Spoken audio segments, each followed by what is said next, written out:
Astralis. Their setup was a thing آقا that خیلی did them wonders, سریعتر not بیایم تو. necessarily their سلام aim. سلام سلام. چطورید بچه‌ها؟ خوبید؟ خوشید؟ ردیفید؟ خوش اومدین. خوش اومدین. سلام مهدی. سلام هومن. چطوری؟ خوبی؟ ردیفی؟ چه خبر؟ سلام کریم. سلام علیرضا. سلام کینگ. سلام فلیم. خوش اومدین همگی. هم توییچ داریم هم یوتیوب. امیدوارم امروز دیگه به مشکل بر نخوریم. دیشب من فکر می‌کردم مشکل از حجممون باشه، نگو اینترنت کلاً قطع بوده. چطوری اومن؟ خوبی؟ ردیفی؟ خوش اومدی جیگر. موسیو الو. فدا بشم فلم جیگر منی. آقا پاشید بیاد اینور. پاشید بیاد اینور. بازی مونگول حساس شده لو. بیاد اینور. بیاد اینور. یا اول فصل. آسترالیس داره چاک میزنه. چند بازیشون جالب شده. سلام سلام محمد. سلام ارفان. چطورین؟ خوبین؟ خوش اومدین. پکت لاس. من یکی وی پی ان اوکیش کنه رو والتر. قربونت برم فلیم جیگر منی. نایت بات هم بچه ردیف کردیم واسه یوتیوب. الان دستورایی که توی تویچ میزنیم تو یوتیوب هم کار میکنه. همش. There is no up on arch, but time is a factor. Mongols have this wide open, but are not using it just yet. In Astralis, they actually don't plan to move. This might be too passive from them. Split 2-2 to sights. Big gap here. Device is going to get info very late. It's a must-hit shot for him. They hear the rumblings of the utility on the other side. That's going to turn Device to hold off on the arch wraparound. Stare. What can you do to offer help? He's dropped an incendiary. Device loses his vision. He hits a leg shot, but that is all. A leg shot is the only thing that defense puts up. They created that situation. The op wasn't watching the arch rotate, which could have also helped with lane. The setup didn't really allow for it. They're going to punish in the exits as well. فقط کیدین بوده. دو تا اسنایپ دارن. Mongols took a long time to recognize their opportunity, but it is surprising to see Astralis have played the 2-2 to sights in that late round position. Not looking for info back. That's what Mongols were expecting. It allowed for آمارشو دارن. دارن میان برای هانت. یا ابوالفضل. Cadian making a lot of noise with this gun, but not much else. اسنایپ هم گرفتن. بوی مپسه میاد. 2 kills in the second pistol and the frag on the بوی wall. مپسه میاد عجیب. Let's go.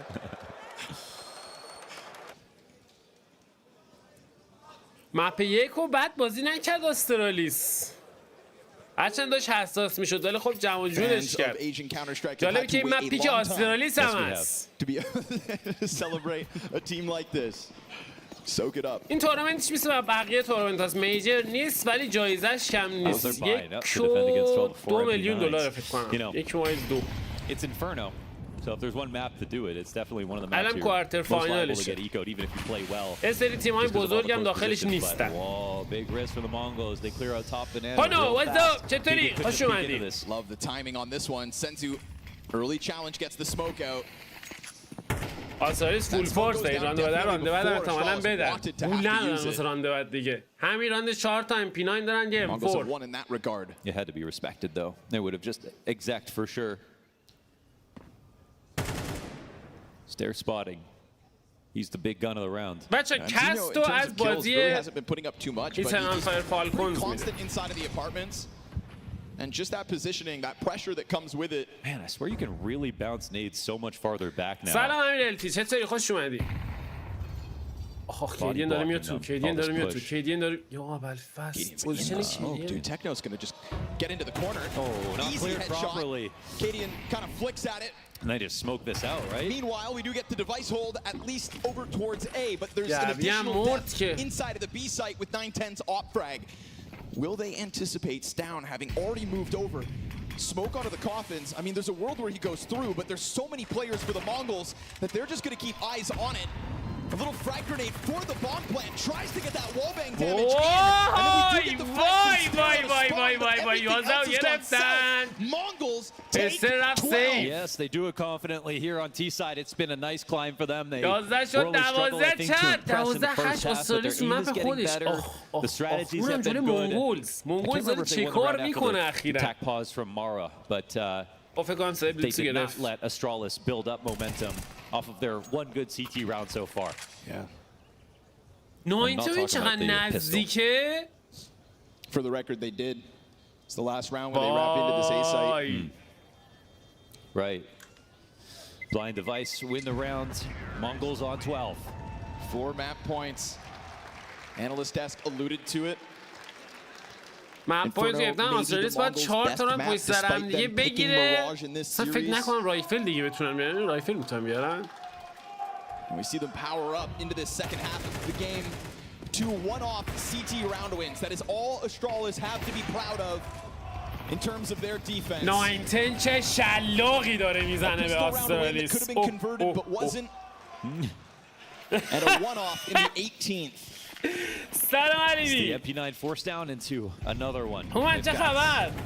At least 2 rifles this round.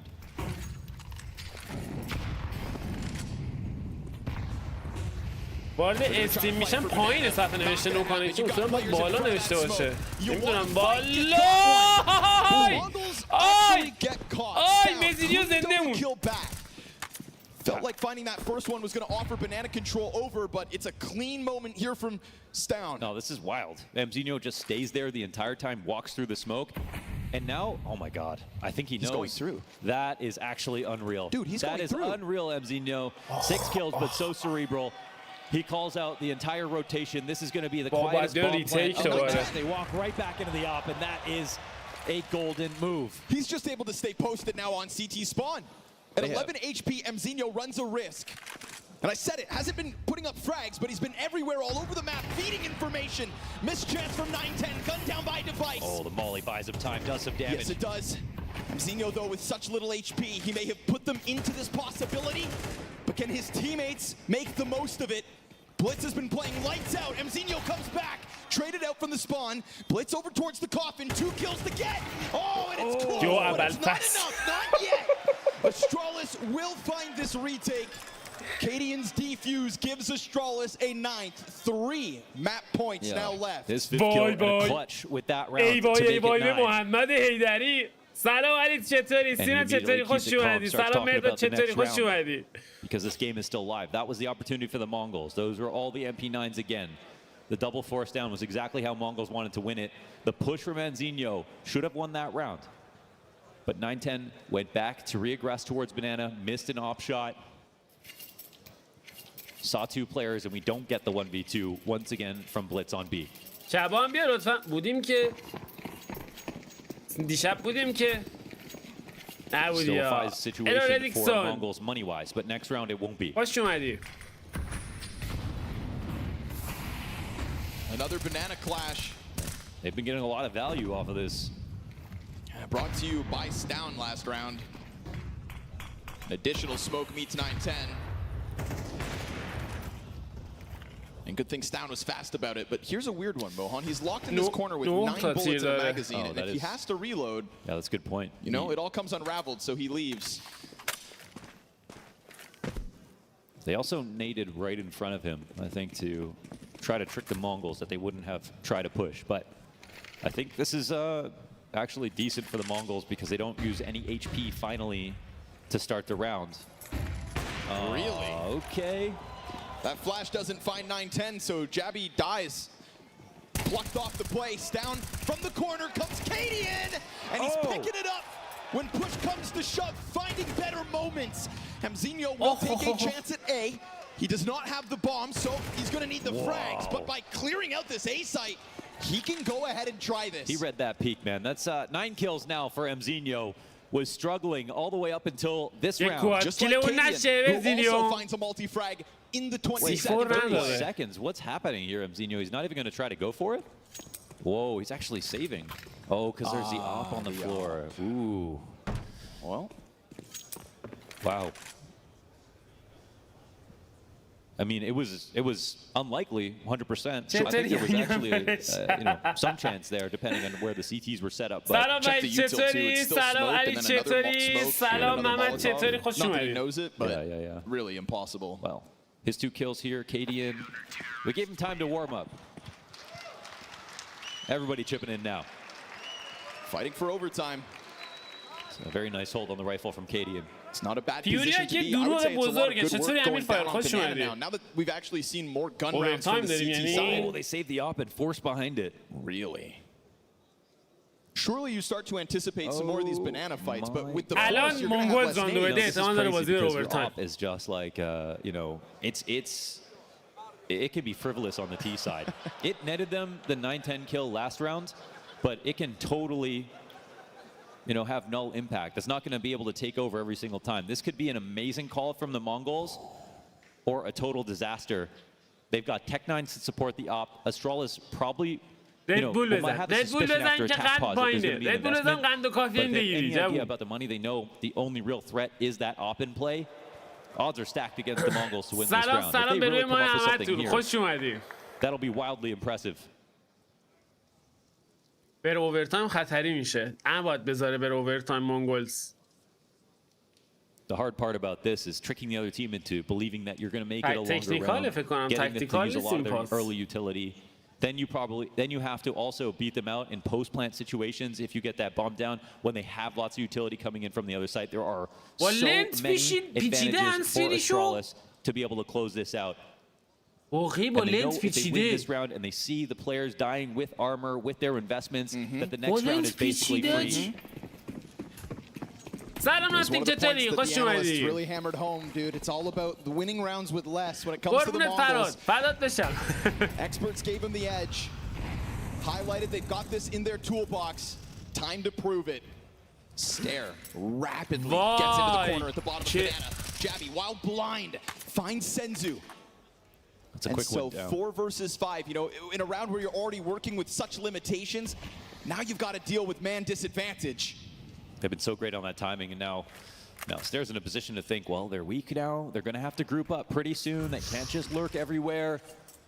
Little flash for Device, gets him back for a second. No immediate follow-through from the Mongols. Frag grenade does some chip damage. Again, this is about 9-10. Can he find an op shot on T side? That's why they bought. Oh, clean one. As Mzinho just gives it a quick look. He's now the second casualty of the round. Everything on the line. Down. Finds 2 players unprepared for the peak. There's the trade.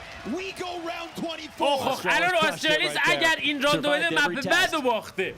از این راندای تو مخیه. Out of their banana plays. Their spams down have been perfectly timed, perfectly placed, and perfectly supported with the pushes. تاکتیکال تایموت گرفتن. Final timeout for Mara. Now you've got to come up with a game plan with way less. Yeah. Not even a single player on $3,000. You could have one person drop an AK to somebody and have nothing if you want to, but instead, it's all armor, all nades, all upgraded pistols. Wow. Interesting. And what's the early round play? We've seen almost nothing at all halls here for the Mongols, nothing early A. But if you leave some of these strategies till too late in the game, then they also become obvious. If you're Astralis, what do you have to do? You know, copy and paste your game plan. You have an even easier round than the last. مولیو اینجوری میشه عمو جان. مولی خودتو نباید دیسرسپکت کنین گل پسر. Like, are the Mongols really going to run through all that banana pressure one more time? They've been dying 4 تا تکنان یه دونه decidedly with that, but it's the full aggression up through alt. راند 24 یا ابوالفضل. Fanning out into mid. Looks like continuation nades as they link this with an arch smoke. It's fast. First one's easy. Challenge out from Jabby. You want to fight, you've got it. Device low health. It's going to have to come up from short side. Great distraction. This time. 9-10. Who are you going to call to save you? Nobody else. یا ابوالفضل. یا ابوالفضل. هلو. عموجای من خوش اومدید. It comes up Astralis. They got through it, and Astralis still can 2-0 this game. It looked impossible. 12-8, and we didn't see a single good moment from Astralis besides one rifle round and a pistol where they got ecoed right after. Device deleted. But so be it. It was already a 1v5. Every piece of the puzzle there for the Danes ready to respond. Fast reactions. Look at Jabby just cutting down through that T-ramp smoke. Device. سعیدان این بار کمی سریع‌تر کنترل بنان رو از رو خودشون می‌کنید دمیجی هم خورد. فکر این بار دیوایس رو گذاشتن روی بام سایت بی در نزدیکی بنان یک نیدی دیگه هم پرتاب شده خط حساب رو نگه داشته دیوایس. یه نید سنگین چه دمیجی میزنه به کیدین و دیوایس. That's a softened B site. But it's also an instant move. That op, excuse me, no, Cadian instead goes sprinting over in anticipation of an A commitment. دانمارک جلوی مغولستان کی فکرشو میکرد؟ And this read is on the money. They have stacked the appropriate site. You've got layered defense. You got to watch for the mollies here. Down counter flash, great distraction from the players. خطر باز میکنن استون دوبل کیل استنج کمک میرسونه روی بام ساید کیدین. فقیدی برای این بازیکن من 9-10 اسنایپر زمانگولز حالا تنها باقی مونده توی نخستین راند اوورتایم میاد سمت بلس میره برای نوسکو که یبی باشه تمام میکنه نخستین امتیاز اوورتایم در دستان آسترالیس قرار میگیره. او بازنده میره چیزا اگر دمونگولز بازی میره برای دی They finally, Mongols survived taking banana without losing a player, but that's about as far as they can push. اصلا چک نکرد مزینیو این برو. To support this play, and they had full bracket control. راند دوم اوورتایم خرد حساب نیست این بار سمت مونگولز و دیوایس اومده سمت وسط داره بازی میکنه. مولی دیپ رو پرتاب میکنه. دیوایس به نظر میرسید که میخواست ریسکی تر بازی بکنه اما تصمیم میگیره خط پسیو وسط رو نگه داره. یه پا فلش سمت وسط. یعنی سرعت دیمانگولز رو کم میکنن میرن برای رفرش کردن آیتم های خودشون. دیوایس کماکان خط وسط رو نگه داشته خطشو رد میکنه از نید خودش استفاده میکنه. دیوایس سر داره فرار بکنه چه نیدی هم داد سر راه باید بره به سمت بامساید سریعتر هم باید این کار رو انجام میده. استر زیر فشار سنگین روی بامساید. استر میتونه کارسازی بکنه یا نه دارن کمکش میکنن. خود استرستان هم از راه رسیده. فرک های پیاپی یبی میاد برای کمک به حالا سنزو تنهاست. دیوایس با نو اسکوپ کارشو تموم میکنه. آسترالیس موفق تو گرفتن امتیاز 14 و دومین امتیاز اوورتایم. Even the angle of Device's nade is so perfect specifically for the run through. Could have gone for something deeper, had a feeling that they were going to try to rush him down. They could not scale to use this molly to its maximum effect, and instead Stair had the perfect situation to set up a second peak. The fact that Device lives this long shows you how healthy this A defense was. The fact Device was on the fallback from the درخواست تکتیکال تایم اوت برای دمانگولز. هر تیم توی هر اوورتایم یه دونه تکتیکال تایم اوت میتونه بگیره. شارژ میشه تکتیکال تایم اوت ها. A clean sweep of a CT side on the table for Astralis. And this is an Astralis as an organization who has not won a match in playoffs since IEM Cologne 2023. No. Nearly 2 years of making it to playoffs but not being able to put forward a win on the stage. And to do it in a moment where they will just دو سال آسترالیس نتونسته تو پلی‌آف بازی اولش رو ببره. This is a team that some people have as a tournament favorite. دیوایس کمی اگریسیو تر زیاد ریسک نمیکنه بخواد جلوی دیزرت پلیر. به پوزیشن استند استیل صبر کن استان خط پلس رو نگه داشته. یک نید دیپ دمیجی همراه نداره. آماده است برای پرتاب مولی خودش. بازیکن آسترالیس مسلح به 4 AK. 4 تا AK. یه لحظه خط برده بود برای والبنگ. آیتم ها رو رفرش میکنن. 1 دقیقه زمان. آسترالیس کمی پسیوتر برمیگردن به سمت بامسا. اینجا بوست رو هم شکوندن. مزینیو موفق. استون صبر و حوصله‌اش به اتمام رسید و مزینیو موفق میشه اوپنینگ فرگ رو از اون خودش میکنه. بازیکن دمانگول دارن برمیگردن به سمت بام سایت ای. 2 بازیکن رو اینجا داره آسترالیس. کمتر از 40 ثانیه زمان کامل اسپلیت هم شدن. روی فیک سنگینی میاد روی بام سایت بی. ببینیم بازیکن آسترالیس گیواب میکنن یا نه اتفاق داره میفته که این داره پوزیشن خودش رو عوض میکنه. دیوایس موفق به یاسین فرق هم شد سر خط شوشو نگه داشته خوش رسونه بام سایت مزینیو آماده است که خطو باز کنه. استر موفق C4 دراب شده یا فشار رو بیشتر میکنن روی بام سایت. کیدین زیر فشار سنگین ببینیم میتونه باز هم فرق بگیره یا نه. سنزو کارشو تموم میکنه. یبی خطو باز نکرد 2 به 2 تکنو چه فرقی میگیره و اونور هم تایم تموم شد. وای تایم تموم شد. تایم تموم شد.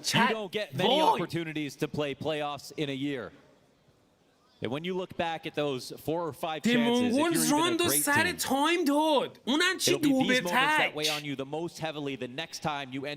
پازا استیلر سلام روی ما.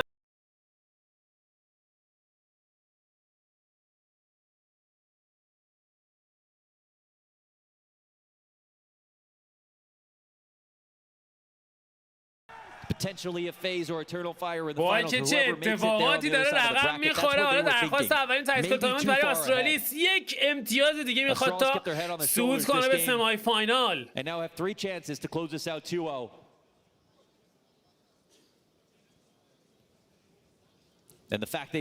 تروفی مشکلی هم گذاشتن این دفعه نسبت به دفعات قبلی. این تروفی زده جذاب‌تره.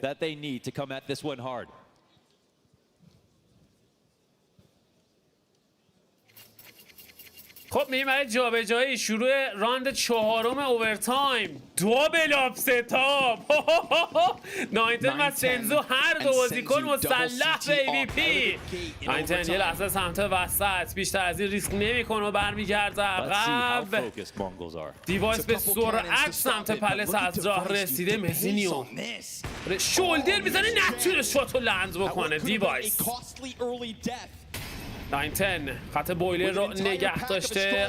آیتم ها رو پرتاب میکنن. دیوایس موفق تر. یکی از اسنایپرها حالا هست و دیوایس بالاخره زهر خودش رو میریزه در نخستین ثانیه های راند 4. روتیشن هم داره انجام میشه. دیوار دفاعی همین ضعیفتر شده. روی بامسود ببین چه نیدی خورد تو صورت سنزو. اسپی 25.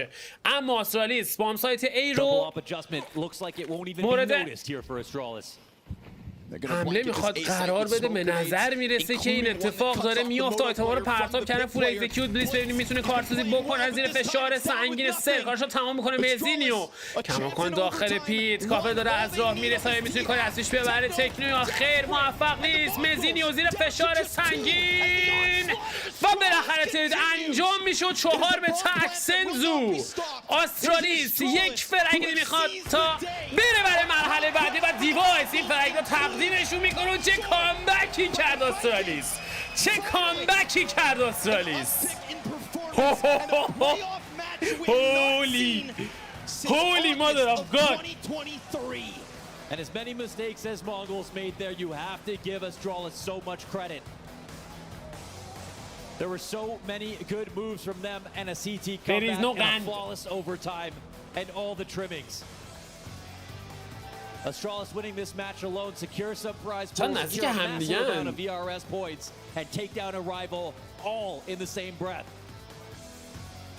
آسترالیس بعد 2 سال رفت تو سمی فاینال. تبریک میگم به طرفدار آسترالیس. عجب استراتژی فست پوشه. ای پرس شانس آورد اونجا مزینیو نمرد ولی باز هم روته کرد اومد توی بویلر چند تا آیتم انداختن. خط جابجا شد. دیوایس کیل گرفت. جی جی. Critical win for the Danes. James, it's all yours. Astralis get a solid win over the Mongols. چه عجب این کچلوار ساده پوشید. چه عجب. It's been a while. How did that feel? Yeah, it's been a while. It feels good. A nice arena. People here are really nice to us, so yeah, it feels good. People here are really nice to us. You missed the boos at the beginning? I can't hear that. In terms of that, right, you didn't hear it. You stuck it to them in the first map. Did you guys come in extra fired up with like a point to prove when it came to Mirage? And how was your prep going into that match? اون 4 تا ستاره‌ای که می‌بینید بچه‌ها روی تیشرت سلطان هست نشانگر 4 قهرمانی میجره. خیلی ها 4 تا میجر چمپیون داره. یو اول فصل We also had to 4 reset تا after the میجر game yesterday. چمپیون داره. So yeah, من just به proud of کی the boys بگم این در and واقع؟ we know that 4 our تا Mirage میجر is چمپیون decent, داره. but ای beating بابا. Mongols is really huge for us. It certainly was, and it looked very impressive the way you did it. Here on this Inferno, it got a bit shaky though. There was a lot needed, especially to push you into overtime. چاکس Why was it خوش quickly اومدین falling همگی apart خوش when you got into the second اومدین half? همگی خوش اومدین. I mean, we got خب من دیدم این بازی داره قشنگی گفتیم مثلا همین الان لایو شیم. winning the CT اما pistol and then losing the second round. بازی اصلی که قراره بریم میشه بازی بعدی که میشه ایترنال فایر versus فالکونز که به شدت کاغذ به سمت ایترنال فایره. به شدت. Now you did win here today, but we're going to talk a little bit about how you reset to come into this, because you mentioned already what happened on your online game. You guys have a lot of experience, but was it particularly hard to reset in that way from going online, now playing on LAN, and just having that in the back of your mind? اصلا عادت ندارم این یارو رو با کچلوار ساده ببینم. همیشه چیز گلگلی خاصی تنش بوده.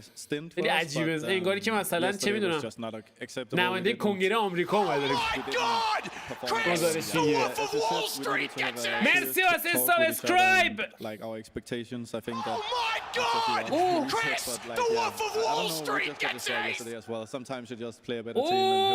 کت مرسی برای 5 تا ساب گیفت. بچه ها مبارکتون باشه. کت مرسی جیگر.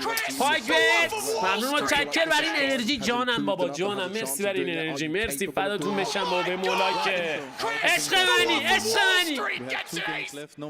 مشی باشی و پر طرفدار. Play here is good for us because we have a lot of experience. بچه‌ای که ساب گیفت شدیم مبارکتون باشه. Don't want to think too much about tomorrow. جی والتر دراگون سینون شادی همگی مبارکتون باشه به سیندیکت کلاب خوش اومدید. Guys, the Vice and Astralis through to the semi-finals. You're not going to get under Device's skin that easily. He's been there, done that, bought the T-shirt. And look, I'll say this, given the energy that was in the room with this crowd and the booing at the start of the game, چطوری چت؟ چه خبر؟ آماده اید برای ایترنال فایر یا نه؟ زانتارز چند تا زانتارز پیچ ببینیم. When we're going to have even more people here, the energy is going to be palpable in that semi-final. آره 12-8 بود. 12-8 تو کامبک کرد استرالیس. There was 2 teams on that stage and خیلی وقت بود این ورژن از استرالیس رو ندیده بودیم. It was Astralis and it just seemed to energize them and drive them forward in the series. They definitely played with a purpose of showing everyone inside this building, showing everyone outside of this building as well. You know that we're wrong in assessing Astralis as a team that is a bit of an ongoing joke almost. بازی بعدی احتمالاً تایمش عوض نشه باید ساعت 5:30 باشه. اجازه بدید من بررسی و مداخله نهایی رو به عمل بیارم تا نتیجه قایع رو خدمتتون اعلام. آره بازی ساعت 5:30 چون تک استیج هم هست تیم‌ها باید بیان آماده شن بشینن ما اینجا هستیم خدمت. تورنمنت فکر کنم این کلوژ ناپوکا فکر کنم تو رومانیه اگه اشتباه نکنم. شاید اگه کسی 100%شون میدونه بنویسه ولی فکر کنم رومانیه. کلوژ ناپوکا. The prize money, the VIS. So overall, I cannot underestimate how big of a win this is for Astralis and how big of a confidence booster this is. And I will say the quality of Counter-Strike that we saw today on Inferno, but also on Mirage, that was the best building Astralis was seeing in 2025. We've been justifiably critical of Cadian and you know what he's bringing to this team, how this team has been so far. But I want to say this right now. This map, the way they won Inferno, Cadian did it, as Frank Sinatra sang a long time ago, his way. He did it his way. There were times here I'm watching them play, I'm like, is this prime heroic? You've seen a gambled stack, you're seeing play just going for it, not playing scared, playing in your face, dictating the pace of it, and more importantly, when it seemed like map number 3 was on the horizon, the Nuke was absolutely going to be played, they win 8 in a row, and they make it look clean, they make it look convincing. There was never a point where it felt like they would be down themselves, and that is something that's been همین باکس روی بام سایت ایو یه والمنگ دیوال زد من قندم افتاد اصلا خیلی مخوف بود بدون اینکه ببینه خیلی دیفالت اومد جلو زد افتاد مزینیو خاموشه برای مونگول جدی میگم مزینیو بسیز خاموشه مزینیو رو نیاز دارن الان 19 اصلا اسنایپرش رو خوب میزنه ولی مزینیو رو نیاز دارن های شوتینگشون اصلا دست مزینیو ولی خب نمیزنه بچه یه ذره مشکلات درش وجود اومده مثل اینکه الان ساعت چنده 4:38 دقیقه 3-18 or 3-17 and as you can see on the scoreboard he did get 10 kills you know so he kind of had impact at the later stages of the game and someone who's been I mean I think everyone's been rightfully critical of Stan at least in the group stage he's been struggling quite a bit considering he's supposed to be the تایم لایو میشه ببینیم اینستا الان ترجمه اینستا تو چت بزنید لینکش میاد اینستا and he was absolutely pivotal you just look at where he's getting all these kills as well right all over the map a couple of huge holds comes from him استرالیس جدا نمارکتون باشه بعد 2 سال نمیدونستم خودم اینو بعد 2 سال استرالیس رفت تو سمی فاینال هر چی یعنی رسیده بوده توی پلی آف باخته بوده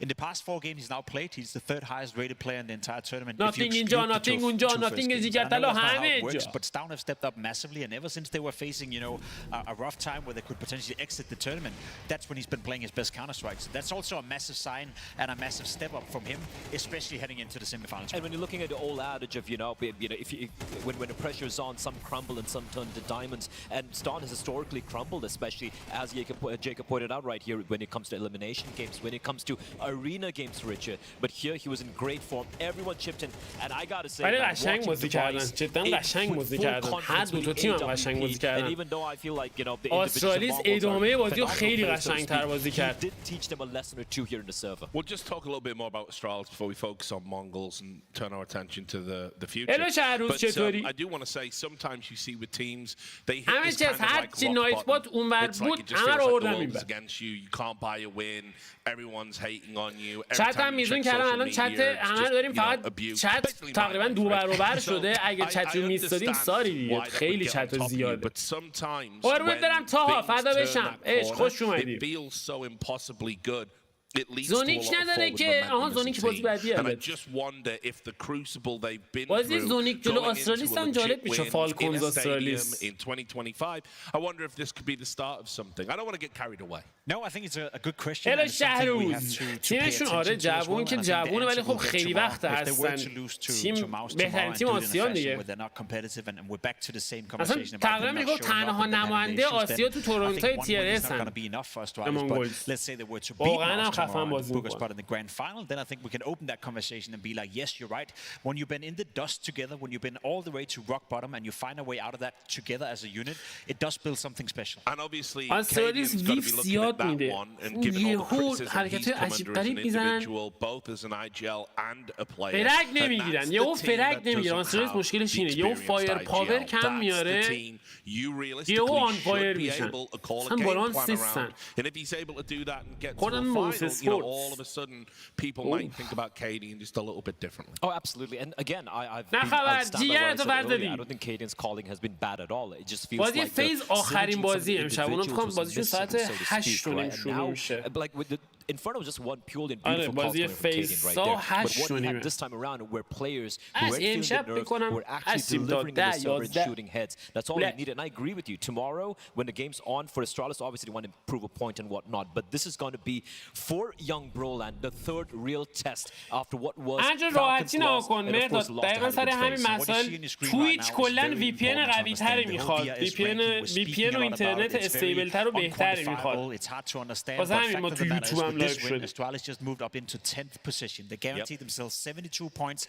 and with the fact جایزش 1.2 میلیون دلار بازی بعدی ساعت 5 و نیم even if they were to lose they get a third place decider where they can also win a shit ton of points and a shit ton of money more prize money exactly so this game for Astralis I cannot underestimate it you said yourself سنگین چای بار بذاریم maybe it is and maybe it's not but in terms of getting invitations to more tournaments and getting more chances of proving that this was a massive win for Astralis there's no way they can afford no way they can allow themselves to miss another major, and this win alone could be the difference maker on that. We obviously don't know as we're getting closer to the cutoff point, but moving into 10, that's a good start. Meanwhile, the post-mortem Mongols player, we have to talk about it. You know, people started to believe in the top 8 at the major. I think that's fine. I think that's more than fine. It's historic. They did very well. People were then looking at 2025 to move on. They themselves said they were ready to take that journey, start winning tournaments, getting deep runs regularly.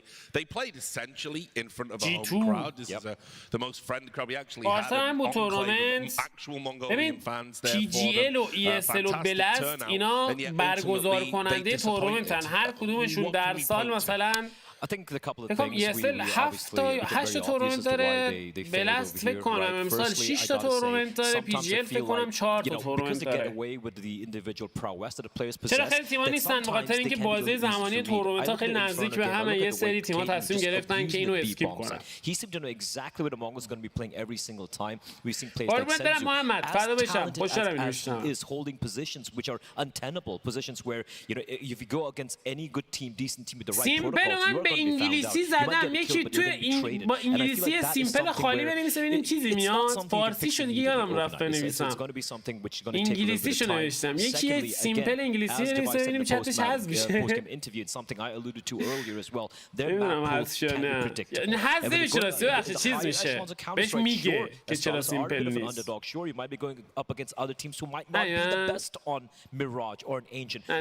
کار نمیکنه. And that's the thing, when you're at the top, it's always hard to maintain that position because now you're going to be targeted. Every team's going to be approaching the way they approach an absolute S-tier team, and you need to have a B plan, a C plan, or contingencies in place. It was a commendable effort. We saw some great individual players leading from the front. But by example,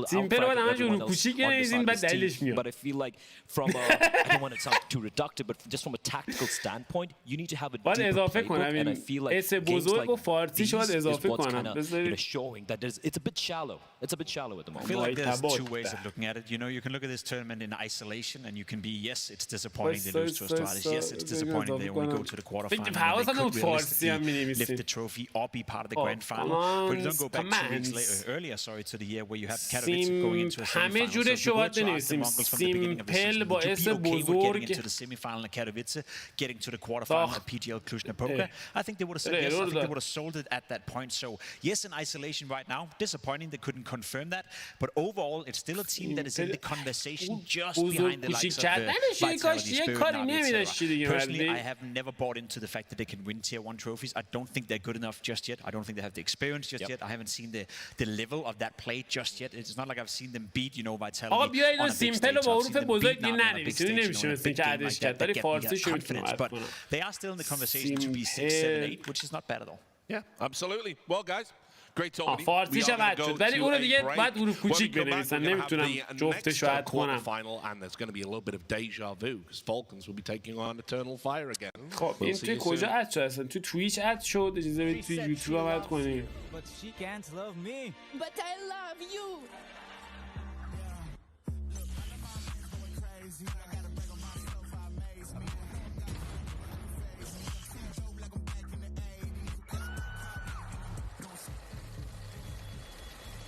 I won't play window anymore. What's going on? سیمپل. اینم سیمپل. تو یوتیوب هم اد شد.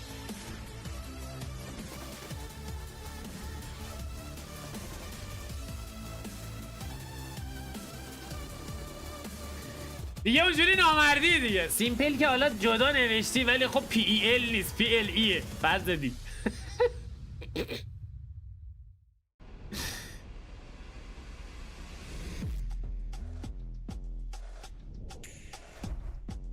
آها یکی هم بنویسه به انگلیسی بنویسه سبزا. به انگلیسی بنویسید سبزا ببینم اونم میاد.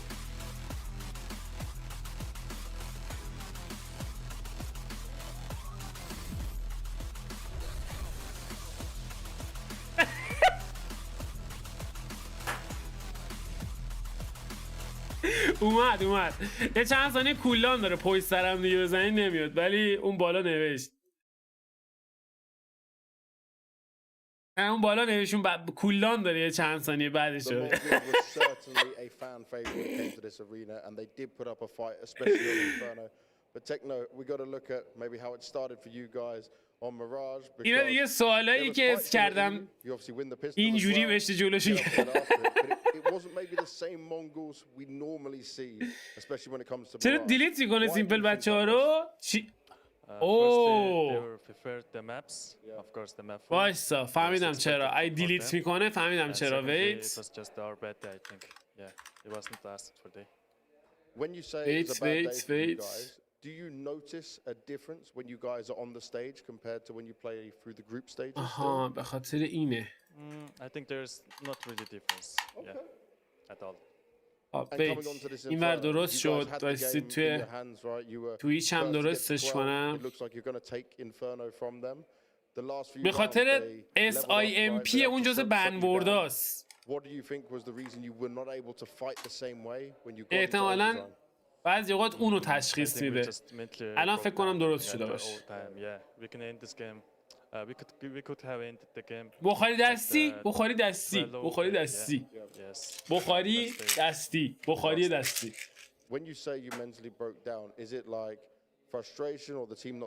الان توجه PC، الان توجه سیستم.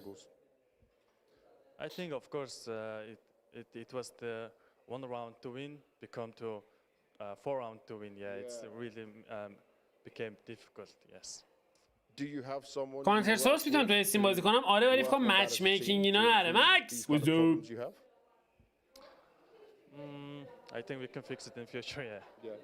یه همه چی فکر کنم گذاشت. I wish you the best of luck with fixing it going forward. For now, the Mongols' road does end here, but they're still fighting. They're still making consistent playoffs, and that's certainly a positive side for the Mongolian team.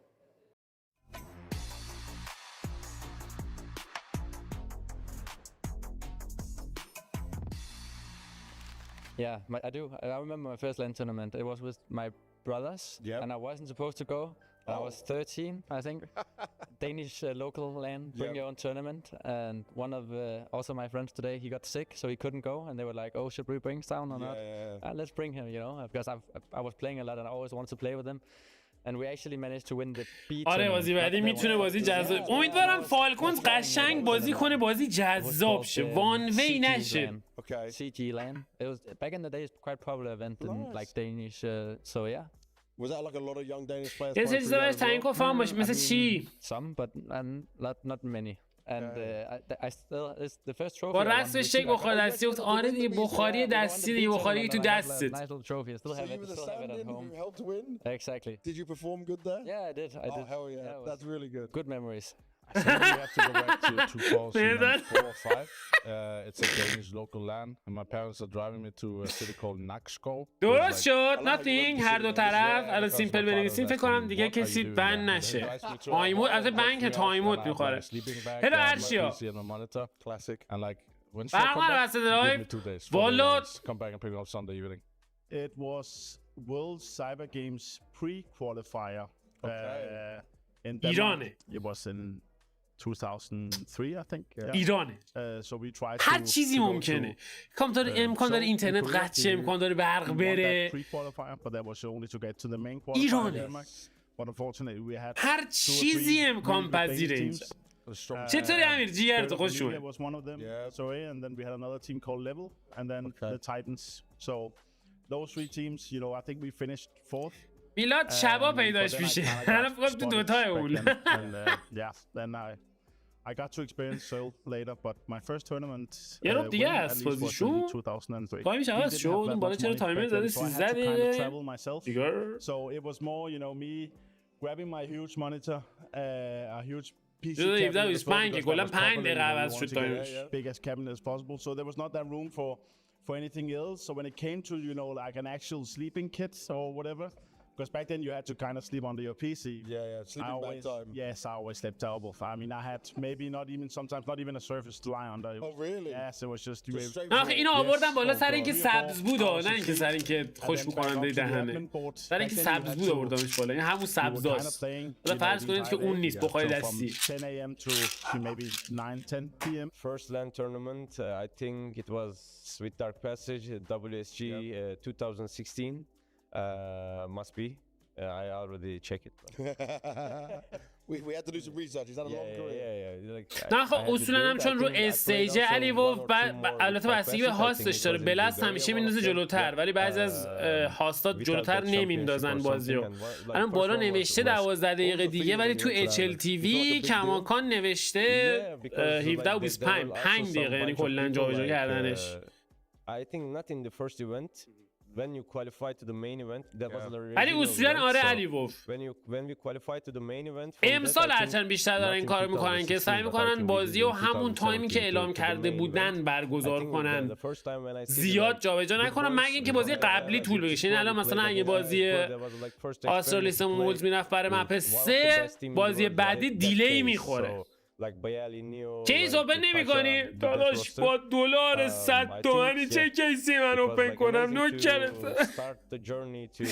هر کیس دونه چقدر در میاد؟ دونه 250 300 تومن هر یه دونه کیس در میاد. یک دونه کیس، یک دونه. مرسی داستان حسین.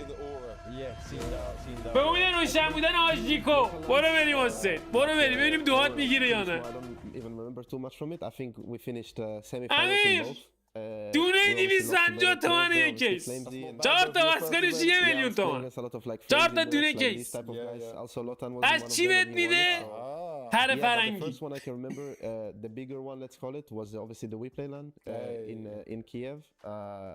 I'm super grateful and هندبال این نباشه فکر کنم یا اصلا پلیرها اکثرا خودشون میارن، اگر نباشه نه یه چیز دیگه میذارن. فکر کنم بعضی از تورنمنت دیدم دستمال مسپال هم میارن. We've played a lot of Polish lands. Okay. So we were traveling around, you know, different cities in Poland and playing different lands. اسکم میشه. The first one was the one run typical Valve hometown. We had like biggest Polish teams come there and I think we won the whole thing. Yeah, there was I don't remember. How old were you?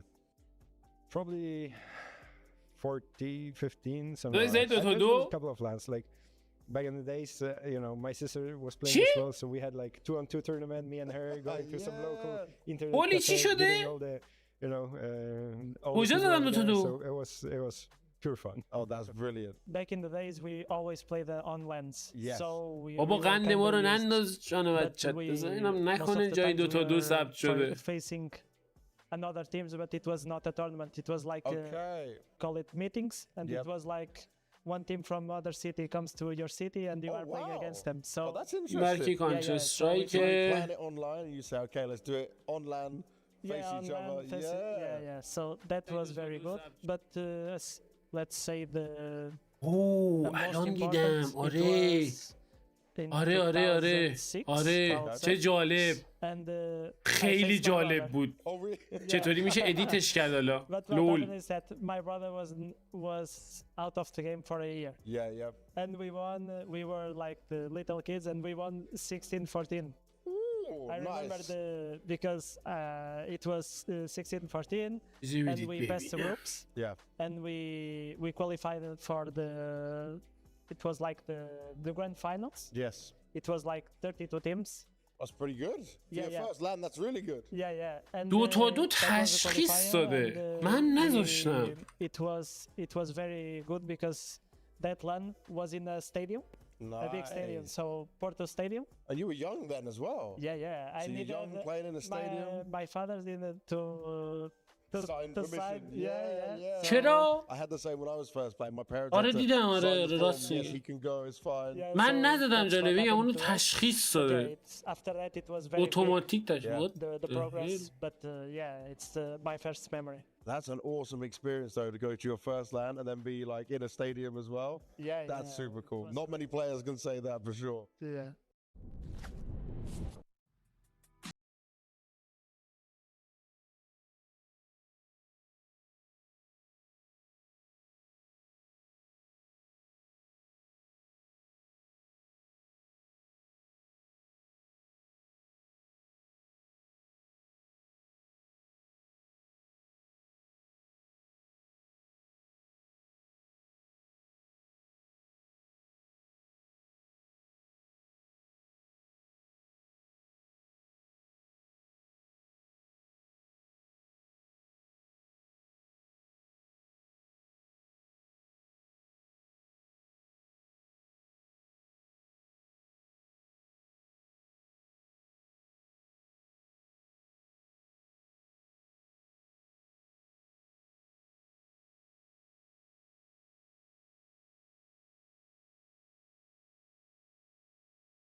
فکر کنم الان خیلی چیزای استریم درست شد. فکر کنم الان باید یه ذره میزان تر شده باشه اطلاعات.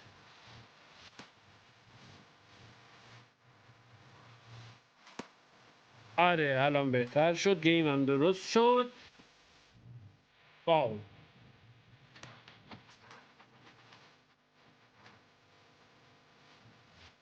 وزده دیگه بر خود وزده رو نداریم.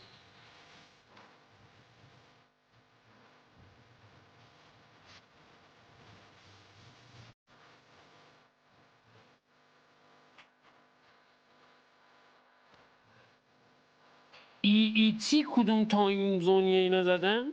EET نشدم تلفن تایم زونش کجاست؟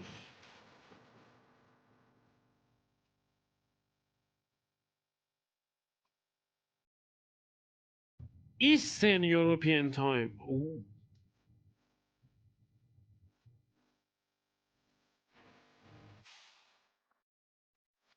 نشدم CET اینا رو شنیده بودم، EET رو نشنیده بودم. دستمونم میشه، بله که کسب میشه، البته که کسب میشه مردی.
That's somehow dark.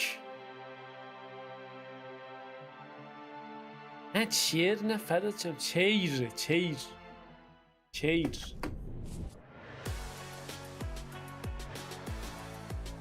همین شهرش اینه.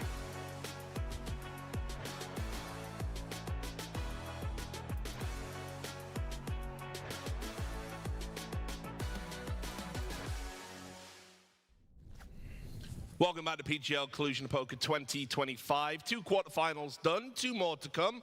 We're about to start breaking those down on the desk. I'm your host, Richard Lewis, if you are just joining us. And joining me on the desk, we have, of course, Maui Snake and Dus Murray. So we brought in the North American contingent. Hopefully you're not going to put any tariffs on the desk. من هیچ ایموجی رو نمیبینم. یه سیستم دیگه آوردم بالا که فقط چت ها رو میبینم. 25% less yapping. ایموجی هیچ کدوم نمیبینم.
ایران مثلا چه میدونم یکی دو تا یه دونه تورنمنت تازه بکنم دو تا هم ندیدم ISF دو تا بکنم یه دونه هم And I will say, these stats may not jump off the board, but one thing I do like about Kixan, he doesn't embarrass himself in the server. He's not jumping in, just bottom fragging every single game. I've seen this guy have great multi-frags from anchor positions when his team is definitely needed to, and he's a guy that you can rely on when he has a rifle in his hand. Let me throw an extra stat out there that's not on here. He's actually won almost 60% of his opening goals on the T side this tournament. He's not taking a lot of them, obviously, because, you know, Nico's the main entry, Texas is kind of the other, but, you know, a lot of IGLs will sometimes take that sacrificial first-in role, but he's actually creating openings when he does it in some of these situations, and I tend to agree with you on the calling front. Look, this guy calls a diverse game. You know, he's got great standards, and he's got great mid-rounds, but he also has great pacing changes he can throw in with heavy utility and really catch teams off guard. I think for the long term for this team, it's just about figuring out how to get the pieces to gel together in the mid-round. Obviously, Kixan has a great idea about how he wants to do things, but now there's more cooks in the kitchen with Nico and a new coach. Yeah, well, we can talk about what the game means in a broader context. Obviously, it's a quarterfinal here in Cluj, but with the VRS and how the tour now works, every game really matters,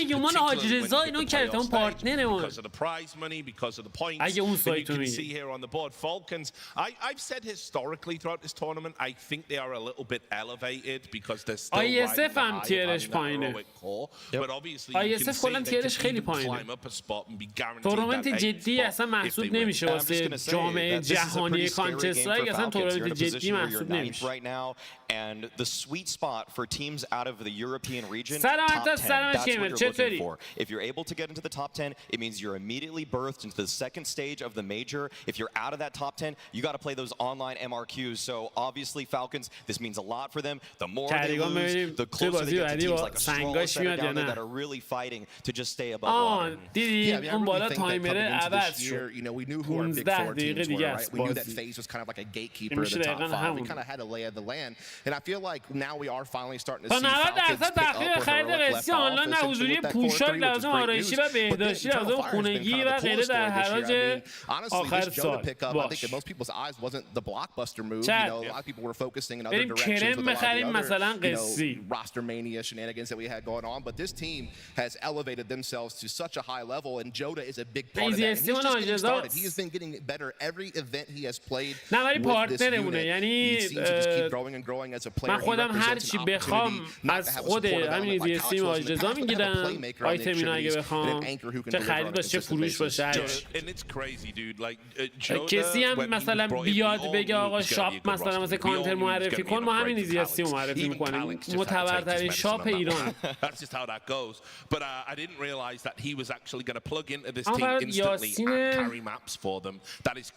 سرباور رو میشناسی؟ نه والا And that's why this game's so interesting for Jota, because in almost every single category in the server, I would say he's an upgrade to Calyx. He's more decisive, his tracking game is better, I'd say his mechanics overall are better, and I like that his rotations are always on point. However, we're in an arena finally. This is one of the few times where you maybe think about Jota on this sort of stage and say, is this moment going to get to him? Are the lights too bright? Is he going to fall off because he's been so strong online? He's been great in group stage sort of matches, but he hasn't been that good, say, at Katowice, for example, when he had to play on the stage. And right now, they're just waiting for him to level up on that regard, because right now, Eternal Fire, they are the favorites, and they have made a clear upgrade here. And the real meat of this matchup, we're kind of playing around with the other elements.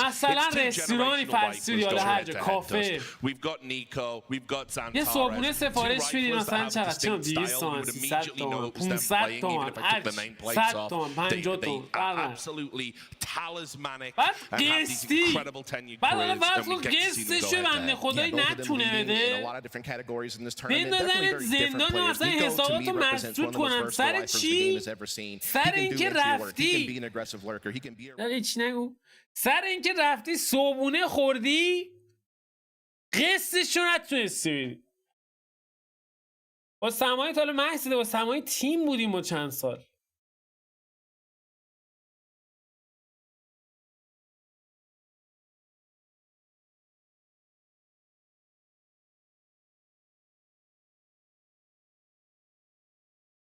فکر کن مثلا یه املت میزنی بعد حسابات بسته میشه چرا؟ قسطشو ندادی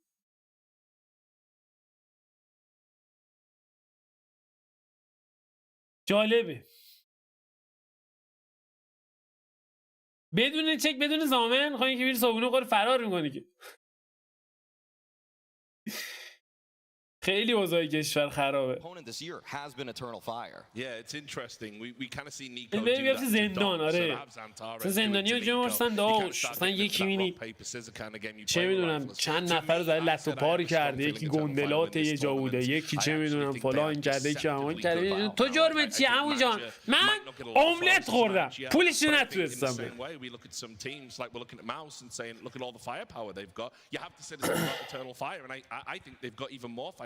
یاسین صدیقی کی هست اینو که میگی؟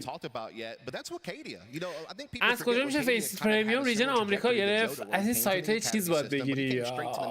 فکر کنم مثلا ایرانی کارت اینجور چیزا، اینجور سایت ها، سایت هایی که خریدای کارتی واسه انجام میدن. چون نمیدونم فیس پریمیوم واسه بگیرن یا نه، ولی فکر کنم بگیرن. این ایرانی کارت بود، اون دیگه هم بود. Because Jota has kind of come in to be that extremity player, Wacadia's had to take on some more active positions, and he's actually not forcing Xantares to just be a hard entry. Sometimes he can be the one to do it. He's going to get the pick, or he's going to let Jota trade behind him. So I've actually been very impressed with Wacadia this year. Wacadia's trajectory along with Jota's, I mean, they're very reminiscent of one another because the reason آدم افتاد زندان میگه من سلطان صبحونه ایرانم، موجب اختصاص. راست میگه، این بازی شد یه چیزی. من سلطان سکه داشتیم، سلطان فلان داشتیم. تو سلطان چی هستی؟ سلطان صبحونه. ایزی.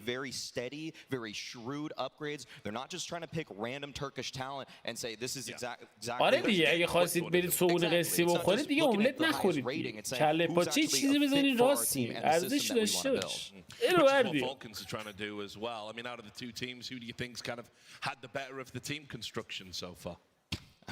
I mean, I know who's had more money to work with. I know who's had اصلا خیلی زشتاج. به نظر من باید برن اون یارویی که این تبلیغ گذاشته بود تو اینستاگرام برن دهن یارو سرویس کنن.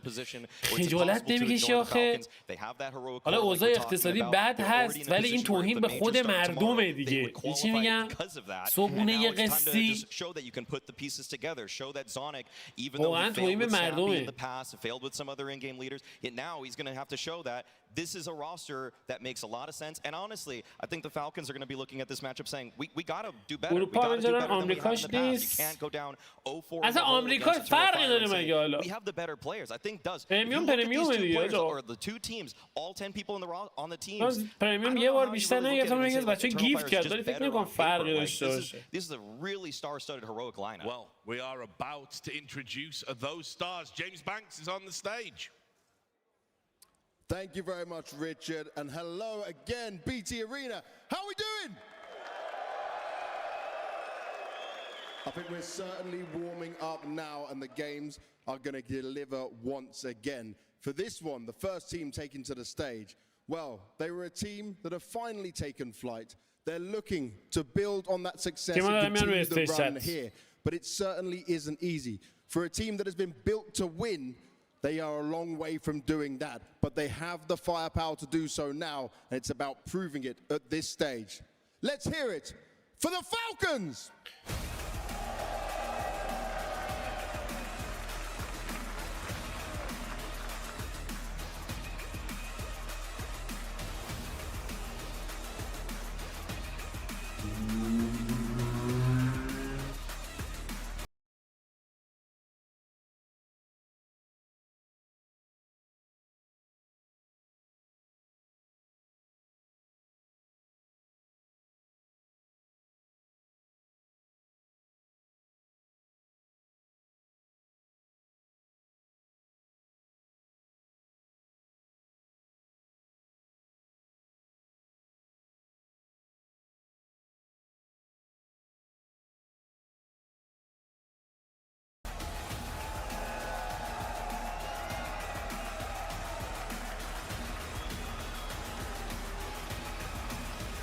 پرادیکشن یه ذره زوده واسه پردیکشن.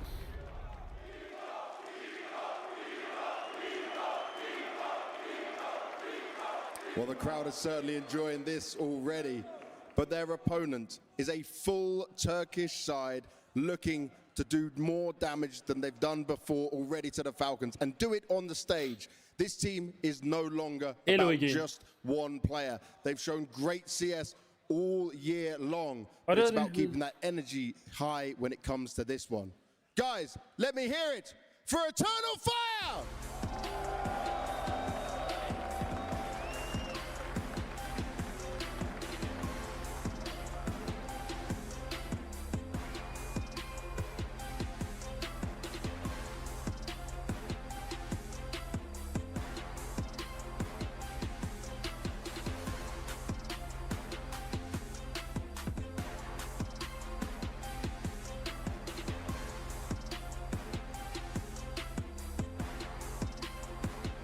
سلام هلو نمیدونم حالا برک فایتر من تنها چیزی میشناسن همین سایتان حالا بهشون بگو شاید بتونن واسه درست کنن نتونن که هیچی دیگه باید یکی داشته باشی من اینکه تو آمریکا البته فکر کنم ریجن فیسیت اون وقت باید آمریکا باشه اینم حساب کنم ریجن هم شاید مهم باشه تو این داستانی که میگی الان بریم مثلا فرض کن که چه میدونم پریمیومو با حساب آمریکا بگیری و اگه ریجنی که میخوای بازی کنی یو اس باشه چی با پینگ 300 میخوای بری فیسی It's been some tough games against these guys. But do you feel like through Cluj, through the wins you've been able to get, you guys have improved?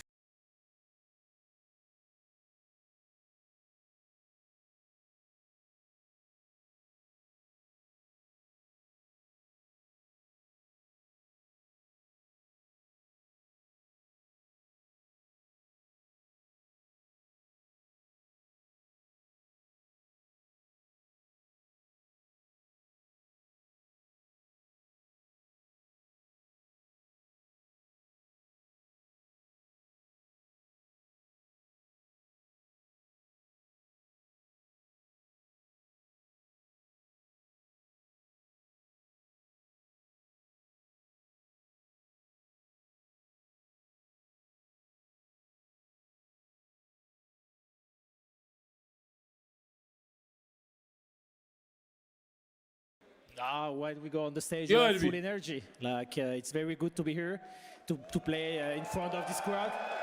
Thank you very much, guys. Yeah. Now, when you say about playing in front of this crowd, you guys are getting a bit more experience playing in these arenas. But you've also told me in past events that you notice a change when you get on the stage. Not the same communication, not the same level. What have you said to the team? What are you trying to do to make sure that doesn't happen here today? Yeah, I think a lot of talk, to be honest. But like I feel confident right now. We're gonna try to play a good Counter-Strike and show everybody that we have a place here to play here. Yeah. Well, you've earned your place to play. Let's see how far you can go, guys. Shake hands and take your seats as we get ourselves ready for the game. Cluj, let me hear you. Now I heard some Nico chants, but are you guys all for the Falcons? Okay, a few boos in there, not too bad. And what about Eternal Fire? I'm not too sure just yet. Falcons? Eternal Fire? Well, it seems pretty split, Richard.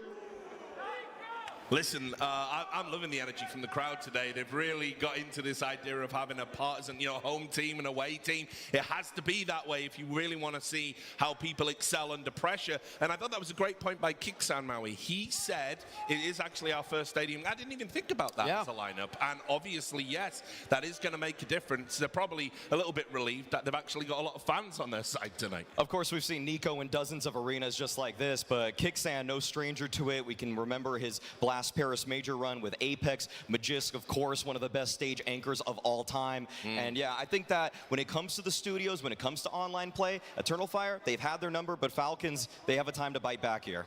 Yeah, I mean, they have shown progress throughout this tournament. Again, a slow start to the year, but I see them building better protocols and getting more polished as time has gone by. Meanwhile, Eternal Fire hit the ground running right away this year, doing so well at the Blast Bounty, coming 5th, 6th at Katowice. Now it's time to cash in for an even deeper run now that you've gotten things things even more settled and had even more time to work together. I think this is going to be a really damn good matchup. Yeah, and you've got the Spray Lord there next to Zonic. It's all happening. I'm making that nickname stick. Right, we're about to get into the Veto, guys. Sure. Where's this going to go? Well, what's not going to Ancient Anubis, we know that. I think what will be interesting is the picks, because Eternal Fire so far, Mally, have been picking Inferno every single time, and it's worked for them. Meanwhile, Falcons have tried picking Nuke and tried picking Train, and they still haven't really been able to find a win there. I think Dust 2 should be their pick this time, Mally. I don't know what you think. Agreed. I would imagine that Falcons are going to take their new perma pick against many rosters and try to use that against Eternal Fire today. And when we see this one pop up on the screen, I'd be shocked if there's any kind of differences. I mean, what is that? What am I seeing right there? Surely they have to throw a curveball. Is that Train on the screen? Did I just see Train on the? I mean, you could I'm trying to get a spoiler over here. Yeah. That's Train. We're seeing Train on the screen. Falcons have picked it before. Falcons have picked it. They got bodied last time they played it. Just though. enjoy the huddles, Maui. What's wrong with you? Oh man, you hate the sport.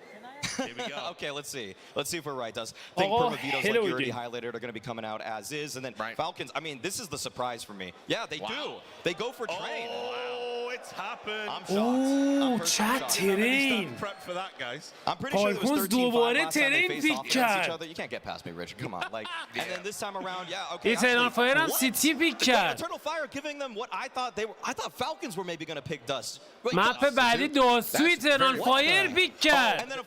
مپای همدیگه رو چه دارن پیک میکنن؟ These got to be switch, man. Always Ancient Inferno ban. It is switch because Eternal Fire aren't banning Anubis. It is Falcons. Okay, unfortunately it is. It all makes sense now. That's why we got you on the desk, Richard. You know, you're writing the course. Listen, I'm sharper than I look for my age. Yeah. Okay, so actually it was Madger that picked Train this time, and after the 13-5 whooping that they laid down on that Falcons ass, I think that they're fine with that. They're okay with going back to the well on that one. I think it's actually a really cool pick, given that they've been so good at Inferno that you would only expect Falcons to get better against your Inferno this time around, and yeah, they just go for something. So there is the correction. That does make a lot more sense. I'm glad Falcons did go for the Dust 2 pick. It's been a clear strength of theirs. Falcons Dust 2 pick Eternal Fire گرفت اینفرنو میراج مش مپ آخرم نوک مونده که فالکون سیتشو برداشت یه لحظه بسیارم پیکوبن اشتباه داره پیش میره ای جونم پدی ندارم چیزی بزنم به سلامتی دین خالیه ولی خب تم مرسی قربونت دارم مرسی داری 300,000 تومن دونی تو انرژی مشتی باشی دستت پربرکت تنت سلامت بدای قلبت مرسی قربونت دارم مرسی ممنون جیگرتو برم من بابا بعدا بشم عشقی به مولا که عشق به شما میرسه دمت گرم مرسی یه دنیا ممنون متشکرم آجالکا وزو خوش اومدی فداد جیگری پدی مشتی باشی زندگیت پربرکت باشه قربونت برم چی اگه مچ میکی نمیتونم تورنمنت هم شرکت کنم نمیدونم هاجالکا واقعا دنکوپر نمیدونم هاجالکا نو آیدیا واقعا نو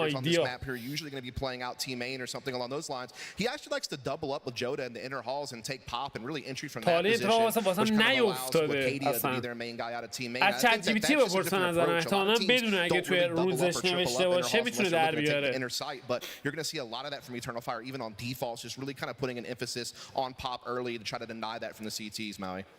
دفعه قبلی که این دوتا تیم با هم دیگه بازی کرده بودن ترین پیک شده بود شروعش با شروع ایترنال فایر بود تو سیتی الان شروعش با فالکونزه من به شدت هم سیتی سایده ده من اسم کنم این بازی رو بزنه ایترنال فایر Yeah, I think the cool thing about Dexter is that when he actually just goes for the shot, he is crazy successful. He's almost at 70% success rate with the AWP on both sides of the map. Obviously, that's really going to be more on the CT side where he's doing the most opening attempts. I think where he gets into trouble is in mid-round situations where he's having to make a tough choice in a critical moment. But if you just place him as a turret on a site in a post plant, or you say, hey, we're sending you out this direction to go get a pick for us on T-side, he can do it. All right, guys, thanks a lot for your thoughts. So, generational talent on the server, generational talent in the commentary booth. It's Sponge and Machine. Oh my God, what an intro! What an intro! I am very excited for this one, Chad. Arena Counter-Strike, a fantastic Friday. خب به نام خدا در خدمت شما عزیزان هستیم با بازی بین دو تیم فالکونز در برابر ایترنال فایر. مپ نخست ترین این بار فالکونز سمت سیتی سایدد قراره بازی شروع بکنه و مپ رو تیم ایترنال فایر انتخاب کرده. تزس به سرعت میاد در نزدیکی پاپ داگ. پوش حمله در حال پوشه. پاپ داگ هست تسس مجیس و دکستر همونجا حضور دارن بازیکن ایترنال فایر. خط خودشون نگه داشتن. نیکو هم حتی داره داخل پاپ داگ بازی میکنه. سرعت بازی رو کم کردن. دکستر کامل روتیت میکنه و برمیگرده عقب. یه لحظه نیکو میره توی فایت. خبری از فرست بلاد نیست. کماکان بازیکن ایترنال فایر با صبر و حوصله. جیکس حتی خودشون نگه داشته. مجیس نفر اول داره میاد جلو. زانتارس یه لحظه ریپیک میکنه اما باز هم سیف. Okay, well, they're really taking their time with this. Now pivoting in towards اسموک لوئر رو نیکو که ایترنال فایر هم داره میره سمت ای چی داره میشه اصلا. همه بازیکن‌ها دارن میپیچن به هم. همگی رفتن به سمت بام سایت. ایکس اونجا حضور داره. خطا رو رد میکنن. جوتا موفق گرفتن فرست بلاد. تست سیج رو انجام میده. 4-4 کنترل بام سایت در دستان ایترنال فایر. میره برای پلنت C4. هنوز نتونستن دینامی میکنن. نیکو نیت فور اسپید داره بازی میکنه. نیکو کل مپو داره دور میزنه برای خودش. کماکان دکستر داره میاد جلو. زانتارس فرار میکنه برمیگرده عقب. جوتا زیر فشار سنگین. باکسیک موفق تو گرفتن فرنگ بعدی. حالا نیکو استرایکس. نیکو دابل کیل برای این بازیکن. سعی دارن فشار رو بیشتر بکنن. باز هم جوتا خود جوتا فرنگ های پیاپی تریپل کیل برای این بازیکن و حالا تک به تک. ببینیم میتونه کارتوزی بکنه یا نه. نیکو فرار میکنه از این اسپات. نیکو دیفیوز کیت هم داره میره برای دیفیوز. نشسته و اینجا جوتا کار رو تموم میکنه. نخستین امتیاز به سود ایترنال فایر. Costing Falcons there, misreading the play, completely out positioned, doing a good job to try and draw that one back into contention, but Eternal Fire will get the pistol conversion. Well, we'll find out about the conversion onto the second coming چه استراتژی پیچیده‌ای. Nico's surprise, sure, this throws the post plant. روتیشن به سمت پاپ داگ واقعا سورپرایز. این جوتا چه کار کرد. چه کواد کیلی زد برای تیمش. میریم بر راند دوم. فالکونز فول فورس بود ها اسکات آوردن داخل بازی. تسس در نزدیکی تیمین.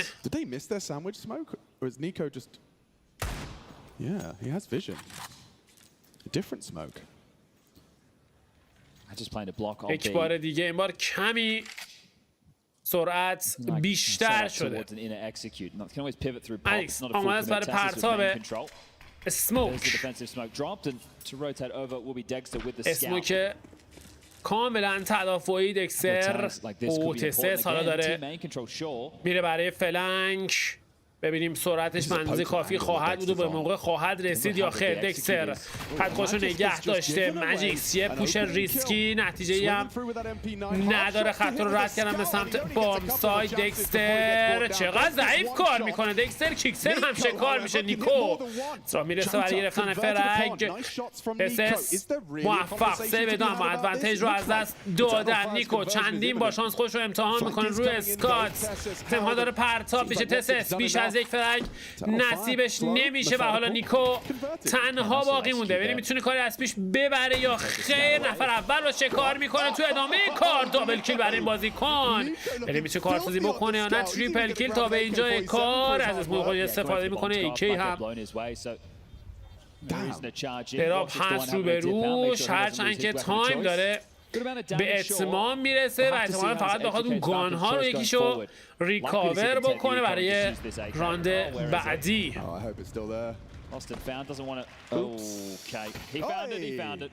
گرفتش. فکر کنم گانه رو گرفت. بله که ریکاور میکنه نیکو و حالا مسئولیت سنگین روی دوش این بازیکن هست. هیرو ایکی او فورس Oh, right. So how much more are they going to buy? Force! Here it is, the end, just scooping, trying to find this AK. And he grabs it. Good job from Nico. فالکونز تصمیم میگیره راند سوم رو فورس بکنه. 2-1 نتیجه بازی به سود تیم ایترنال فایر. خبری از ایمین نیست. بازیکن‌ها در کنار هم. 5 بازیکن. Can see this new angle being adopted from Magisk over towards the high ramp. در کنار هم دارن حرکت میکنن. ماجیسک حتی لوه رو نگه داشته. دکستر با خط ماجیسک اومد بیرون. اینم به خودش جالبه. اکزیکیوت داره شروع میشه به سمت بام سایت ها سرازیر شده. دکستر روی بام سایت نفر اول شکار میکنه. تو ادامه کار زانتارس موفق تر توی ترید. آیتم های پیاپی. حالا ماجیسک استرایک تو ادامه کار. ماجر ترید توسط نیکو انجام میشه. ادوانتیج در دستان فالکونز. اما C4 پلن شده. زانتارس و واکسیک وظیفه دفاع از این C4 رو بر عهده دارن. نیکو موفق تر و حالا توی ادامه کار زانتارس توی لحظه آخر جهت اشتباهی رو چک میکنه و فالکونز موفق تو گرفتن نخستین امتیاز. سلام به همگی، خوش اومدید.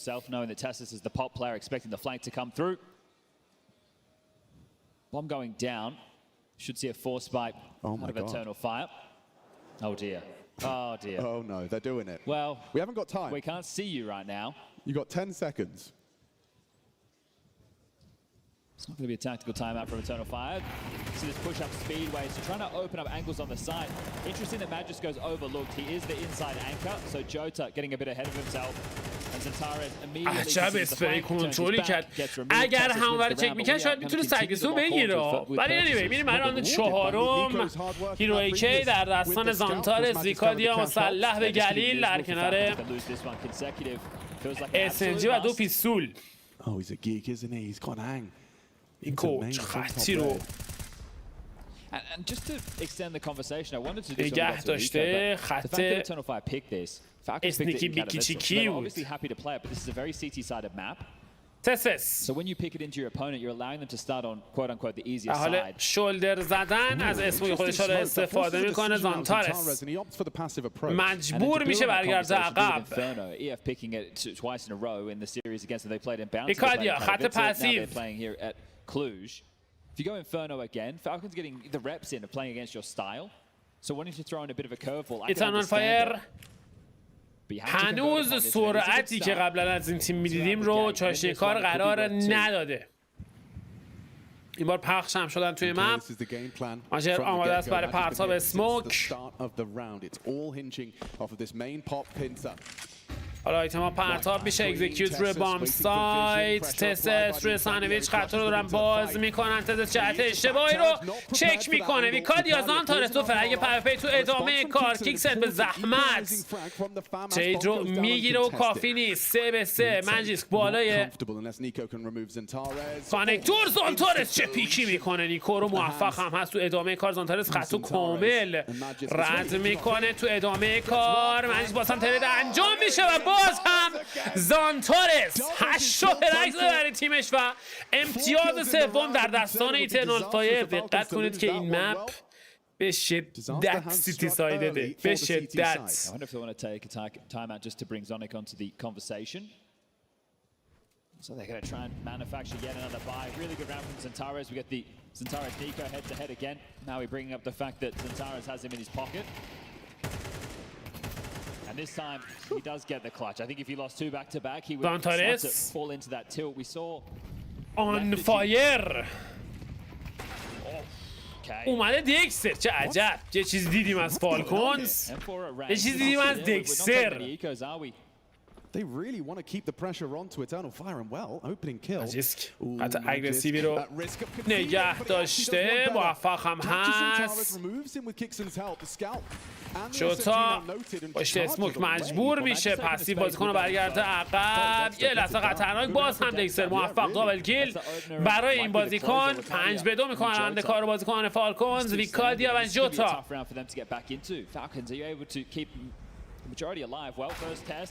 اوه نیکو چه استرایکی با دیزرت موفق توی گرفتن فرنگ و جوتا تنها کسی که باقی مونده تو موقعیت تک به 5. نیکو چه خط لانگ رنجی رو نگه داشته و اینجا کار رو تموم میکنه و فالکونز موفق تو گرفتن امتیاز دوم. سلام همگی، خوش اومدید عشقیا و اشتیا عموجای من. So likely to see them go for the force buy again, sure, but it is going to be later on. Take 9s, Mac 10s, maybe a couple of Deagles in the mix if they want to search. Depends on what Madja has in store. If we see mainly Tech 9s and Mac 10s, which take a look now at the heads-up display, you can see. باز هم فورس کردن بازیکنان ایترنال فایر. Interesting. Sandwich smoke in the air. دو مک 10 و سه تک 9 در دستان بازیکنان این تیم. Taking a passive approach, or rather an aggressive incendiary at the very least. Rotation point will be Dexter through Con. Too quiet towards Yard, he's on his way now. There's the support network as the block smoke is thrown out early. Magiska's got a good idea from his teammates' comms that it's a bit too quiet on the western front. Magisk روی بام سایت بی وظیفه کنترل بام سایت رو بر عهده داره، از نید خودش استفاده میکنه. نید بعدی نبود. یه ذره دیپ تر مینداخت. نید بعدی هم داره از راه میرسه تو صورت ماجری. نید اکسپلود شد، حالا خطا رو باز میکنن، میره تو اسپری. مجیس تریپل کیل، کواد کیل برای بازیکن، میتونه ایس بکنه. ویکادیا دینای میکنه اما نیکو موفق تر اونجا حضور داره و امتیاز در دستان فالکونز. Okay, now it's going to be the eco out of Eternal Fire, so a chance for Falcons to take the lead. Remember, CT-sided map, Eternal Fire going to be looking for, well, 1 or 2 more extra rounds, and that's going to be great. Falcons get a chance to start establishing some cash and residual. میریم الان هفتم. این بار دیگه ایکو هستن بازیکنان ایترنال فایر و فالکون شانس بیشتری داره تا امتیاز 4 رو از آن خودش بکنه. توی راند هفتم ویکادیا روی دیگل، من کسی هم هستش که دیزر در دستانش هست و نیکو یه برست و موفق هست تو گرفتن اوپنینگ فرانک برای تیمش. کیکسن خط لانگ رو نگه داشته. واکسیک رنجش خیلی زیاده، بخواد با گلاک این فایت رو اینگیج بکنه. دکستر جا به جا میکنه با کیکسن. دو بازیکن ماجر اومده سمت آیوی. لحظه خطرناک. دکستر موقعیت اول رو از دست داد، حالا کمی پسیوتر خط خودش رو نگه داشته. نزدیک بود اوپنینگ فرانک رو بگیرن بازیکن ایترنال فایر. دیزرت میتونه ترسناک باشه در دستان ماجر. یه لحظه یک پیک. کیکسن تو ادامه کار دابل کیل برای بازیکن. دو بازیکن دیگر دارن توی پاپ داگ. یه لحظه تسس افتاد پایین، اما در کل تونستن کار رو جمع جور بکنن و امتیاز 4 رو بدون از دست دادن برگ از آن خودشون بکنن بازیکن فالکونز. کلین ران برای این تیم، اختلاف برسه به 1 امتیاز. اما فالکونز هنوز راه سختی و پیش رو داره برای گرفتن مپ ترین. The pump dog or the B executes. So they want to go to something that's going to allow the Centaurus to take head-to-heads against Nico and Tessus in team main. See how much they're backing the individuals for that in a bit of a default spread. Timeout from Eternal Fire getting favor on the mic. Zonic gets to chip in on the other side. خب اینم از یه تایموت کوچیک. بریم برای ادامه کار توی راند هشتم. ایترنال فایر مسلح به 5 AK اومده برای پرتاب اینستا اسموک. کسلی کادیا پرتاب میکنه اینستا اسموک خودش رو. فلش هم چاشنی کار قرار میده. آیتم ها رو جواب میدن. نیکو این بار همین اگریسیو تر با سرعت بیشتر میاد داخل پاپ داگ. جوتا خطشو نگه داشته. مجیکس هم بر حضور داره. زانتارس موفق تر. مجیک ترید اما جوتا جواب میده. تو ادامه کار تسس هم از راه رسیده. همه بازیکنان یه لحظه سورپرایز شدن و حالا 3 به 3. haven't established any space on the map to start to settle into the mid round. کیکسن 10 left on the clock. تسس و دکستر در برابر ویکادیا، ماجر و واکسیک. Tessus has full control of the brown walls for now. Dexter with the deep line. به نظر میسه بخوان بیان برای بام سایت A. هم برساب میکنن داخل پاپ داگ تا کمی حواسا رو پنت خودشون بکنن توی لان. کیکسن موفق. دکستر او هم یه شات دیگه لنز میکنه. هم اسپات شده باشه ویکادیا یا خیر. خطا رد کرده اومده جلو. فکر کنم آمارشو داشته باشن. اسنایپ زد اینقدر دمش خورد. ویکادیا 30 ثانیه زمان. تسس هم از راه رسیده روی بام سایز. زیر فشار سنگین. کیکسن هم داره فلنک رو اکمیل میکنه. زیر فشار سنگینیه ویکادیا. هنوز بهش فضا ندادن. ویکادیا یک بار دیگه خط بکش رو چک میکنه و حالا کیکسن از راه میرسه و فالکونز موفق تو گرفتن امتیاز پنجم.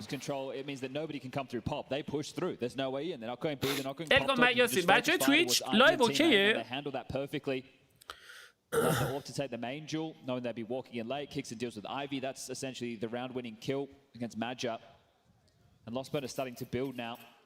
Eternal Fire can get some extra investments, but it won't be the full buy, and you really want to bring the AWP out into Woxie's hands going into the next. Try and level that field, set him up, allow for some heads. Didn't work out for them last time they tried this. This is just about Falcons building back into the game. They're going to be یک بار دیگه آز هم هیرو رایفل در اصلا زانتارز هم ایمار گلیل. Has support immediately. Dexter's AWP is already here. Nice restraint on his util as well. آیتم ها رو پرتاب میکنن با یه فلش. سعی دارن بیان داخل. مدیک سعی داره برگرده عقب. تغییر پوزیشن میده. دکستر نتونسته شاتا رو لنز بکنه. زانتارس فرک های پیاپی. واکسی خودش رو رسونده به اویل. یه نیدی که تو صورتش اکسپلود شده و حالا نیکو استرایکس یواش داره میاد جلو. خود نیکو موفق خط لوه رو نگه داشته. مهجر کارسازی بکنه یا خیر. تسس لانگ رنج فایت و باز هم فالکونز موفق تو گرفتن امتیازی که چقدر دکستر میستاد. چقدر دکستر میستاد. عمو جای من استریمتون خوش میگذره. گزارش خوبه. همه چی ردیفه. عشقید. بعدا نگاه قشنگتون. همگی خوش اومدید به استریم. میریم برای ادامه کار. نسبت به ترین‌های قبلی ترین جذاب‌تری و شاهد هستیم. اون پایین شادو ادوانتیج. اینترستینگ. و حالا واکسیک آپگرید به ایدالپی در کنار 4 AK. Just to facilitate some aggressive.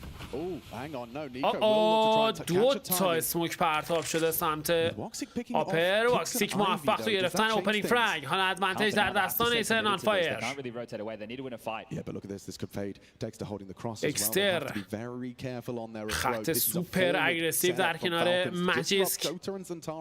خیلی خطرناکه این خطا. این ستاپ خطو باز میکنه تو ادامه کار. نیکو هم نتونست فرگ از آن خودش بکنه و حالا دارن برمیگردن عقب. بازیکن ایترنال فایر احتمالاً ریکامیت بکنن به سمت بام سایت ها. ولی آیتما پرتاب میشه به سمت بام سایت ای. سعی دارن خط رو باز بکنن. تسس توی فایتش موفق نیست. چه ستاپ عجیب و ضعیفی پیاده شد. به نظرم اشتباه فالکونز این بود که مجید اصلا نباید پوش میداد اونجا رو. اصلا نباید پوش میداد. دکستر هم اسنایپری نیستش که بشه روش حساب باز کرد. ستاپ جالبی بود تا موقعی که مجیسک تصمیم گرفت پوش بده.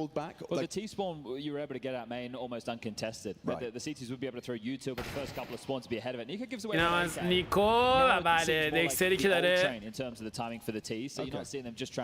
نیکو فرگ میزنه. اسمای خوشم پرتاب کرده. فکر کنم بتونن هانتش بکنن. ببینید اتفاق میافته نه. دکستر خط خودشو نگه داشته.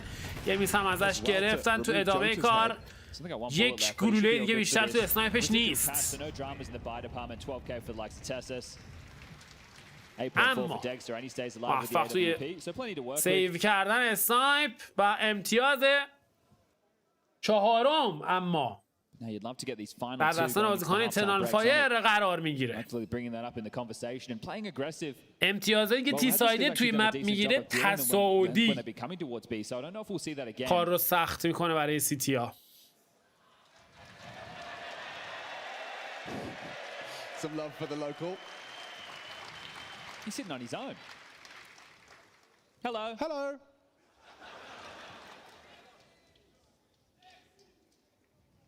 بابا ببر بذار بچه میخواست کیس باز کنه. 8-4 is ideal. Imagine if that was all coaching was. Yeah, that's all he had to say. Guys, just get 8. If we could just get 8 rounds, please. All right, well, I don't think we'll see them go aggressive in that same fashion again. Doesn't feel necessary. I understand that EF are playing a lot through that position, but خب بریم الان 11ام 6-4 2 امتیاز اختلاف. He's going to throw out an aggressive mid smoke. Oops.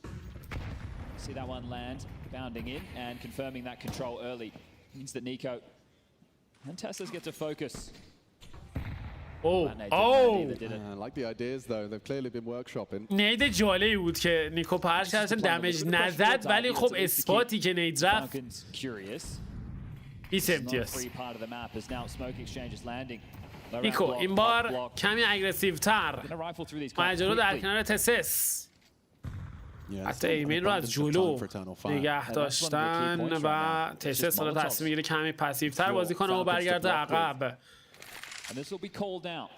The different sentries across the map communicating to their in-game leader Major. Smokes are being used. They can set up for an execute of their own. یک بار دیگه دارن آماده میشن برای اکزیکیوت A. اسپیریت A رو فکر کنم مد نظر داشته باشن بازیکن ایترنال فایر. اسس و زانتارس. اسس از مولی خودش استفاده میکنه. زانتارس اومد داخل فرگ هم گرفت تو ادامه کار. دکستر طبق معمول بالاخره شاتو لند میکنه خود دکستر. دابل کیل برای بازیکن. کیکسن هم از راه رسیده برای کمک. نیکو هم همینطور و امتیاز برای فالکونز. صلوات بعدی رو بفرستید بلندتر برای دکستر. That molly in towards ladder room, it really screwed the timing, didn't it? Zentaris had to play ahead. Fortunate to get that first. Kixon had that round secured. He had pushed Ivy. He was coming behind towards T middle, so no matter what. بالاخره دکستر فرگ زد. So just ahead of the timing that they were hoping for. Some good shooting. And there's that Kixon flank, takes that Woxic for free. All right, final round, first half. میریم برای راند 12 آخرین راند نیمه اول مپ اول 7-4 خطا باز میکنه نیکو. چه میسی هم داد اسنایپرشون نیکو. یه ذره داره با طمع بازی میکنه نیکو. این عجب نیدی هم داد نیکو. حالا برمیگرده عقب. نیکو به شدت تشنه بلادرستی داره بازی میکنه نیکو. جوتا سموک آپر رو پرتاب میکنه با یک فلش. نیکو میاد برای چک. زانتارس با صبر و حوصله خط پاپ داگ رو نگه داشته و حالا بدون آیتم میخوان بیان بیرون. تسس اسپات نیکو نفر اول اما زانتارس در مقابلش هست. ماجر هم موفق فرک های پیاپی برای ایترنال فایر. دکستر موفق تو ادامه کار. مجیک دوبل کیل برای بازیکن زنده هم موند و حالا ویکادیا تک به 30 ثانیه زمان. ویکادیا نیمی از هلس پوینت خودش رو هم از دست داده. C4 هم در دستان این بازیکن هست. 20 ثانیه زمان. پوش میده داخل اسموک. دنبال شکار. خیلی سریع ترید انجام شد و 8-4 نتیجه بازی توی نیمه اول به سود تیم فالکونز به پایان میرسه. 4 تا راند از دست داده. ببینید 4 تا راند چقدر میتونه سخت بکنه کار رو برای T-sided in map. This map was picked by Falcons. They lost 13-5. These T-side starts, they're brutal. So they changed in recent times. We haven't had it played an awful lot. Only 2 times during Cluj in terms of top teams. We've only just really cracked in towards the double digits, and it was for a while. Teams who were picking it were consistently losing it. It has changed. Now something we did catch was on the CT side for Eternal Fire, Jota and his inner hold. فردای نگاه قشنگتون چت همگی خوش اومدین. To qualify them for the arena. And they were isolating him towards B. He just looked out of sorts, so the moment was getting to him. He is still young to this environment. I don't expect it to be the same in this game, especially with more reps. The fact that they picked the map, it's something that they'd be confident behind him, and they should have a better idea of the rotations. Yeah, well, we saw it from like the Falcons POV. Every time Magisk needed a hand, we had Dexter slotting in, or we had an AWP rotating through. اما انگار تنهایی اومده بود. آخه دمت گرم بابا. اینو میگن یه سی اسلاور واقعی.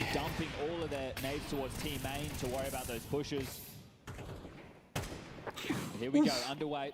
این برای شروع پیستون راند دوم. Love that there's a P250 نیکو روی P250. with it. A potent pairing. Quick about this. سه بازیکن با سرعت بالا خط پابلو رو باز کردن. زانتارس موفق توی گرفتن اوپنینگ فرانک. واکسیک کارسازی میکنه خود واکسیک تا ولی برای بازیکن هنوز تریل انجام نشده. بالاخره نیکو رگ اول رو میگیره. شات لیکادیا رو هم زدن، اما ماجر رو ببینید، پوزیشن ماجر رو ببینید که نتونست رگ بگیره. وای باور نکردنی بود لحظه اتفاقاتی که داشت رقم میخورد. جوتا موفق تو ادامه کار. خود جوتا چه پیستولای سنگینی زده برای ایترنال فایر. جوتا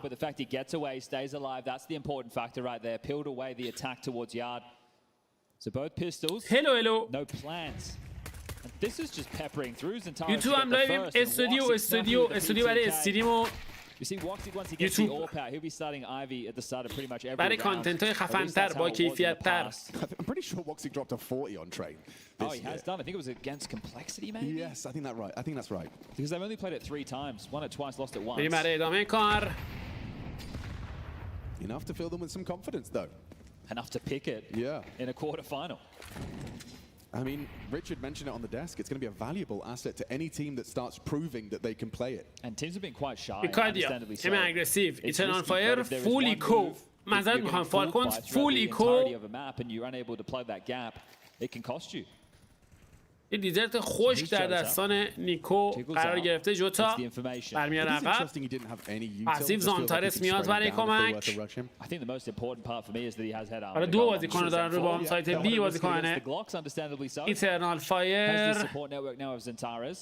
I mean, mission for Falcons is a bomb plant. He'll waterfall out. Still feels like Jota's about to get himself a nice couple of freebies, couple of eeks. حالا خط رو باز میکنن جوتا. دابل کیل برای بازیکن زانتارس. او هم موفق یه دابل کیل دیگه. نیکو سعی داره یک از ترک‌ها رو ترید بکنه اما موفق به انجام این کار هنوز نشده. چه دمیجی هم بهش زدن. یک نید دیگه هم از راه رسید و اینجا ماجر هم از راه میرسه و موفق توی گرفتن فرگ آخر. و حالا اختلاف داره کمتر میشه. 2 امتیاز بیشتر اختلاف نیست. تو اسکوربورد میریم برای بایراند بعدی فالکونز. کار بسیار سخت. So bonus round for EF. You wonder how are they going to use these MP9s. Madra and Wakadi could go aggressive pop. You might want to take them for an inside push. As long as you get up close and personal, you level the playing field. They're just going to use it like a standard gun round. Insta sandwich, nades towards middle.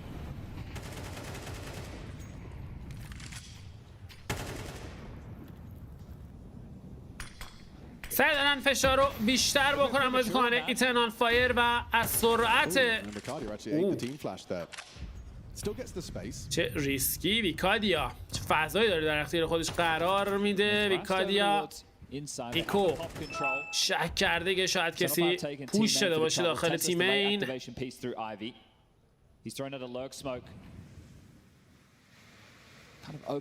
که آیوی هم پرتاب شده. تست پشت اسمو که آیوی all the way around through CT. So that'll be a conversation that EF are having right now as Kixon back towards spawn to throw out some late smokes. Looks like 3 players through Ivy as Matt just called the bluff. He's just dropped a block smoke of his own. We're down to 55 seconds, so Kixon won't be able to throw that for now. Kixon مطمئن بود داره اسمو درست میندازه. اسمو یه ذره شک داشت سر اینکه اسمو از این وری و از اون وره. Ivy didn't feature too much in. پشت اسموک آیوی دو بازیکن دارن میان جلو از فلش خودش استفاده میکنه. کسی اسپات کرد یا نه؟ تسس داره میاد جلو. ماجر با MP9 کلوز رنج فایت موفق هم هست تو ادامه کار. ماجر دابل کیل برای بازیکن سعی داره تریپلش بکنه مسلما دیزرت. ادامه کار دکستر اولین ترید رو انجام میده. کیکسن از راه میرسه برای کمک. ویکادیا اونجا حضور داره خطو برمیگردونه خود ویکادیا موفق و حالا اختلاف میرسه به یک امتیاز توی اسکوربورد. Felt like he should have been good for the third, but that's a strong position even in the old train. Can't hold angles in CS2. Well, look at Madja. Yeah, he's showing you can get it done with that MP9 pesky weapon. And that was the first rifle round in this second half. ایبراهیم احتمالاً سیو بکنن بازیکن فالکونز و 8-8 نتیجه بازی برابر رو خواهیم دید. Now these are scary. On train against Deegs. All it takes is a couple of one bangs. Make sure that you're not leering into angles without 4 تا دیزرت بایی کردن بازیکن فالکونز. 24 آرمور بای. باکسیک موفق تو گرفتن اوپنینگ فرک تو ادامه کار. ویکادیا سعی داره سریعتر فضا رو در اختیار خودش قرار بده. جوتا ستاپ کاملا سنتی شولدر پیک و استفاده از آیتم سمت بی سال هاست که تو ترین داره جواب میده. Not a whole lot of friction. Well, yeah, I'm going to look to level things up with this one. Dexter will be getting his AWP out into the next. Lost bonus is there. ویکادیا خط پاپ دار نگه داشته. ماجیکس در مقابلش. باکسیک شادو رو دیده و اینجا موفق هم هست. چه ادوانتیج وحشتناکی داره سیتی. شادو ادوانتیج هم دارن توی تیم این.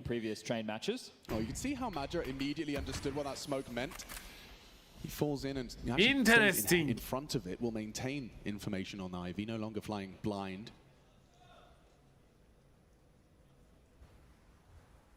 ماجر دوباره همون خط رو نگه داشته و حالا خط باز میکنه تو ادامه کار. از مولی خودش استفاده میکنه که به نظرم اگر با همون رایفلش بازی میکرد راحت تر بود. 20 ثانیه بیشتر از زمان باقی نمونده. دکستر و کیکسن خط رو نگه داشتن. کیکسن موفق میشه فرک هم بزنه. زانتارس روی بام ساید. دکستر میتونه شاتولند بکنه. خیر زانتارس اجازه ادامه کار رو بهش. 8-8 نتیجه بازی برابر. میریم راند 17 هم. دکستر اسنایپینگ خط رو رد کرده. دکستر اینترستینگ رفتن برای یک بریک. وای نیم ثانیه کم آورد. از سمت پاپ داگ زیر فشار سنگین تو ادامه کار. باز هم زانتارس دابل کیل برای این بازیکن. 21 فرگ داره زانتارس برای تیمش. شلاقی داره میزنه زانتارس. This time there's conviction behind that smoke. Oh, and that was likely her. Ivy. That's really unfortunate on the timing. The nade gets thrown. نتونست بره داخل. ویکادیا. Oh, that's a little bit of a punish for his walk. Yeah, and I think they were playing ahead to deal with the save. زیادی عجله کرد ویکادیا. 3-4. دیگه از فرقا برگشت. هرچند هنوز کار فالکون سخت اگه بخواد راند رو برگردونه. تسس در نزدیکی تیمین.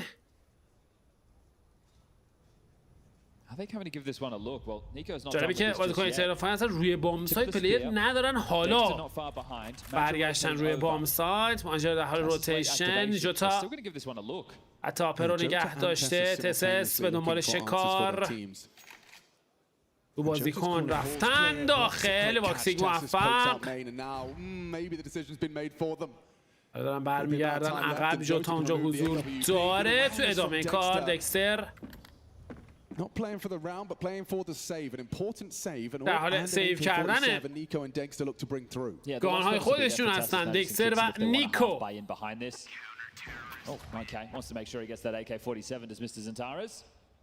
AKیو زد تو گوشش رفت.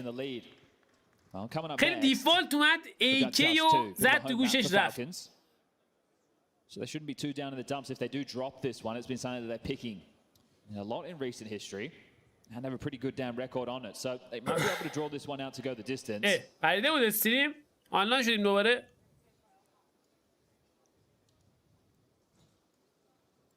Tactical timeout called. یوتیوب وصله تویش هم وصله. Giving them a moment to take stock. نه اینور کلین فیت نیست نه. اینور کو استریمه. ESL کلین فیت میده. No lost bonus for Dexter and Nico, but they keep their guns. Everybody else can get in with Galils and utility. And that's if they want to shove. تویچ فیکس 3-2 قطع بس میشه. It's quite balanced in the head-to-head. عجیبه. Santara's having the clutch earlier on the چقدر عجیبیه. You need as many T rounds as you can get, and you're not going to get a whole lot. So if you're winning them out in clutch varieties, especially the pistol as well, helps out the campaign. You're seeing the difference right now from Falcons. Yet to post anything. We're talking 5 on the trot right now for EF.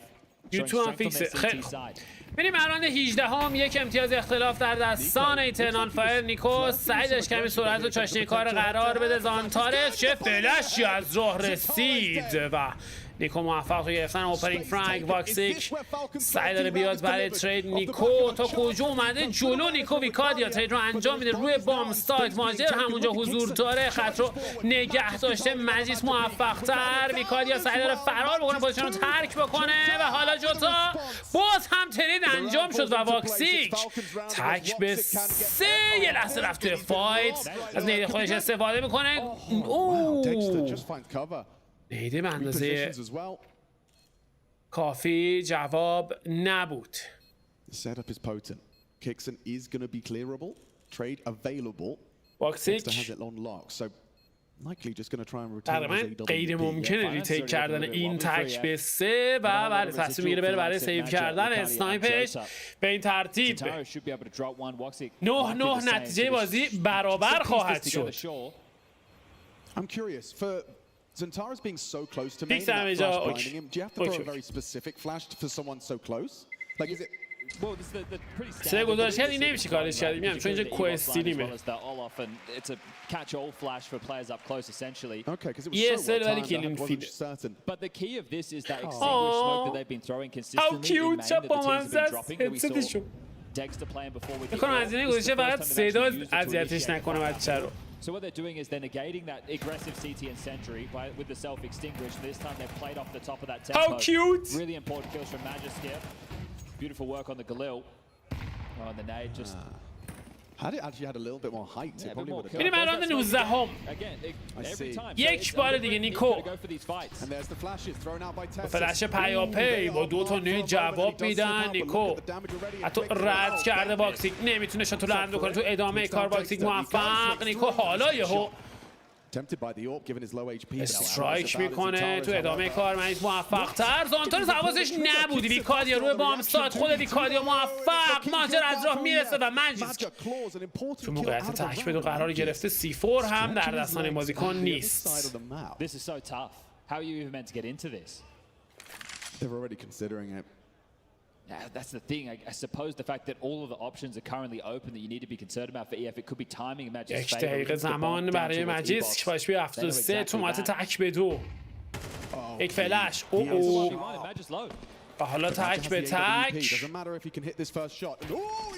چه عجیب و مواجه موفق تر. وای چه تک به تک رو کلاچ میکنه. IGL تیم ایترنال فایر. پلیر با تجربه این تیم. Very low on HP, and you can see Falcons turning it into a brawl. They use that smoke again. They get the space. They're able to aim چه فرصتی رو از دست داد. EF lost track of all of the territory that the T's had. دکستر رو دیدی؟ دکستر خدا وکیل دکستر رو دیدی؟ Everywhere. Yeah, Wacardia with the double. Flash was a little bit deep. Fortunately, Magic makes up for it. Yeah, you could feel it. You could see him just almost expecting himself. آدی مرسی واسه دونه. قربونت برم. سلام به روی ماهت. مرسی فدات شم. قربونت برم من. They know that only one player survived. They have that AWP. They're talking about what type of setup they're going to go for the سلام به همگی. خب میریم الان 20. Looking at the round timeline on our screens right now. Falcons only one. ایترنال فایر جالب جواب داد. استراتژی فالکونز رو 2 تا نید افتاد زیر پای نیکو و کلا میسپلی دادن ادامه کار رو، هرچند که آخرش نزدیک بود مجلس تک به 2 رو بگیره که ماجر اجازه این کار رو نداد و حالا اترنال فایر امتیاز 10 رو گرفته، 2 رقمی شده. میریم برای راند 20. اگریسیو دکستر نمیتونه شاتو لند بکنه. ویکادیا کمی سرعت، چاشنی کار قرار داده شده. مجلس اومده بود برای پری فایر، اما ویکادیا در کنار زانتارس 2 بازیکن دارن فضا میگیرن برای تیمشون. 2 بازیکن فالکونز اصلا حواسشون هم نیست اینجا، هیچ سمت پاپ اصلا خط نداره. ایمان خطایی رو گرفتن. سانتارس یه لحظه خطرناک. کامل نفر دوم رو هم دارن، نه که ویکادیا موفق تر. 4 به 4 جوتا او هم داره از راه میرسه تا فشار رو بتونن بیشتر بکنن که تصمیم میگیرن حالا برگردن به سمت بام سایت ها. جوتا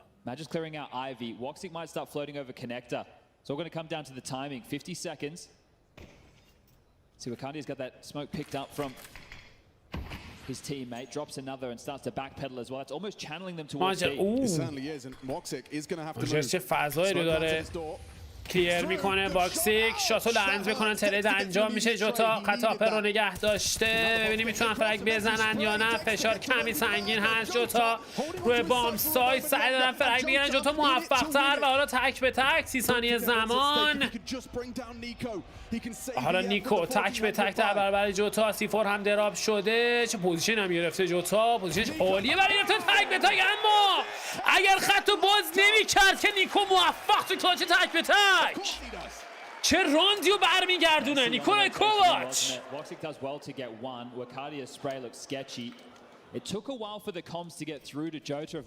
تو عجله کرد، چه عجله‌ای، چقدر عجیب بازی کرد جوتا.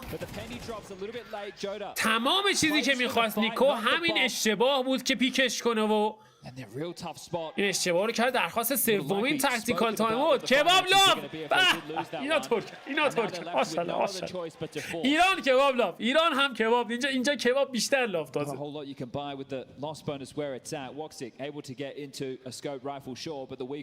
سلامتی همه کباب بازا. Everybody else is going to be operating with just the pistols. That means Yuto is going to be nothing. So right now, all the advantages are for Falcons. What really fills me with confidence is Kixon and Magic Spy. Yeah, and this is they're either just going to go super fast. Unfortunately for them, there's only بچه های چت نمیخونم آلردی، ببخشید چون میخوایم کسب بکنیم و چت بخونم حواسمون میاد به سمت چت. میریم برای رانده 21 10 نتیجه بازی برابر. اکستر اوه چه ریسکی لحظه بازی کردن، تگ هم زدن به نیکو. جوتا این بار پشت رد MP9 یک بار دیگه، یک تگ دیگه. چه دمیجی دارن میزنن. اکسر بالاخره تیلو انجام میده. تسس چقدر به موقع چک میکنه. حالا زانتارس ببینیم کاری از پیش میبره یا نه. 2 بازیکن داخل آپداگ هستن و مجیز خط رو نگه داشته. اسم رو پرتاب میکنه. اکسر خط فرنک رو نگه داشته. خط درستی هم هست. ماجر داره از راه میرسه. ببینیم تایمینگ به سود چه بازیکنی خواهد بود. آیا اکسر خط رو ول میکنه یا خیر ماجر همشون پوش نداده و پوزیشن خودش رو حفظ کرده. کیکسن داره از راه میرسه. فلنک روی فلنک، هرچند ویکادیو زانتارس هم دارن میان بیرون. یه لحظه خطرناک تو ادامه کار. حالا خطو باز میکنه. اکسر سرعت رو انجام میده که بقیه بازیکن‌ها همونطور تی وی 1 پوزیشن گرفتن.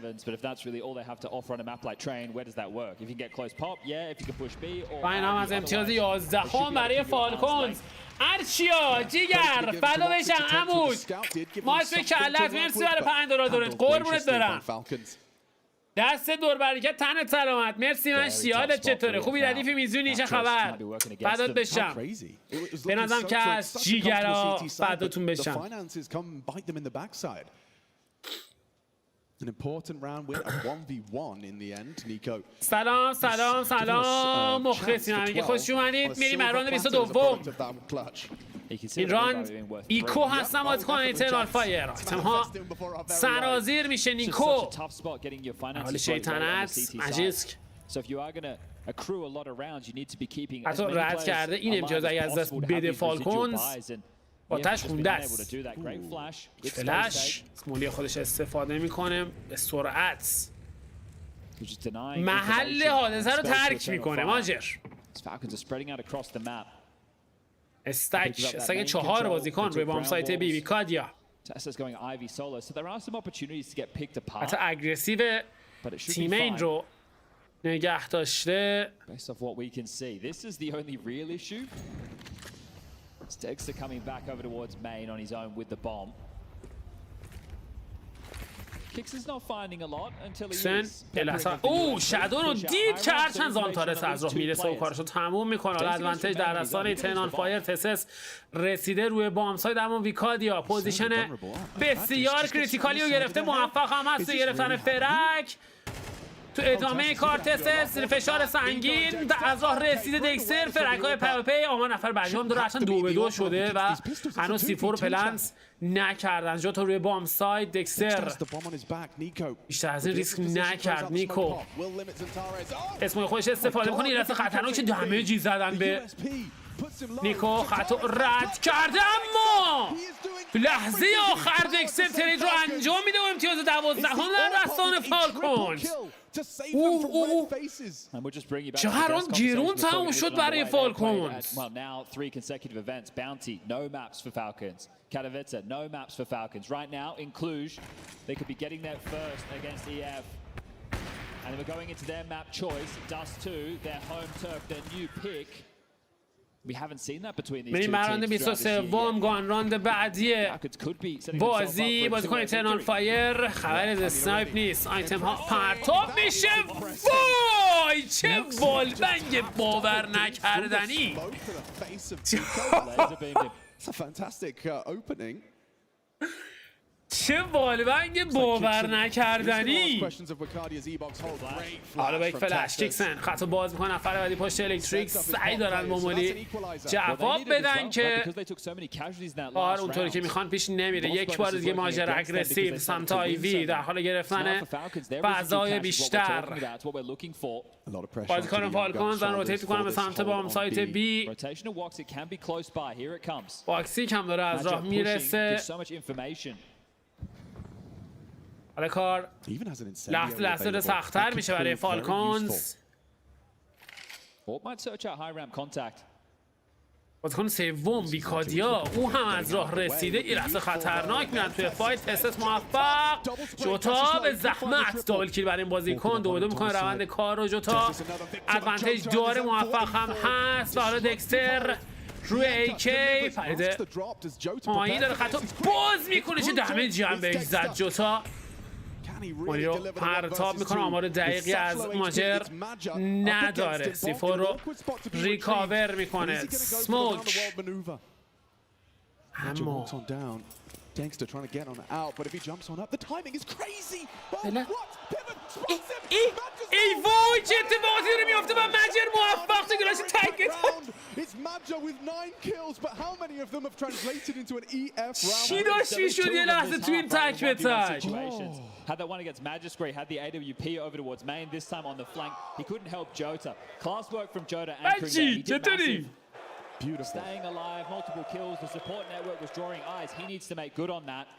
حالا درخواست سومین تاکتیکال تایم اوت برای Look, stage game, anything's possible. Falcons. He starts hearing the crowd getting excited about the situation. He's not understanding what that info means. Okay, hang on, wait, yeah, you're right. I was like, you're not a mind reader, but you kind of just did. Yeah, that's probably exactly what happened. But right now, as touched upon, the finance is an issue for Falcons as we've made it to round number 24. This game, this head-to-head, I think it does deserve overtime. And Jota passing his test with flying colours. Yeah, beautiful work from him. Still tough for the EF buy with only one player staying alive in this situation as well. Nice shot, important shot from Madger in the end. Jota getting fired up, bringing some energy. و حالا یک امتیاز تا اوورتایم و یک امتیاز تا پایان مپ اول. اکونومیک فالکونز اصلا جالب نیست برای این راند. ایترنال فایر هم اونقدر شرایط خوبی نداره. دکستر چه دمیجی خورد در همین ابتدای راند زیر فشار آیتم های سنگین بازیکن ایترنال فایر. Just two Goliaths swinging at each other. Now a bit of a difference in the orb department. Dexter has one, but Woxic doesn't. Already seen him get some scout tag, sure. Can see this conservative from Jota just with the smoke on the jiggle, looking for any info.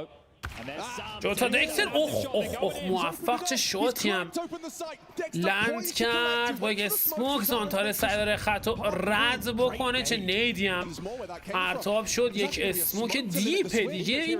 اسموک یه ذره عجیبه. هرچند نیکو وای پوزیشن نیکو دکستر موفق. یه فرندی برای این بازیکن کار داره لحظه سخت‌تر و سخت‌تر میشه. کیکسنو هم موفق تو ادامه کار. زانتار سعی داره فرهنگ بگیره. مجید فرار میکنه از اون اسپات. باکسیک به دنبال شکار رو اسکات 4 و این هم از نفر بعدی. زاندار تنها سک 5 و اینجا دکستر کار تمام میکنه. فالکونز موفق تو گرفتن مپ اول. واو یه دونه از اینا بزنید به افتخار فالکونز. چه عجب فالکونز مپ گرفت. فالکونز مپ گرفت.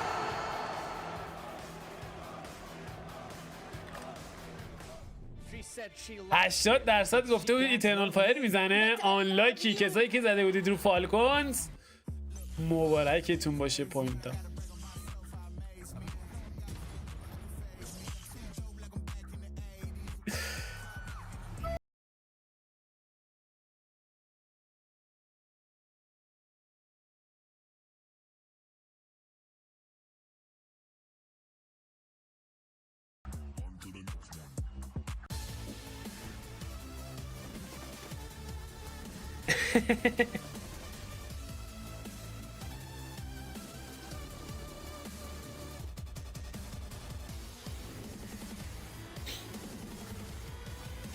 من خودم باورم نمیشه فالکونز برد.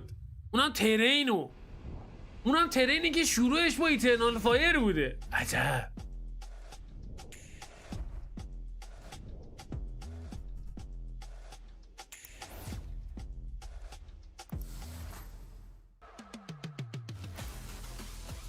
خیلی عجیب بود و جدی و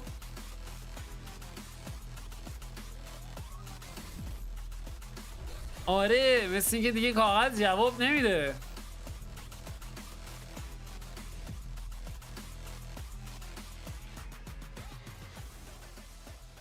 فالکونز ولی اصلا ضعف یه اسنایپر تو شدید حس میشه. یه اسنایپر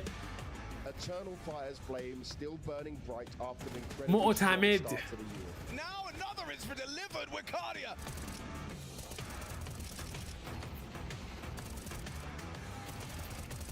They continue to level up and show up since adding Jota, and here they want to prove to the world that a Turkish team can do more than just reach the grand final.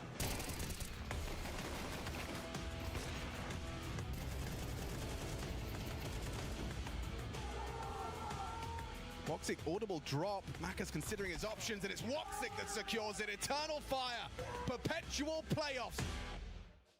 سلام آمد چطوری؟ دوتا همه گیم فالکونزه. فالکونز چطور اون برای سیلور تیمش بزنه نزنه؟ چطوره تیم دوتاش؟ توفان لولشون در این حد نیست. Falcons looking like they've got 1 foot in the semi-final. We'll talk more about that in just a moment. But what did you make of that game and kind of how they were able to overcome an opponent that they've lost to repeatedly? This seems like a weird pick from Eternal Fire from the start. I mean, it's one of those wild card maps. We're not. این برای خیلی خرج کردن. قصد اینم اون برام خرج کردن یا نه؟ So I think you're kind of blind as to what Falcons is going to be capable of or not. You're sure you beat him at Katowice on this map. این سیمپل که سیمی نویسه سریع باد جواب میده. When you look at this game, I really just feel like it was the Nico show. I mean, the guy was everywhere on the CT. ببین سجاد نوشتی سیمپل باد اون بالا جواب would stack inner upper side and just catch people off guard. Just had so much impact. وا این ایده رو یادم رفت کی داد دیشب ولی خیلی باگ بود خیلی باگ بود این ایده اسم سیمبلو کسی تو چت میاره باید جواب میده perfect offenses, but we see what Falcons did on their offense, and they're just like Nico, go kill. They're throwing the necessary smokes to take outside yard space. Then they're just flooding everybody behind him out of his entry point. And that's really all it really took to bust open these bomb sites. We saw repeated calls from Falcons where they just wanted to do the same thing, and then the execution in the late round is just a smidgen better. Yeah, and we definitely saw a good, solid individual performance. But honestly, for me, the surprise here in Cluj has been there have been multiple bright spots. It hasn't been that way up until this point, but other players are now starting to add some support to what Nico was kind of doing, which was carrying in all of those maps, very often putting up big numbers and still losing. And now he's getting some help from his colleagues. And that comes from people like Dexter, people who, I mean, I think a lot of the jury was definitely out on Dexter for quite some time in CS2, whether or not he was actually going to pick up the form that he showed in CSGO, that star potential, but that's exactly what they got here. Yeah, we got the Nico show, but we definitely saw Dexter holding some really important lines, holding flanks at times, and the thing is that he's throwing a lot of the utility to set up his teammates, so to still have this sort of impact on top of the fact that I'm sure he had a dozen flash assists nearly as well, that kind of stuff just is so important for a team that's trying to put this kind of structure together. What's absolutely crazy, just as well, about this performance is I can think off the top of my head of 3 really bad whiffs he had as well. It was like, yeah, he was able to post up this just monster performance. Yeah, I mean, just look at some of these frags he's getting towards that ramp into the inner bomb side. I mean, that's massive, and this is ability to rotate on the defensive side with the op. And I mean, look, I think people forget that Dexter had a long period of time off from this game. I mean, he basically didn't play Counter-Strike for a year. And then even when he tried to come back, there was obvious visa issues through a lot of heroics, first half of 2024, and so he really didn't get to settle in until probably the last like 4 to 6 months of 2024 with that team, and he eventually got himself up to a really high level, and he's now transitioning that over into this year as well. And I think he thrives in situations where he doesn't have to think a lot, when he's able just to kind of get some support, take a line, and hit the shot. He's very good at hitting the shots, and so if you can get him in a early round situation with support, or just let him play post plan or something like that, he can be very successful. I think just as well to your point, I think he's at his best when he's in flow states. Like when he's not, overloaded with things coming at him from different directions. There was multiple moments there where he got several kills in a row, and it was like, look, there's one optimal option here. You have to play it, and you have to hit the shot. When he's doing that, he looks really good. He's got fast firing speed. He's a very flashy opper. I mean, yeah, you're not going to put him in the same conversation as some of the best oppers in the world, but I think if you can continue to have performances like this on this Falcon squad, he is eventually going to put himself in the conversation as far as just raw opping. Yeah, sure. He's trying to enter the conversation for the top oppers in the world still. I'm not really saying that this one performance is going to vault him into the top 5 or anything like that, but it's obviously a boon to Falcons that they can rely on their op presence. In the past, I mean, Sun Pius wasn't really even that bad for them, but I would say today, between both of those players, it's just a hair where Dexter's ahead. Yeah, that's fair. Meanwhile, over on Eternal Fire, a couple of players didn't really get going in this one, and definitely in a match this close, it's very similar to some of the other games we've seen today, where one player just being able to find, even like one extra kill in one extra round, it could have been a reverse scoreline. Yeah, it's a tough one. I think that a lot of the reason why this game was even close is because Eternal Fire won both pistols and had good starts to both halves. I mean, they got 3 of their 4 T rounds in the first half just in those first, 5 rounds played. So it really did come down to just having hot starts to stay competitive. And, there were a couple of bright spots you can look at and be happy about. Joda, I thought, did a pretty good job anchoring the inner bomb site, a lot of the time. They were able to put together, a pretty decent defense in those situations. But at the end of the day, Falcons just, again, played simpler Counter-Strike, forced their way into outer, let Nico lead the way, and then he had great follow-up kills from Magus and other players on the team. And speaking of Magus, people forgot about this guy. I feel like because Falcons had such a horrible last year, people forgot that Magus is still a pretty capable player. Definitely, I thought when the whole, move came in and he came in for Shush, I thought that was actually a pretty damn good move. And I think a lot of people kind of slept on that, in my opinion. Yeah, I think with Magus, obviously he's got that tenure and that experience. It's just been, Falcons has just been a weird project, man, like from start to finish. It's like very hard to gauge where all the individual players are at, because when you start looking at like performances, it's like, oh, okay, but those stats are from this lineup, and there was a weird period where he was secondary calling, and that was when they took Sun Pius out, and this is with a new core, and all of a sudden there's like just a million caveats. The team just hasn't had consistency, and that has obviously led to it impacting on multiple players in this lineup. It's been a clashing of philosophies in the past. When it was Snappy and Zonic, sure, they're both from Denmark, but that has nothing to do with actually the fact that Snappy wanted to do faster, poppier plays, whereas, you know, the success that Zonic's experienced in his career was playing perfect Counter-Strike. So this is a lineup that I wouldn't say is trying to play perfect Counter-Strike, but I feel like the Zonic conversation too, along with Magisk, is just that they're acclimating. They're recognizing that we can't just play perfect CS.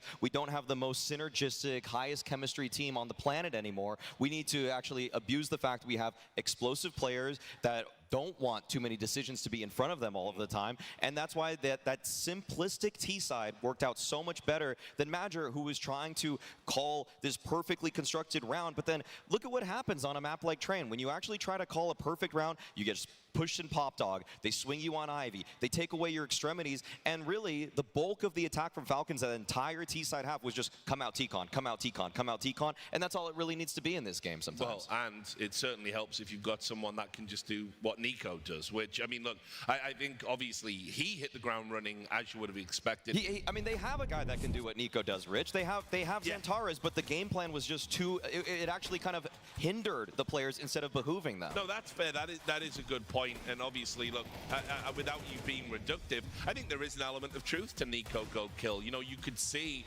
how Falcons were playing around what Nico was able to do, reacting to it, taking up the space that Nico was able to get. And obviously, that's kind of what G2 had been trying to do before it, with maybe arguably better players, but now you can't even necessarily guarantee that. It's just his intuition as a player, right? I mean, you saw on the CT side the amount of different looks he was taking, different locations he was playing from. He just seemed to have such a good read of the lay of the land. And then, yeah, I mean, the thing is, when we see teams be successful on T-side Train, it's about keeping things simple. You know, it's about controlling that top side of Outer. If you can get to that top side of Red Train, you know, with Ivy smoked off and Icon smoked off, then you just, you know, get that initial space and you just start pressing the site together. I mean, that's eventually what got them the rounds that they needed to finish off the game. Nico was leading it, and then again, you got good trades from Pop. And I actually think one of the downfalls of Eternal Fire that I don't like about this T-side is the fact that they don't put Xantares in winning positions. You know, a lot of time he's doubling up inner halls on T-side with Joda, and that's just not really an effective place for him to be, in my opinion. He should be like Nico and more in team main and just leading outer hits and letting him cut loose in entry. Look at the heat map there as well. Like, Nico just went where he wanted. Exactly. You know, we've talked about it on Nuke. We say he goes where he wants, he does what he wants. He's doing that on Train there as well. It was just kills all over the map, and each one, there he is. We're talking about you, brother. He knows, right? But he just, when he has that game and he's just getting kills all over the map, it just makes it so much easier to execute whatever game plan you need to do. We turn our attention now to Dust 2. Sure. We were having a little bit of an argument in the green room, a friendly one, about which team is the best on Dust 2. You, Dust, you think Falcons have got this all day on this map. Explain to me why.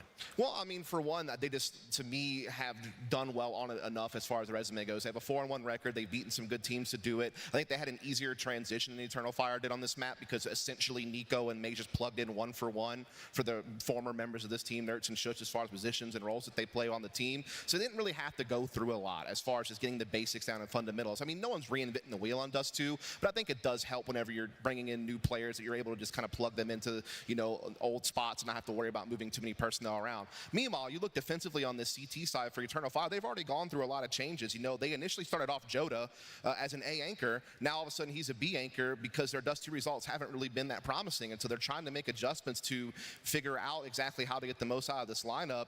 And so far, the resume hasn't been that great. I'll give them credit. Most of their losses are to elite teams, but they just haven't gotten any big wins that get me, you know, really kind of confident in them.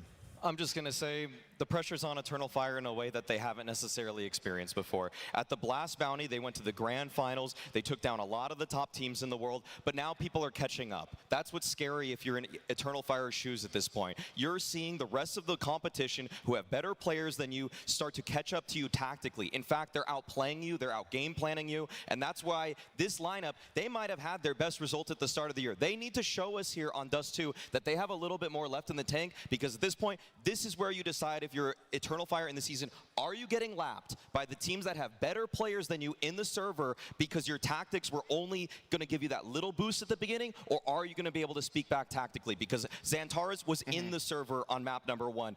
Some of the other players were able to chime in individually, but now you're getting beaten comprehensively. That little boost you had, it is slipping away through your fingers.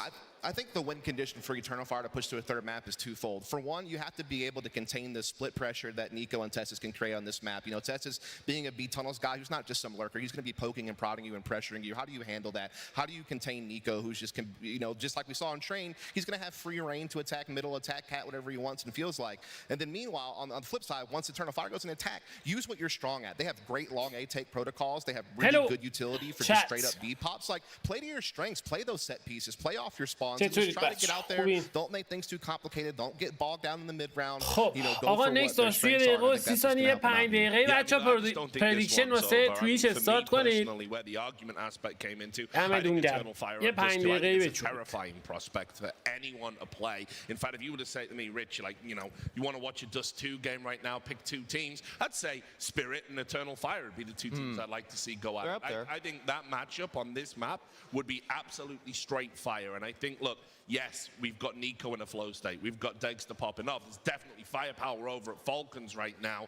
But I do think Eternal Fire can play this map as well as anyone in World Counter-Strike. I'm really scared for them, Richard. Falcons have been leveling up on this map. They look like they're already in this series. They have familiarity with Eternal Fire. They've already righted the script from losing 4 maps in a row to Eternal Fire across the Bounty, across Katowice. They've now tasted blood against EF, and I feel like they're going to be able to close it out here on a map that they have outlined and showed us that they can beat some of the best teams in the world on. چون داست از همون اول اسمش داست the stars for Eternal Fire step up, and we praised them before this series started. How consistent Xantares has been as an entry fragger, how Joda hit the ground running on this team, how Wikidia has found new promise on this, but we didn't see them actually bring it to the table on the map where elimination is on the line. You've beaten this team a couple times before, you know what you're capable of, but now this is where all the pressure comes to a head. Yeah, I mean, it's going to be tough. سریع مپ دوم شروع کردن. You have to put that, the train Hail Mary aside, you have to put that down, forget about that. Dust 2 is a much more comfortable environment. It could just be something as simple as a veto snafu. The one thing that I would say for people to pay attention to in this game is just that the way Matter likes to game plan in general is he targets one specific part of the map as he outlines it to be just the weakest player on the opposing team. That could be Kicksan, that could be Magist, depending on form during the day. And I want to just see, can he change that? Because sometimes they dig themselves in a hole trying the same play over and over and over again. Because Dust, I agree with you. They have their B-pops, they have their long protocols, but usually they just center on one for the first 3-4 gun rounds repeatedly until they just realize, is this working? Is it not working? Is Xantares killing people with double entry? And if he's not, then it's just that they're so deep in the hole at this point that I feel like they don't always make the mid-half adjustment they need to. I mean, that's a fair point to make. I mean, it's one of those things where, yes, you could have the best playbook in the world, but it's about making sure you make the right calls at the right time and handling up those mid-round situations. And I think that, again, it's going to be a lot about when, you know, the Falcons start off on T-Side on this map, are you able to contain the pressure that they bring to the table? Are you able to contain Dexter going for his opening picks with the op? Are you going to be able to contain Nico, who can just bring so much pressure and he just plays with intuition and can kind of sneak up on you at any given point in time? His timings are just so impeccable. It's hard to really kind of prepare against that because you don't really know where he's going to be and when. You just always know that he's going to be a threat on the map somewhere. And yeah, I mean, I think it is about diversity. You know, it's one of those things where use your full playbook. You know, don't get bogged down in the mid-round. Go ahead and go for those spawn-based plays that you feel confident in. And I think the biggest thing that I'm going to be looking at in this game is this new B defense that they're trying out. You know, Joda having to make the transition to a B anchor. That's a tough spot, so we have to see if he's going to be able to handle it. We're going to see if they are able to handle it. We're ready to get into the game. This is Falcons looking to soar into the semi-finals. Take it away, guys. حتی کنم هنسویری خالی بنویسین یه چیزی میاد بنویسه یکی فارسی هنسویری فارسی شاید بیاد یادم نیست فکر کنم این حد کرده بودم anyway به نام خدا در خدمت شما عزیزان هستیم با رقابت بین تیم فالکونز و ایترنال فایر مپ دوم داستو اسموک کراس رو از کجا پرتاب کردن جوتا پشت کار یک نید کنید. حالا خطو باز میکنه. فرست بلاد در دستان بازیکن زیر فشار سنگین تو ادامه کار. دکستر تریج رو انجام میده. از راه رسیده ماژر روی بام سایت. زانتارس موفق تر خطو باز میکنه. دکستر کنترل بام سایت رو میگیره. چه دمیجی هم خورد واکسیک. دکستر میره برای پنالتی C4 3-3. زانتارس کار جمع و جور میکنه و حالا کیکسن ببینید میتونه کارت بکنه یا نه. هر دو بازیکن اومدن پایین. نفر اولش کار میکنه و خود کیکسن موفق تو گرفتن امتیاز. چه کلاچ چه تک بدوه قشنگی میبینیم از این بازیکن. No issues if your in-game lead is clutching up like that, and that'll be their first pistol in the series so far. So important stuff from Kixon. Talking about his form on train. It's definitely an overperformance by his typical standard. If he can keep this up, this is a golden opportunity for Falcons. Take a look, double scouts are out. Okay. It's a nice little tag early. Nico's going to go test the waters of long. دکستر روی اسکات یه تایی هم زد سمت لانگ. نیکو اومده بود برای گرفتن اوپنینگ فرنگ. زانتارس اگریسیو سمت وسط.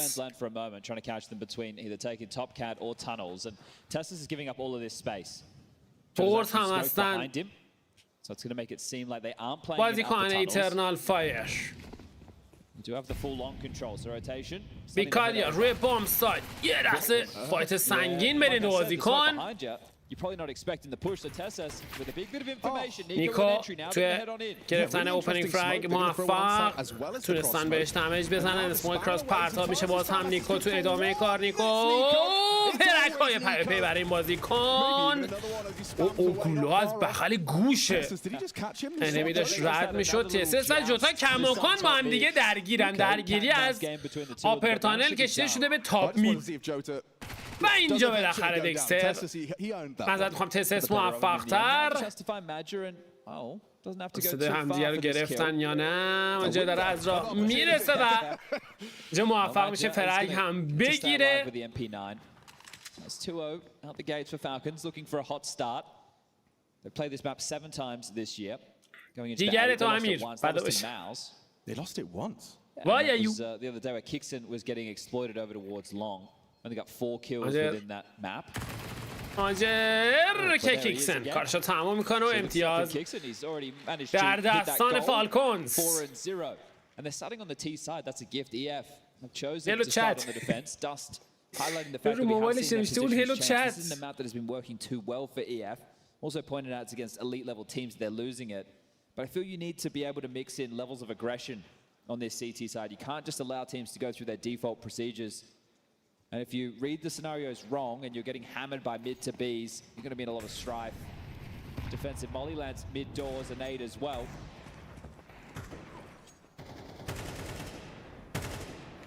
And for Falcons in a round like this, keep as many players alive as you can and just liberate by the assistance of Dexter and Kixon. در کنار دو بازیکن دیگه اینجا حضور دارن. چه قشنگ تماشا کردن. خطا رو باز میکنن و بعد سه فرگ پیاپی.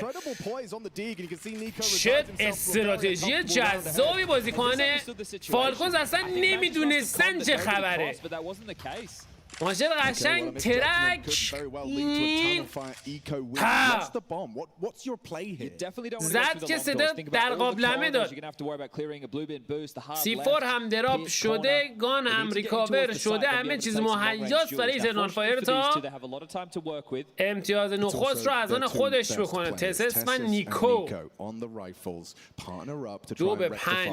2 AK خیلی کارشون سخته. 45 ثانیه بیشتر زمان باقی نمونده. 4 بازیکن هم استایک کردن توی لانگ. ماجری که توماس به دست اومده هستیم. چرا اسکو قرار سیو کنن اینقدر سرعتشون پایینه. ماجری که اینجا میتونه راحت تایم بخره اگر در جا گردنش نره که یا اول فصل تسس. و اینجا نیکو هم شکار میشه توسط زانتارس. تسس تنهاست. تک به 5 15 ثانیه هم بیشتر زمان باقی نمونده که این میتونه حکم گرفتن کلین راند باشه. حتی ببینیم میتونن کار نفر آخر رو هم بسازن یا نه. برای این اتفاق میفته. کلین ایکو finding impact on train. I just loved that, like, was it like a 2-second pause where he's like tracking? Yeah, well, that was damn risky, wasn't it? And he's trying to bring some energy. This is one of the issues. You take a look at this team. They played in Katowice on the stage. They took on the Mongols, and I think Mongols were fortunate. They were both fortunate that that was the matchup we saw. کیکسن رو دیدین We saw earlier today. Mongols dropping to that Astralis and coming in was potentially the choke for EF. But because they lost, I think they probably learned a lot from that 4-8. But they need to find this energy, this conversation. Oh, we're homesick. Well, you haven't been in the top of Counter-Strike for long. You're in an event that is extremely winnable. You come in as one of the top 3 alongside of FaZe and Mongols. Mongols eliminated. آنتارس جالبی که از نید خودش استفاده نکرد. امروز خیلی راحت با نید دمیج بزنه به اوورتایم پلیرها، اما تصمیم گرفت برگرده عقب به نیکو در کنار دکستر. فلش شورت پرتاب میشه، 2 تا فلش هم پرتاب شده. اسموک وسط رو پرتاب میکنه زانتارس توی سیتی سپان. I think in this scenario, right, I understand for Falcons, this is their first time as this 5 on the stage. Yeah. Toxic. But this 5 have all played a lot of stage matches. 3 تا پلیر روی بام سایت A. Right, like Nico's been in a whole bunch of majors finals. He's been doing this for the قرار گرفتن سمت ایترنال فایر و سرعت فالکونز بسیار پایین توی این راند. Meanwhile, you've got Jota who's just hungry for more. Exactly, and we saw that in some of their games. Think about that Nuke match against 3D Max. Yeah.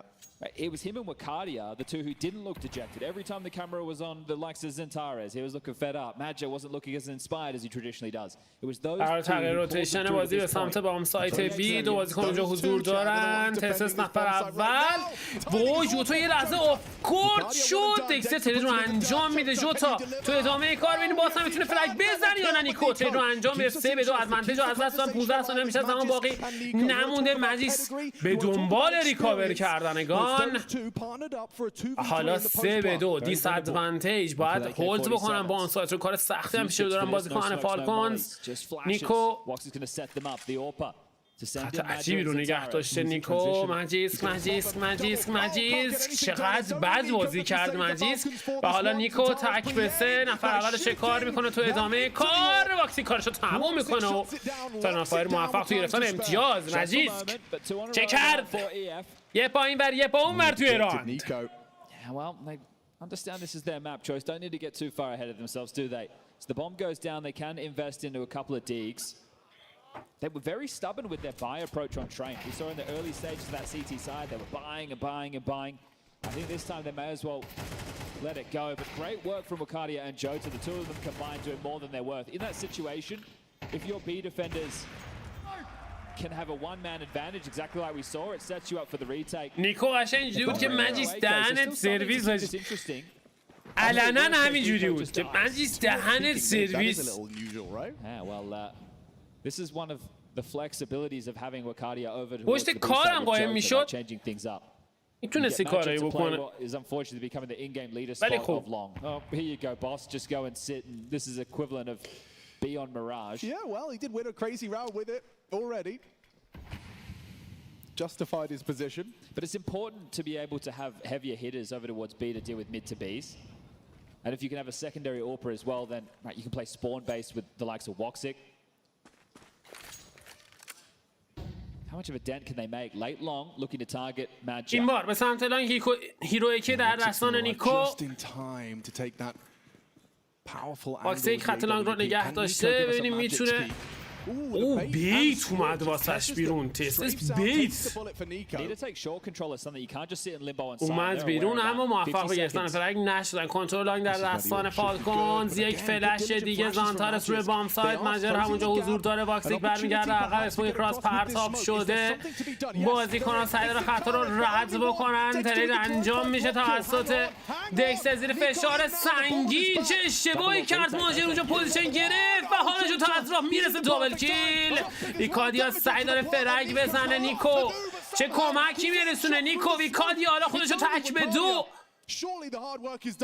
گرفتار دیده بین 2 بازیکن. مجیس و نیکو یک بار دیگه این بار ادوانتیج دارن. در کنار همدیگه دارن بازی میکنن. مجیس که 7 HP خطا داره باز میکنه. ویکادیا و نیکو کارو تموم میکنه و فالکونز موفق تو گرفتن امتیاز.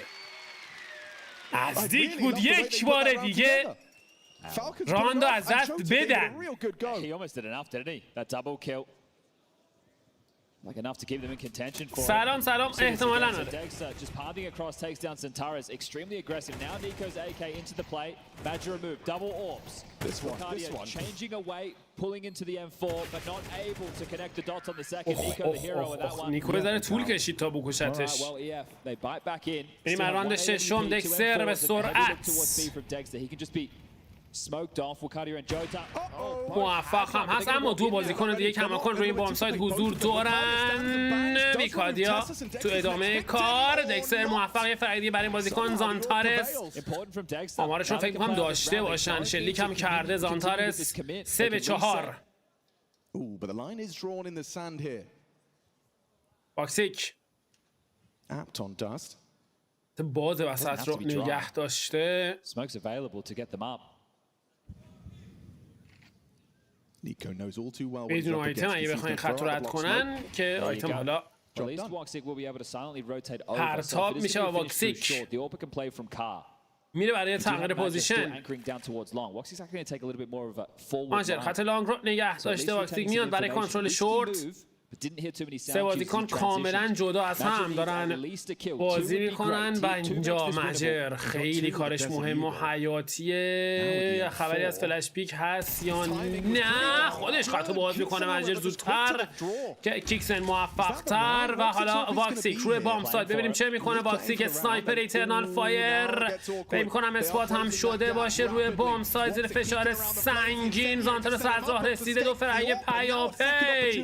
ببین باز هم میتونه کارتسی بکنه. نه بله موفق هست و حالا دکستر تنها باقی مونده 20 ثانیه بیشتر زمان نیست و ایترنال فایر موفق تو گرفتن امتیاز. چه کرد واکسیک و چه کمکی رسوند زانتارس. Okay, well, Falcons after getting the kill on Hadja, you think that's going to be all theirs for the taking, but that's a bit of a fumble.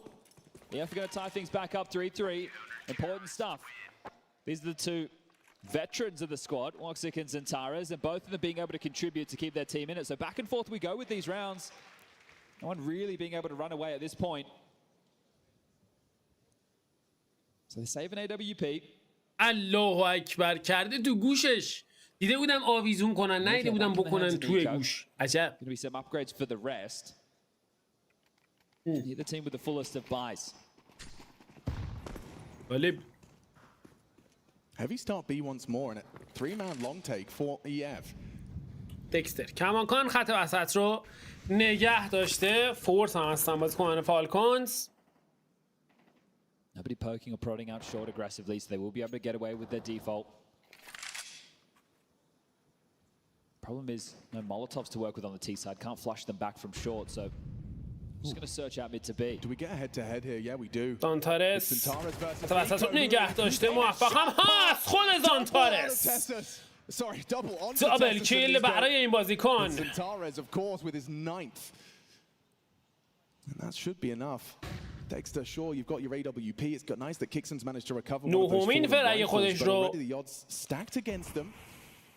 They are tested Zentares, and you can see they're trying to bait Major into a nice catch. He's ahead of that smoke long doors. May catch a timing if they start trying to walk out mid to B. You need to try and set your ult باید دید که روند بازی چگونه پیش خواهد رفت.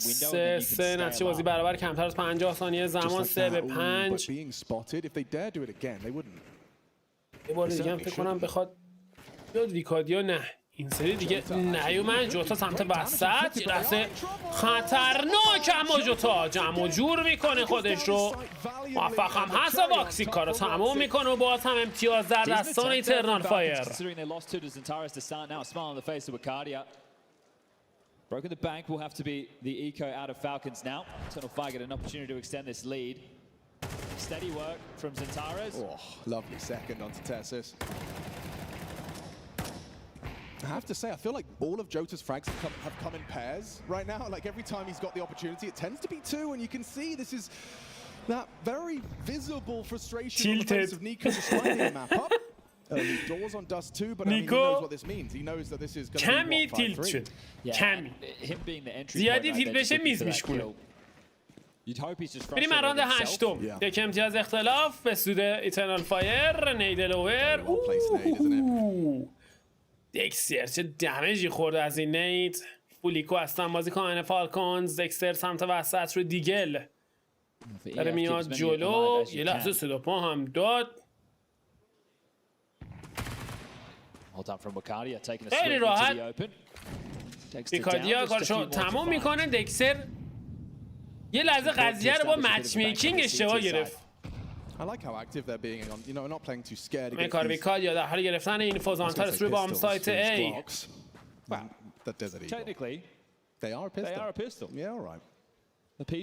این چنان فایر ایسایدد داسو ترکا معروفه. باکسیک خطا نگه داشته نتونست شات اولو لنز بکنه، هرچند که زانتارس همونجا حضور داره. یک ریپیک دیگه تو ادامه کار.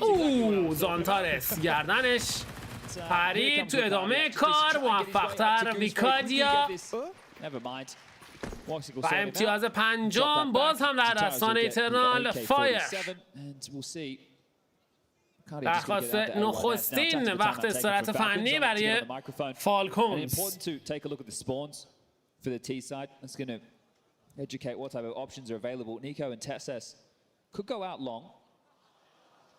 یه دونه تی کم گذاشتی همون. I did have an idea, but I don't want to say it out loud. اون همون که اصلا LCD گوشیش خاموش بود که. یادت رفت LCD گوشی رو روشن کنی. این گوشی همجوری دیفالت اینجوری گرفته جلو. عمو جان لاک گوشی رو بزن باز شه.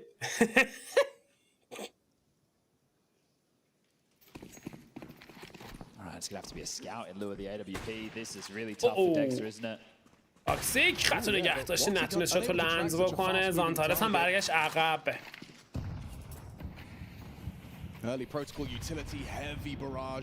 یه دابل نیل دیگه سمت لانگ دمیجی به همراه نداره. نیکو خط کتواک رو رد کرده. باکسیک سمت وسط.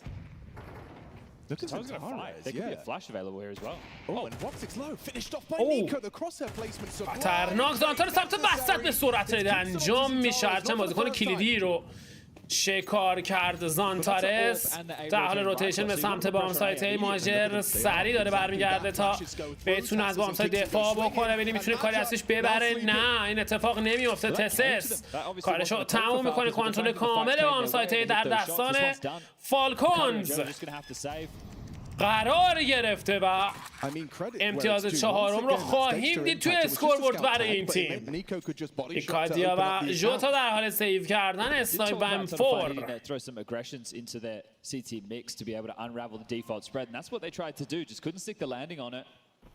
And poor Majo, he knows he's under the pump in that situation, has to hit some bangers of shots with the M4 at range against the AKs. Yeah, not easy to do.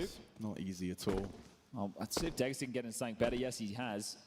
Grades away from the scout.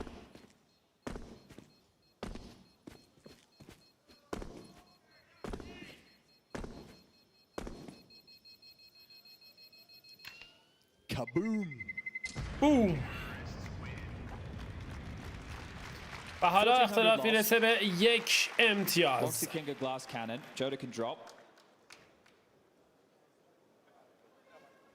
این کیسته؟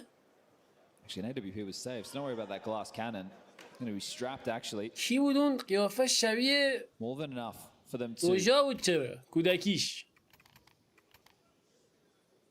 Contest against the Falcons. So buys come together. HE to get across, that's a sign of respect. And it's a sign that they're expecting something B or mid to be heavy. Zantaras are starting on that side. برای ادامه کار نیکو خطا باز کرده. موفق هم هست توی گرفتن اوپنینگ فرگ. چه اوپنینگ فرگی مهم میره هم از آن خودش میکنه. اسموک کراس پرتاب شده. سعی دارم با فلش سرعت رو کم بکنن. نیکو اسموکش جالب نیست چه گپی داره. بیشتر یه گپیه که توش اسموک افتاده باشه. یک فلش دیگه. یک فلش دیگه. فلش های پیاپی چه فشاری دارن میارن روی این بام سایت. و حالا خطا باز میکنه. ویکادیا بیش از یک فرگ نصیبش نشد. فشار بیشتر میکنن بازیکن ایترنال فایر. سعی دارن جواب بدن. ژوتا سمت لوورتانل موفق تو شکار تست سه میکنه. روند کار رو با شیفت دارن خطا رد میکنن به سمت بام سایت. احتمال پیاپی داره سرازیر میشه روی بام سایت. واکسی خطشو نگه داشته بودن. دکستر نمیتونه فایت رو از آن خودش بکنه و حالا ادوانتج در دستان اینترنال فایر قرار گرفته. ماجیکس میره سمت لانگ. ژوتا اونجا هست موفق و حالا کیکسن تو ماز تک قرار گرفته که زانتارس کارو تمام میکنه. یاز در دستان ایترنال فایر قرار میگیره. Important impact, and again, Jota in pairs. They didn't need to play that fast because Nico got that kill for free. There he is, the fan favorite.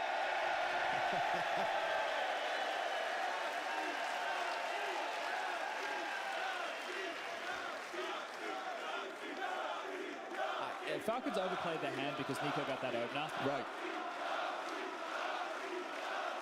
Still feel like, even though it's so disconnected from the rest, it was that, like, just removing Tessus, knowing he's no longer a threat, no longer worming his way into B. راند 11 That's a huge find from Jota. Dex is going to search towards B quite quickly. Okay, well, another test for the 6-4 این بار چندی بازیکن دارن میان به سمت بام سایت B. Even that round where they got picked with the AWP, they ended up converting that somehow. Some way. Well, that was the Wox against Zantara's round, so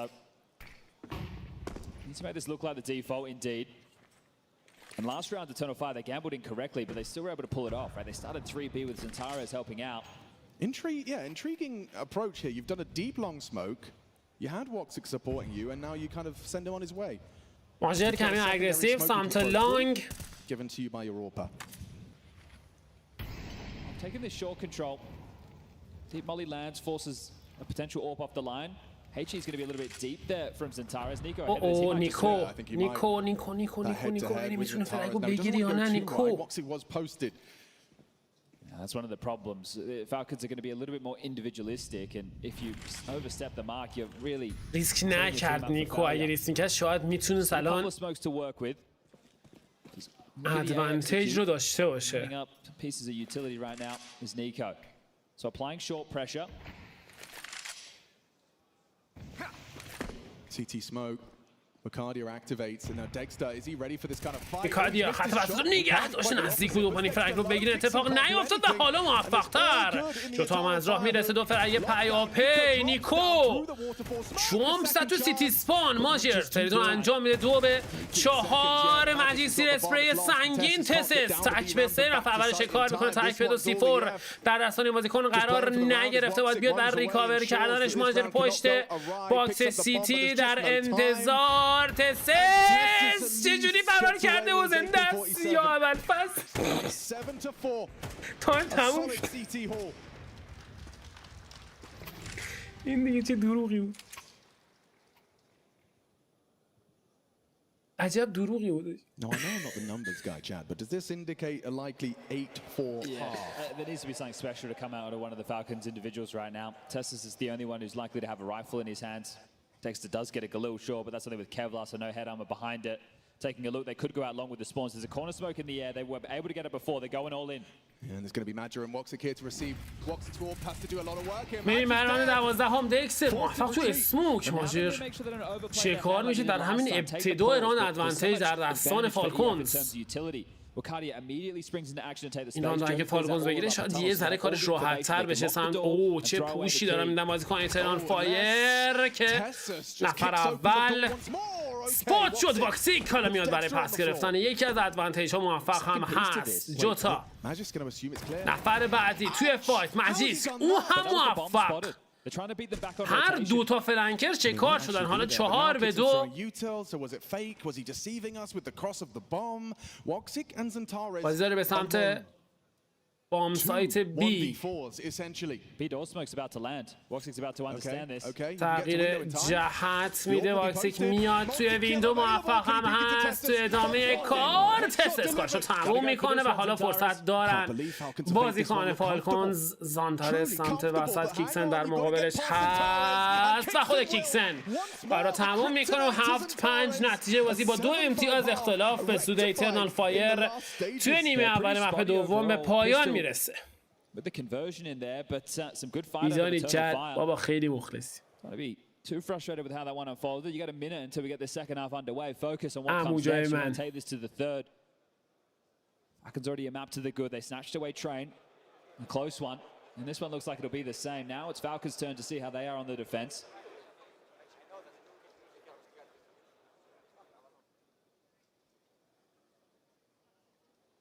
We have Nico as the A rifler, rotating between the mid to Bs, patrolling the short, helping out the long control. Dexter as the AWPer.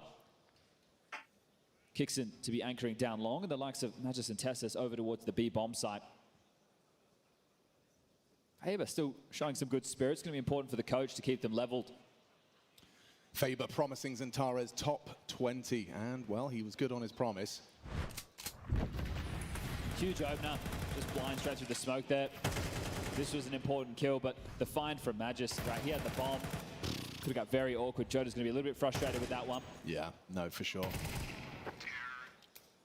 You know, it's probably not a 50-50, maybe a 60-40 to Jota. خب این برای شروع پیستول راند دوم. For Falcons, very mid-centric. 7-5 نتیجه بازی تا اینجا کار به سوی ایترنال فایر و حالا سمت تی سایدد. Well, they have a flash on Kixon to try and initiate This a is fight aggressive, back, but he's the only one catwalk. rotating towards the site for now.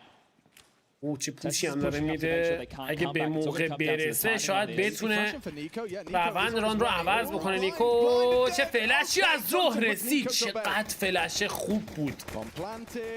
اتلانگ رو هم نگه داشته خود ماجر موفق. و اینجا ویکادیا اثبات میکنه کیکسن رو. هیچ کاری از پیش نبردن بازیکن فالکونز، ماجیسک و دکستر. دو بازیکن باقی مونده. من فقط اگزیت بخوام بزنن کار دیگه ای که بعید میدونم از پیش ببرن کلن. Magis could get out of Famis. He already has a smoke to work with, so that's quite nice. و اینا از امتیاز 8 برای ایترنال فایر. یه بهترین فلش های تاریخ رو دادن. نیکو کامل از بازی حذف شد. سلام سلام سلام همگی خوش اومدین بچه‌ها. جیگرا. And of course that force is coming through. Magis doesn't want to go for firepower. برام برای فول فورس SMP9 سکاتس و دیزرت در دستان نیکو. عصبانی به نظر میرسه نیکولای کوواچ. A boost and a scout collision. Ooh, Dexter. Worse for wear after that one. Smoke imminent. It's also about how many did you see cross. So if you saw 2 cross and have 1 player go for the pick, that's info on 3, but they are into lower. Yeah, oh, what's that? Mouse wheel. Yeah, it's actually perfect. It's given Tessus the premonition of presence.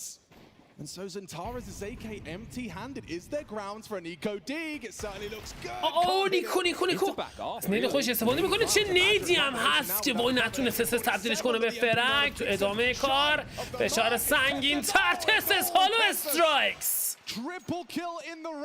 وای که چه تریپل کیلی زد. چه موقعی این اتفاق افتاد. تو یک قدمی فرشته مرگ ایستاده بود تسس که ورق رو برگردوندن بازیکنان فالکونز و اینجا واکسیک موفق تر.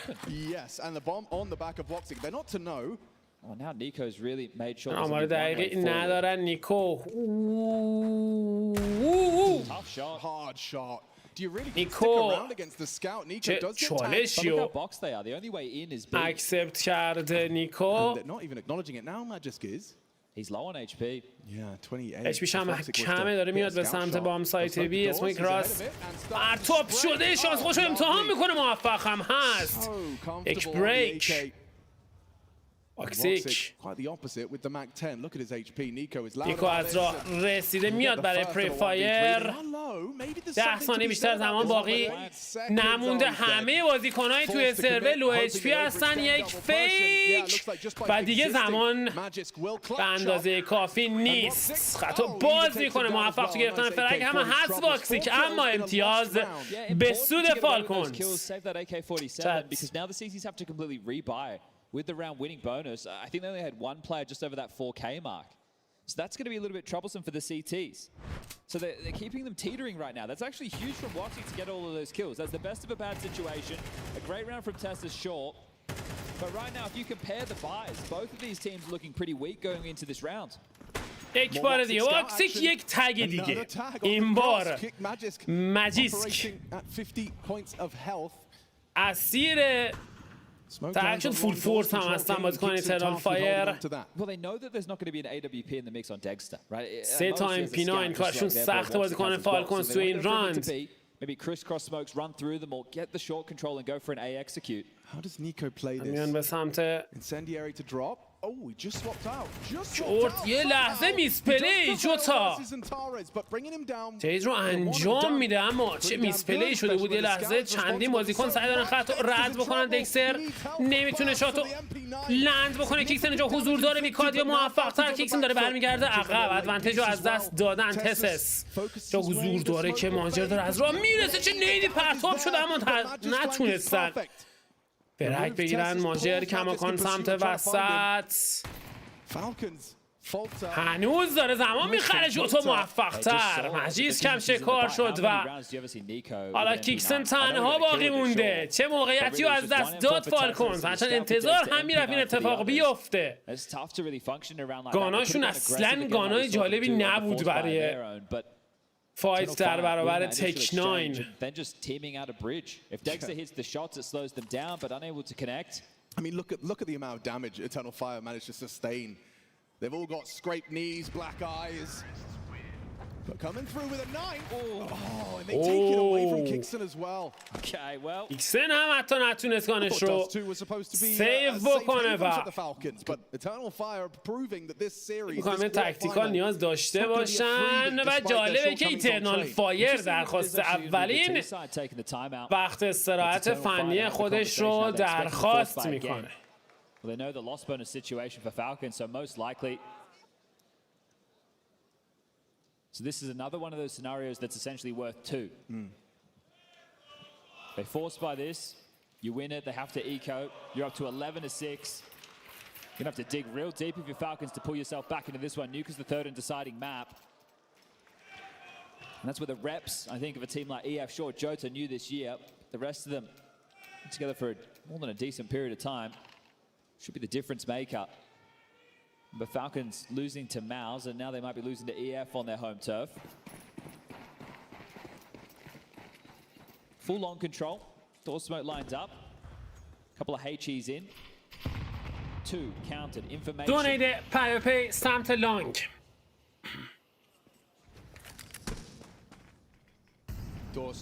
باز هم فورس کردن این بار بازیکن فالکونز، اما هاشون سخته. 2 AK بر اساس جوتا و زانتارس. An execute, is it a bit more using their weapon advantage? Or do the CTs push on in and take the fight? Well, قرار داده یه لحظه برن هم شد.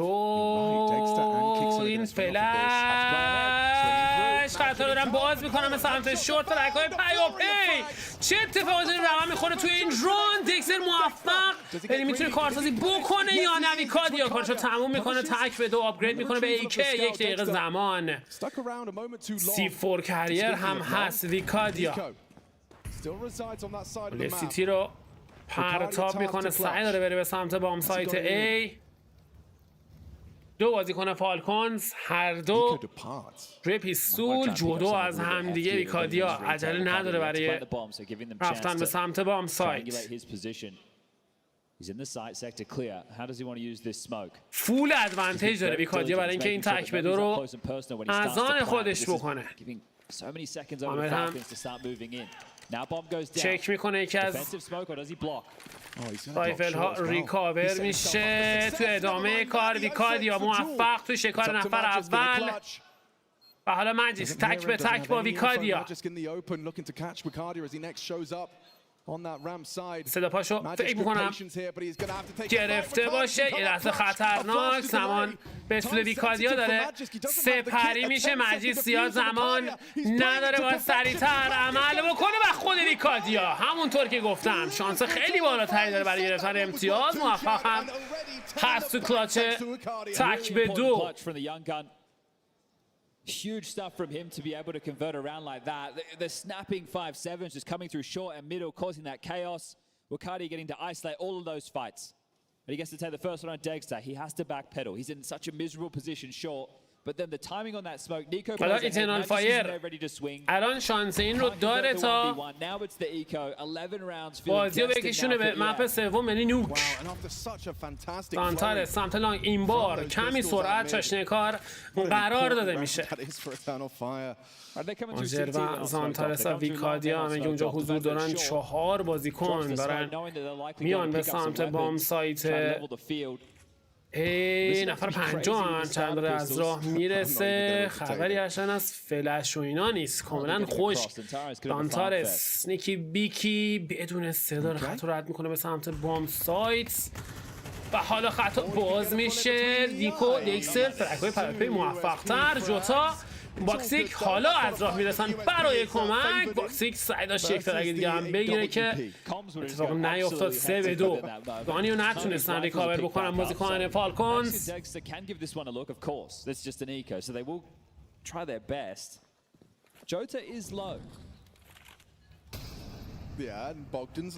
3-2 ادوانتیج در دستان ایترنال. Oh, it's actually a nice little. Oh my God, they partner up. They get. Oh! یه لحظه کار داشت عجیب و غریب پیش میرفت با این دوتا پیستول که ایترنال فایر موفق تو گرفتن امتیاز 11ام. Look, they're only 2 rounds away now. They'll wipe away the shortcomings on map number 1. That's what Madja wished he could just do. But into the guns are Falcons. Dexter has his prized possession of the AWP, but this will be quite the comeback. 5 consecutive to tie things up. 6 on the trot. They could get to 12 باکسیک شانس خوش امتحان میکنه. تیم همراه نداره. اگریسیو نیکو سمت کتباک. زانتارس رو هم اسپات کرده. نید تو صورت زانتارس منفجر شد.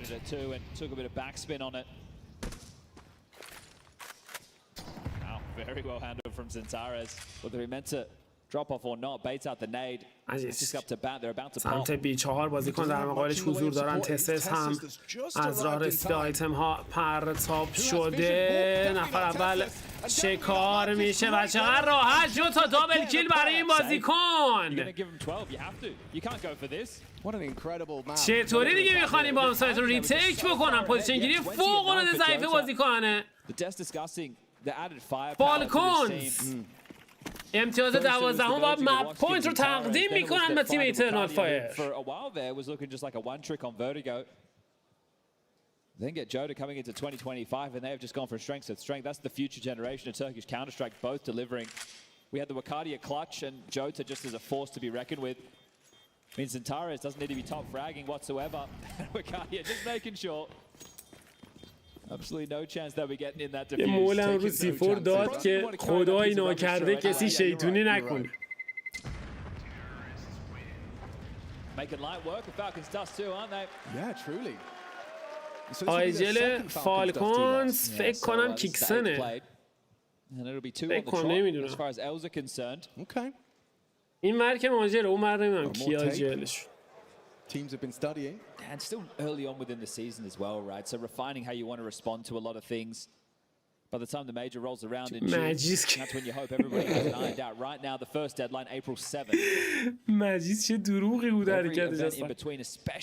درخواست دومین تاکتیکال تایم اوت. Hugely important. Just finding comfort. برای فالکونز دو فاماس دو M4 استان در اصلا دکستر. Major labeling it as a bit of a choke over there. آیجل چیز زونی کوچه. If you're going to do this weekend in, weekend out, you're going to get a lot of reps in quite quickly. Saved guns, Famus is in, util there, but 6 consecutive needed just to take us to overtime. بریم برای راند 19 هم ایترنال فایر. 1 امتیاز دیگه میخواد تا بازی رو بکشونه به مپ سوم. آکسیک سمت وسط پلیر های سنسی هم هست. جوتا زانتارس نتونست دکستر آره سازی بکنه. زانتارس یعنی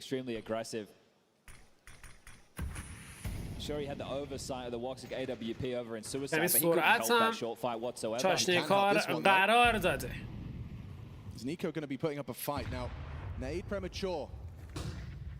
Antares will progress. Flash facilitates. That's just a lot of pressure already applied. So Nico now has to use his instincts. Will it be a mid to B? Will it be a short play? Who needs the support more? اسمو که وسط رو پرتاب میکنه زانتارس. نیکو اومالی جواب میده سمت بی. یک بار دیگه بازی داره کشیده میشه به سمت بام سایت بی. ماجیکس و تسس اونجا حضور دارن. اسمو که وسط هم کار رو سخت کرده برای این دو بازیکن. ماجیک آماده. یک نید دیپ اونقدری که میخواست دمیج به همراه نداشتی. نید فاماس هم دستش خیلی کارش سخت. آیتما پرتاب میشه به سمت بام سایت بی. حالا خطو باز میکنه. ترید انجام میشه تو ادامه کار. تسس موفق تو گرفتن ترید. این بار فری فرگ نشد اما هنوز کار تموم نشده. 24 ثانیه زمان شد و ادوانتیج رو داشت اما ماجر موفق تر. زانتارس خط وسط رو نگه داشته. موفق تو گرفتن فرگ هم هست. اون کیه سمت تیسپان؟ کیکسنه. زانتارس دستشو خونده بود. زانتارس یک قدم جلوتر فکر میکنه و توی فایت موفق باز هم زانتارس. واکسیک این دیگه چه دروغی بود. چه حرکت دروغی بود و امتیاز آخر در دستان ایترنال فایر و بازی که به مپ سوم کشیده میشه. نوک فکر کنم شروعش هم با ایترنال فایر باشه سمت سیتی. فکر کنم فالکونز باخت.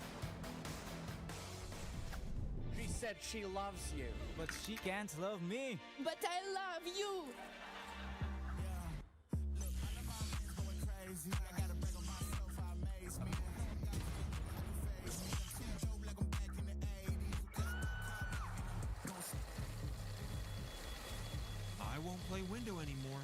What's going on? Play your role. 1xBet.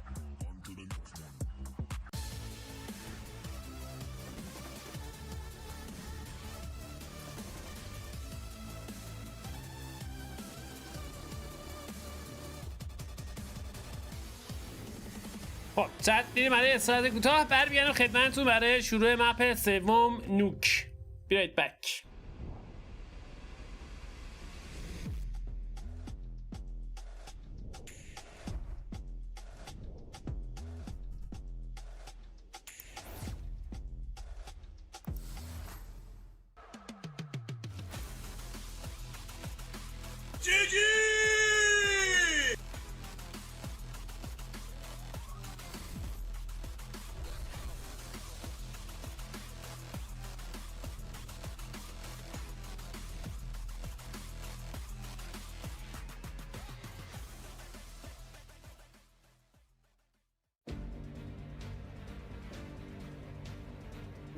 The Falcons finally take flight and come together with some victories they can be proud of.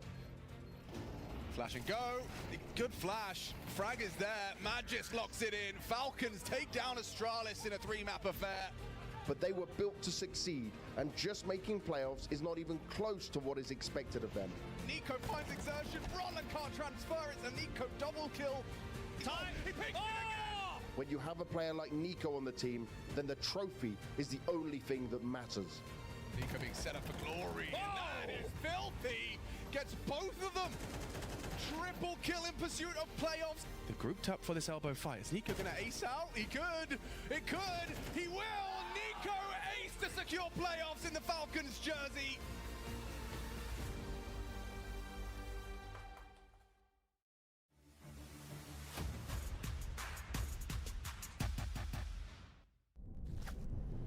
Yes, welcome back. For the first time today, we've got a quarterfinal all tied up with one map each, and we're going to talk about what we've just seen on Dust 2 on the desk. Now, guys, I'll just get the I told you so out the way.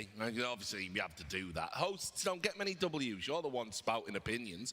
But I didn't think it was ever as safe as you guys thought it was, because Eternal Fire, when you've got people like Jota on this new look roster, they can just frag out, and Dust 2's a perfect map to do it. It doesn't have to be big or clever, and that's kind of what we saw. That was the tail of the tape from my primitive brain, at least. I think the big difference for me in how the result broke down was how well Eternal Fire defended the mid-B split. This is one of the hardest things to defend in Counter-Strike, on top of like B retakes maybe on this map. And the fact that they were able to so often be able to, you know, either have Joda just lock down the B bomb sites and anchor, which is again a new position for him, by the way. So that is massive for him to be able to do that so early on, taking on that role. But then it was either Xantares or Voxic with the op or whomever was defending the mid portion of that attack very well also. And so what you get is after that first half, Falcons win the first 2 rounds because of pistol, and then they only get 3 more rounds the entire half. I mean, it was a brilliant defense for Eternal Fire. I would say that this is kind of how the succession or the progression of meta is really defined on CS2, because in reality, at IEM Rio, there was some interview with an in-game leader where he said something along the lines of the mid to B is dead. The mid to B is dead. Like, and I think some teams actually took that way to heart. Like, for example, after that IGL said that, Liquid just stopped running mid to Bs. They thought, oh, that's a shortcut. But now, like, teams are going back to the mid to B, and we see kind of why it was dead. Like people were saying that strategy is no longer effective because of the smoke breaks, and Eternal Fire just had the protocols. They were able to break it when they needed to, shooting over the top to give yourself some sort of sightline vision. Those strategies from Falcons probably would have worked incredibly well in CSGO, but we're not playing that game.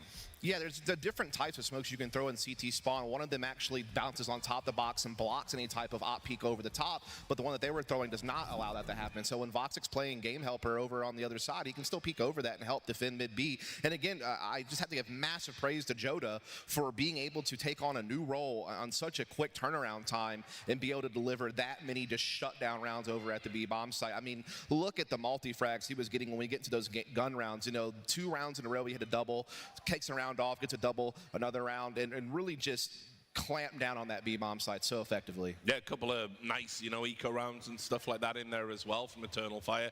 And just ultimately, I think, you know, they showed why they are a strong prospect on this map. Now, obviously, look, it could have just been an off day for Falcons. You saw over on the other side of the scoreboard, there were some people that just didn't turn up on this map. But I just think Eternal Fire are just so stifling. They just get on top of you.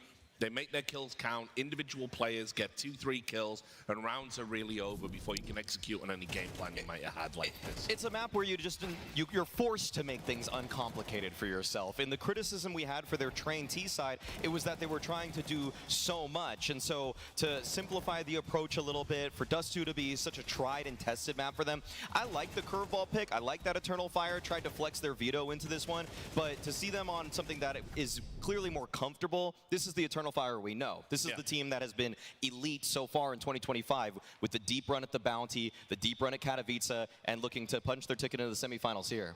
What did you notice was going wrong for Falcons, Dust, on this one? Yeah, I mean, when you, again, for one, they just on the first half were not able to make use of mid to B, which is supposed to be one of the better attacks you can go for, because what it does is it allows you to not only temper people from being able to overstack catwalk, they have to respect mid a little bit more, but then once you start getting successful mid B hits, then you can force a lot of attention at middle, and that opens up your catwalk crosses to be a little bit more effective. You're going to have a little bit less resistance. They weren't able to do that, so they just made everything harder on themselves that whole first half. And when you flip sides, again, I think it's just kind of what we were talking about before the game started. Eternal Fire are capable of just throwing these really good set pieces, whether that's to take long A control early and then go into an A exec, or a couple of B pops, which is basically how they finished the game. They had like 2 basically B executes at the end of the half. You've got a round actually to show us like that, so keep going. You can talk us through. Yeah, so this is kind of what I'm alluding to, is just not being able to defend against this. I mean, before these kills came in, the flashes are just so good. They're streaming in. They just never even had a chance in this round to do anything. I mean, these guys were blind right off the rip. The guy's having the dodge flashes in the back, so he's just a free kill. And then Mage just barrels, just getting blind repeatedly. So it's just these little set pieces that Eternal Fire are so efficient at using is what allowed them to close down the game. Yeah, did you notice anything that was a bit different for Falcons this time? Because obviously you were confident this was going to be a 2-0. Well, we didn't really get the Dexter effect. That's one thing that obviously is starkly different than what we got on Train there. In terms of, I'd say also Tessis. Like, Tessis for me, at the beginning of the year for Falcons, was actually their best player. There were times when this dude would just take over maps completely. He was just getting unbelievable entries on Dust 2. It's one of the reasons they have been picking this map, is because in that kind of B-T side spot, he'll just dry peek into B and just nail operas in the face. Like, it was pretty disgusting to watch. But this time around, we didn't really get as much of Tessis. He was okay, but honestly, I think that when it comes to when it comes to this team right now, they still are growing in a lot of ways. Whereas Eternal Fire has a more fleshed out playbook, one that they can kind of dive into different aspects, different decision trees once they actually find themselves in situations. Sometimes Falcons just have this more, I would say, a shorter playbook. It's just, all in all, it's just more condensed. It's just basically relying on individuals. And today, Tessus was just not that guy. Yeah, you're absolutely right. I mean, Joda handled Tessus over on the B side of the map. And then anytime they try to get Tessus involved, you know, either in middle or something, and try to peel him off to be, you know, kind of in an entry duel with Nico or something like that, they just weren't as effective as they normally are in Dust 2. I mean, that's only their second loss in Dust 2 this year, the other one being the Mouse Sports earlier this tournament. And again, Eternal Fire had kind of a shaky record to kick off the year on Dust 2, to be honest, but that's a really big win again against a quality Dust 2 team and really kind of boost the morale going into this third map. Yeah, something to think about as well, obviously. Falcons, you know, we've talked a lot about the VRS points and kind of what it all means. I do think moving forward, probably this win will end up being more important for Falcons if they are able to achieve that victory, just based on how the rankings are going to play out and getting those further invites. We've talked about it a lot today, but being in that top 10 and being able to earn more prize money, and therefore by extension in this new system, being able to be invited to more and more events and hopefully sustain that success. It's radically important for a team like Falcons because you do not want to be playing in these regional qualifiers and potentially missing out on majors. I want to zoom out even further than the VRS forecast here, because we obviously can see that, yes, they're going to be the 8th ranked team, but there's still a lot of the season to be played. The thing that you should be looking at if you're Falcons here at this tournament or Eternal Fire is that in some ways, you know, like, this is yours for the taking. Like, this is I don't really want to say that this is like a tier 1.5 tournament or whatever, but we're missing elite teams. So you need to be looking at yourself amongst this kind of field and saying to yourselves, can we be the best of this bunch? Like, maybe FaZe might be too tall of an order come the semifinals, but this is a kind of game where you're in an arena, a chance that Falcons has never had before. And also Eternal Fire, you haven't won in a game in an arena either. So this is about gaining confidence in this kind of situation, not just the rankings and everything like that, because there's going to be more tournaments to play. There's going to be more points to get in the future. It's about making a statement to yourselves, making sure you can prove to yourselves that you aren't just online Taurus, that you there is a LAN Taurus that's sitting in that seat right there, and showing Falcons that, yes, like, Zonic is, let's get Zonic off fraud watch. That's what they should all be telling themselves in the locker room right now. I mean, to add context to that really quickly, I mean, you think about where these two teams were at whenever we moved into this transition, right? Eternal Fire was a team that, you know, had some potential. They had that top 8 finish at Copenhagen, losing to Navi, the eventual champions of that event. They got a couple second place finishes at EPL and one of the Bet Boom events or what have you. But then they fell off drastically. That's what prompted this roster change to kind of get them back on track. Meanwhile, you look at the opposing side, Heroic had a great position already, right? They were one of the guys that had, you know, had that top 4 finish at Rio. They had a cool run at the major in Shanghai. And so it's kind of like two ships passing in the night at this point. It's like, who is actually going to carry that momentum into this year and actually kind of start challenging for a top 5 position? Well, Nuke is going to be the decider, and we're going to find out if we're going to get a Falcons victory, whether or not they are going to deliver on that promise. I have to say, while I understand again, متین الان تجربه دیسکورد و اون الان تجربه دیسکوردی که زدی وصل کن به هم دیگه، فاصله ننداز. I watch him play this map. الان تجربه دیسکورد پشت سر هم بریم. He has a freedom that no other player seems to find out here on Nuke.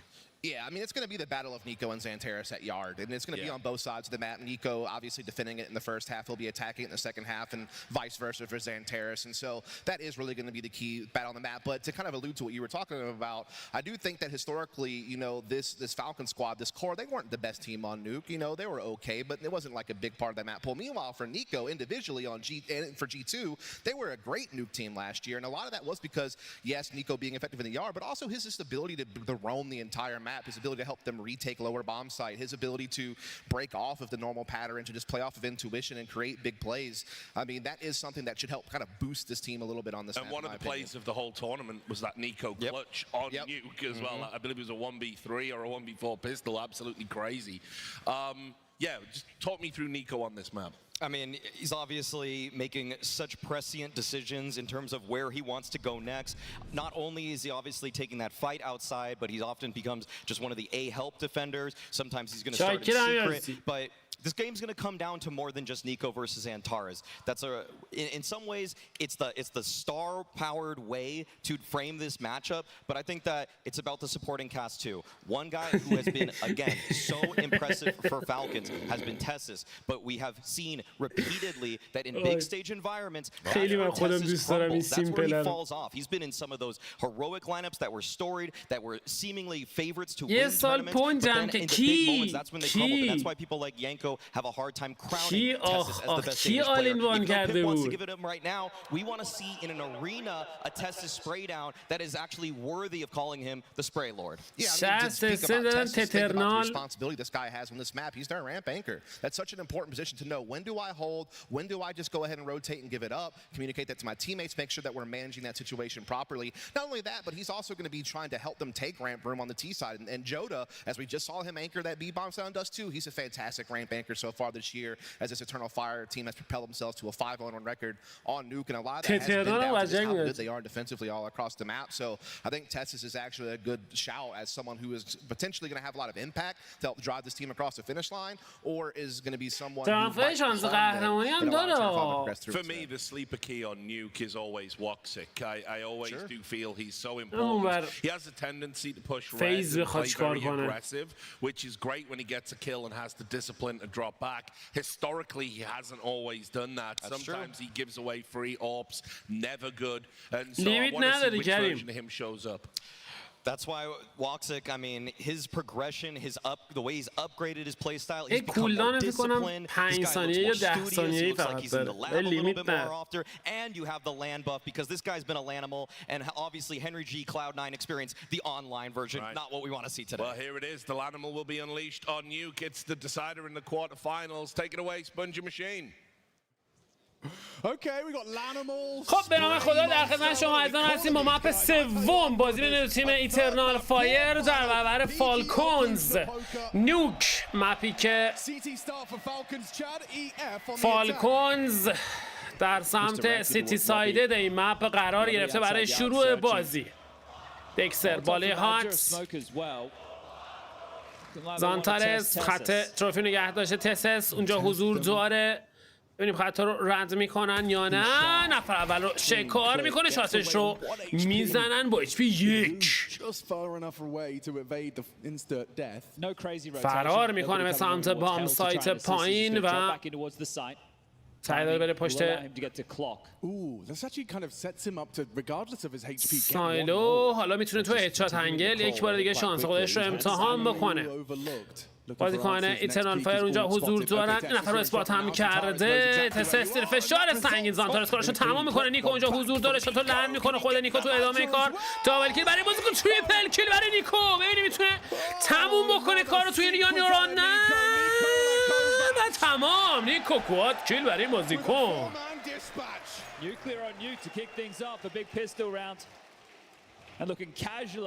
فرگای سنگین و تمیزی رو میزنه این بازیکن نیکولای کوواچ.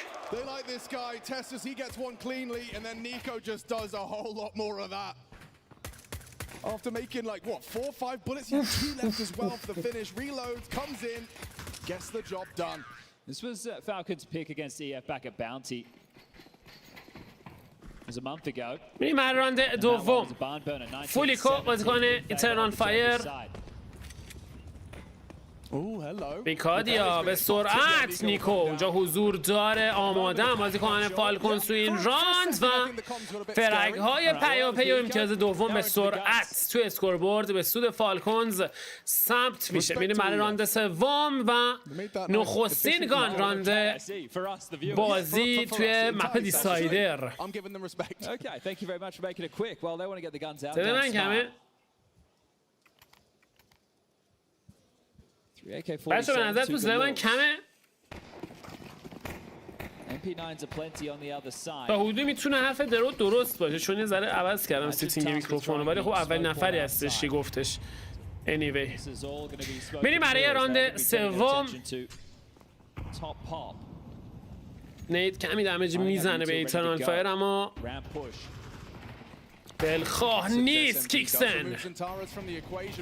پیش چه پوشای عجیب غریبی. ویکادیا موفق.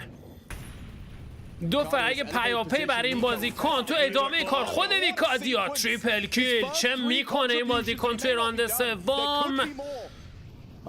کیکسن هم رد اچ پی هست. خطو باز میکنه میاد داخل. کیکسن یکی از فرق ها رو برمیگردونه. کامل تغییر پوزیشن داده به سمت هات. حالا به یک فلش خطش رو رد کرده. منجر میره برای پلنت C4. 3-2 ادوانتیج از دست دادن. کیکسن کماکان پوزیشن رو حفظ کرده. ماجر خطش رو نگه داشته که اینجا به راحتی ماجر کارش رو تمام میکنه و دکستر توی موقعیت تک به 3 قرار گرفته که میره برای سیو کردنه. are the ones who pull them through in big pressure games. امفورش چه استیکر کرافتی هم زده روی هات راد. This is an organization that has been under scrutiny. Picked up the Ents call that fell flat on its face. عجب استیکر کرافتی زده چت. And you had no results whatsoever. یه جورایی شبیه هول کرده بودش. That's who they wanted to get previously and were unable to grab him, and now they are looking to take steps in the right direction. It's going to be a long wait to the first major of 2025, but on the stage against a team that is not experienced in this environment whatsoever, Eternal Fire have the opposite problem in the sense that, hey, they are a great unit, but under the bright lights in front of all the fans, this is where they need to start doing the same work we see them do week in, week out in the blue stage. در کنار 4 رایفلر. So some saves come through. That was the bonuses because of the clean second round. Falcons have ویکادیا یه تریپل کیل زد و امتیاز رو امضا کرد برای تیمش. اکستر یک بریک. اسموک دیپی هم اونجا حضور داشت. جالبه که بریکش اصلا هیچ نتیجه‌ای نداشت. اسموک دیپ سیرش کرد. زانتارس خط رو رد میکنه به سمت سیکرت. نیکو کمی دمیج خورد قبل از اینکه تغییر پوزیشن بده داخل ونس و حالا 7 HP اونجا حضور داره و زانتارس داره از راه میرسه. انجیسک از اسم خودش استفاده میکنه. جوتا خطو باز کرده به سمت بام سای. تو ادامه کار جوتا دابل کیل. نیکو با یه دابل کیل پاسخ میده اما کافی نیست. تسس او هم داخل ونس. And the bomb's still available. That smoke has facilitated this position. بوم ریکاور نکردن اصلا. Just seems aware of the possibility. Dexter has his cross out. Oh, now he's spotted. فکر میکنم اسپات شد. فکر کنم اسپات شد. بله خط همدیگه رو رد میکنن. ماجر موفق‌تر تو ادامه کار. خود ماجر دابل کیل برای بازیکن. چه امتیازی رو میگیره ایترنال فایر. Gets walked upon, but I can't stress enough that we've seen Jota and Wicardia now with round defining. The 2 rounds next to Eternal Fire's name. It's a 3D Max series for me. It was great to see these two on this very map have hugely impactful moments down the stretch while the Vets were having a tough time. Right. And they were really, look, they lost their map choice to train. They come into Dust 2, they blow them out, and those two names again are having massively impactful moments. و این بار فولیکو ایترنال فایر شانس بیشتری داره تا امتیاز سوم رو هم توی اسکوربورد به سود خودش ثبت بکنه. زانتارس این بار با سرعت بیشتری خط رو رد میکنه به سمت سیکرت.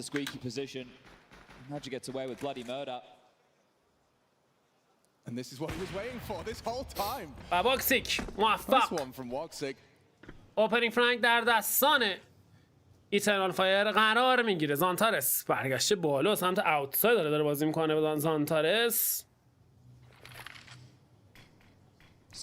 سموک مین. کیکسن یو اس پی خشک موفق اما ماجر تیج رو انجام میده و ادوانتیج رو حفظ میکنه. سمت اوتساید زانتارس اسپات کرده که نیکو شات دیزرت رو لنز میکنه. این بلیزی که دست نیکو همیشه خطرناک بوده و هست. ای وای که این مجیسک اصلا چه کار داره میکنه تو بازی خدا میدونه. I could have something to do with Bob. Bob? Yeah, that pesky Bob. At it again. Still looking for damage. نیکو بالای هیون به دنبال شکار بیشتر. و حالا باکسیک برایشو تموم میکنه و نفر آخر دکستر توی سیتی اسپان در حال سیو کردنه. تک AK ریکاور شده که ماجر هم داره از راه میرسه و اینجا بله دکستر فوق‌العاده عمل میکنه. دکستر فوق‌العاده عمل میکنه. بیار بیا اومد ببخشید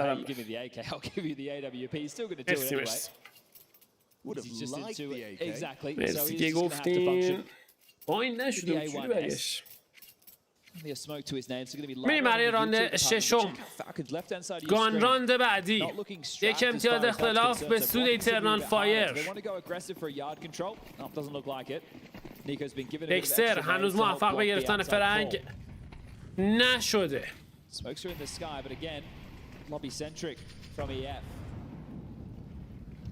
Okay, Dexter, this is an aggressive AWP's dream. گیری خطرناک دکستر خط هات رو نگه داشته با اسنایپ. زانتارس کامل سوین کرد و دکستر برمیگرده به سمت بک سایت. دید هم چاشیش میکنن. تسس ادامه کار. زانتارس کماکان خط شکن ایترنال فایر نفر اول پشت سرش ویکادیا. وای چه خطی رو نگه داشته بود ویکادیا. گردن تسس رو قصد میکنه و حالا ادوانتیج در دستان ایترنال فایر قرار میگیره. فالکونز مجبور میشه دو بازیکن رو بفرسته بام سایت بی و ایترنال فایر برمیگرده عقب. دکستر زیر فشار سنگینی خواهد بود رو اسنایپ. خط هات رو نگه داشته. خیلی کیکسن فاصلش زیاده برای کاور. حالا خط باز میشه. زانتارس موفق‌تر تو ادامه کار. خود دکستر دابل کیل برای این بازیکن. کماکان سمت بک سایت بازیکن خودش رو حفظ کرده. ماجر نتونست شوتو لند بکنه و خود دکستر کواد کیل برای بازیکن و امتیاز سوم در دستان فالکونز. چه عجب. Dexter just stayed tucked, ready, and he definitely delivered massive work from the sniper. This is perfect, just pivoting around the side boxes. That's exactly what he had to do. Chef's kiss. Tie things up 3-3. 3-3 نتیجه بازی برابر. 5 AK در دستان بازیکن ایترنال فایر. چه فرصت خوبی از دست دادن بازیکن این تیم. چه خطی رو نگه داشته بود. یک بریک که با یک فلش همراه شد. ای امان. Now noted, and actually it seems to have sent them towards an investigation of ramp. Zantares is going to try and slip on the fade of the smoke. زانتارس یک بار دیگه سریع خطو رد میکنه به سمت سیکرت. اسموک اسکویکی رفرش میشه توسط بازیکن فالکونز. دکستر این بار سمت رمپ داره بازی میکنه. تسس کامل تغییر پوزیشن داده به سمت بام سایت بی. جوتا یه لحظه خطرناک بود که دکستر موفق تو گرفتن اوپنینگ فرگ. ادوانتیج در دستان فالکونز. کمتر از 60 ثانیه زمان. نفر بعدی از راه میرسه. شات دکستر رو میزنن. مجبور میشه فرار بکنه. نیکو نفر بعدی اومده توی فایت زیر فشار سنگین. ماجر کارشو تمام میکنه. دکستر کماکان خط خودش رو نگه داشته. تسس هم فکر میکنم باشه کماکان روی این بام ساید. اما زانتار سمت اوتساید به دنبال چک با چه تایمینگی خط رو رد کرد. ادامه کار. کیکسن نمیتونه کاری از پیش ببره. مجیسک پشت اسکویکی حالا خط رو باز میکنه. موفق میشه فرگ بگیره اما به زحمت. زانتارس سمت هیون حتی باز کرده. مجیسک روی بوم ساید. یه فرگ دیگه برای این بازی کن. وای خیلی شانس آورد مجیسک. نمیدونم چرا این لحظه رفت بکش رو چک بکنه، اما فالکونز موفق تو گرفتن امتیاز. didn't have a very good understanding of the CT setup because Zentaros was slow to go up ladder. They knew that Magisk was in squeaky. The only piece they didn't know about was Tessus. They knew that Dexter was forced. اینجا چه شانسی آوردن. And that's what really hurt. Wakadia had to play تیم دمیج نزدن. He was hoping to get the heaven support they didn't have, and Magisk was able to reposition to the front side of Tetris. Magisk just heard Nico's steps. He was so locked in. این راند هشتم. حالا یک امتیاز اختلاف ادوانتیج در دستان فالکونز اومده بود برای شیطنت جوتا. اکیو ریکاور میکنه ویکادیا. Unarmored Wikadia. Magic, the only one with Kev, but he's already thwarted their initial adventure.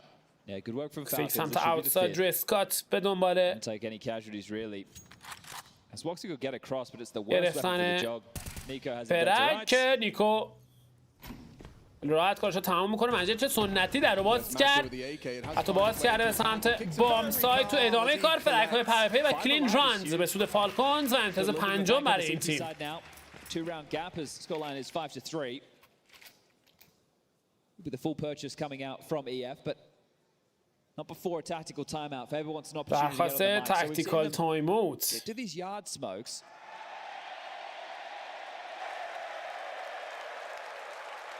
I need the law. I think it's old, mate. Yeah, but what is he working at a tech store or something? What's going on there? Yeah, I think so. I think it's old, mate. Yeah, what have I done? Jaxie. I've been spending too much time with you. Well, now what this is about is Faber probably going, hey, Zentaros has been able to get across the secret in a couple of these rounds. If we would like to, we could try and send more. But knowing that, as Falcons, do you want to go for a yard control? Do you want to completely remove that option? It'd be all in. میریم برای راند نهم. دو امتیاز اختلاف و گان راند بعدی با ضعیفتری داریم با ریترنال فایر. دو ایکی سه گلیل.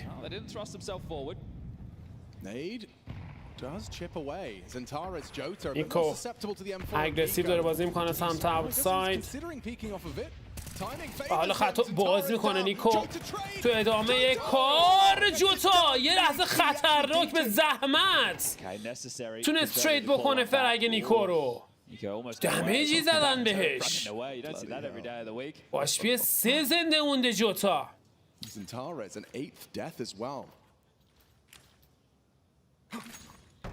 It's not been sunshine and rainbows for Zentaros on Nuke, and look at Madja throwing it all, get from one position. همه رو از یه اسپات انداخت. And tasked with holding lobby as they progress. Kixon's the only one with the HE, and he can't سه really help to break اسموک this. از یک اسپات. چطوری Lots of کاوه؟ to slow the cross. Jota needs to be very, very careful. 50 ثانیه زمان. سه استایر پوزیشن به سمت هیون. سه بازیکن خطا رد کردن داخل سیکرت و طبق معمولی که ماجر داره لرک میکنه روی بام سایت ای. پیشینیست رو بی دیکستر داره از راه میرسه. He continues with his eye pressed to the scope and they're not ready for it all up close. جالبه که فرک هم تونست بزنه ماجر. حالا از راه میرسه و موفق تو شکار تسس. خیلی سنگین لرک میکنه ماجر. مجیسمن کیکسن موقعیت 3-2 خیلی راحت واکسیک نفر اول رو چه کار میکنه و حالا مجیسک تک به 3 به نظر نمیرسی که تصمیمی برای ریتیک بام سایت تک به 3 داشته باشه. انتظار هم میره که اینه که سیو بکنه و امتیاز 4 Noisy about this is Madja. He is going to find Magisk. در دستان تهران فایر قرار میگیره. Dexter can get an AWP. That won't be خیلی سنگین لرک میکنه. خیلی سنگین لرک میکنه. همیشه موفقه. اکثرا فرگ میگیره توی لرکش. We do have FaZe taking on Soul. خیلی تایمینگش خوبه. Next, the final quarterfinal of the day. Astralis upsetting Mongols. Mouse to get a victory. A semi-final #1 for tomorrow. Ramp rush. It seems that way. سرعت تاشنیکا قرار داده شده تسس. حالا خط رو باز میکنه این بار موفق‌تر. سعی داره فرار بکنه تو ادامه کار. خود تسس دابل کیل برای این بازیکن از مولی خودش استفاده میکنه تسس. ببین میتونه باز هم فرق بگیره. بعد اتفاق میفته. حالا نیکو از راه رسید دمیجی هم میزنه به ژوتا. تک به 3 اما با HP 2. And Kixon's got his exit. Should be an easy close. Actually, a little shoulder spotted. Okay, playing for info quite well. Now Dexter. بعدی نگه داشته دکستر. اینجا کار رو تموم میکنه. امتیاز ششم در دستان فالکونز. Well, money seems to be the tougher task for Eternal Fire to having the residuals. Might just be a partial for the final round of play. Love this. I can't believe he goes for the Mac 10er. Yeah, but every stage you see, okay, takes the next, drops back, forces them into one choke point. If you want to keep coming, I'll be ready. And it's the nade that ends up taking him out. Nico a little bit unfortunate not to get the job done there and then. اما راند 11 هیرویکی در دستان زانتارس. Keep every round somewhat competitive, and especially when you have a player like Zantares. So sure. An AK given over, but let's see if he can find some work with this. As you mentioned, struggling. 2-9 for Zantares right now. Nico on the other hand, 12-6. زر آماده است تا chilling. Well, he's going to go for the smoke wall again. So outside رو پرتاب بکنه. این بار سرعت بازی رو کم میکنن. حالا آیتم ها پرتاب بشه. 3 اسموک از یک اسپات سرازیر میشه به سمت اوتساید. Nico's already going to be able to call this fake. Yeah, so full info. Support network on the way to help out Tassis. حالا تسس زانتارس در مقابلش توی فایت موفق تر. یه اسکای فلش دکستر بول بنگ زد به جوتا. بسکنید تنافایر سرعت رو کم میکنن. دکستر کم میکنن. خط خودش رو نگه داشته نمیتونه فلیک شات لند بکنه تو ادامه کار. فشار سنگین. نیکو اومده برای کاور. موفق هم هست. کاور به موقع. دکستر یه فرق دیگه و ماجد علنا رو بام سایت ای ماجد دیسک تو لحظات پایانی کار رو تمام میکنم. امتیاز 7 در دستان فالکونز. 14 for Nico and then everyone else on 8 or 7. درخواست دومین وقت استراحت فنی برای ایترنال فایر. And a huge chunk of hundreds of thousands of monies. Yeah, I think on this second half, right, Zantares is going to need to step up because he's going to be tasked with being outside again. So he's going to have the head-to-head with Nico. Nico's going to play through these smoke walls into warehouse. It's going to be the one to watch, but Woxic as well. They need to get that orb activated on him ASAP. In big games, Woxic can step up when needed, when called upon, and they need him now.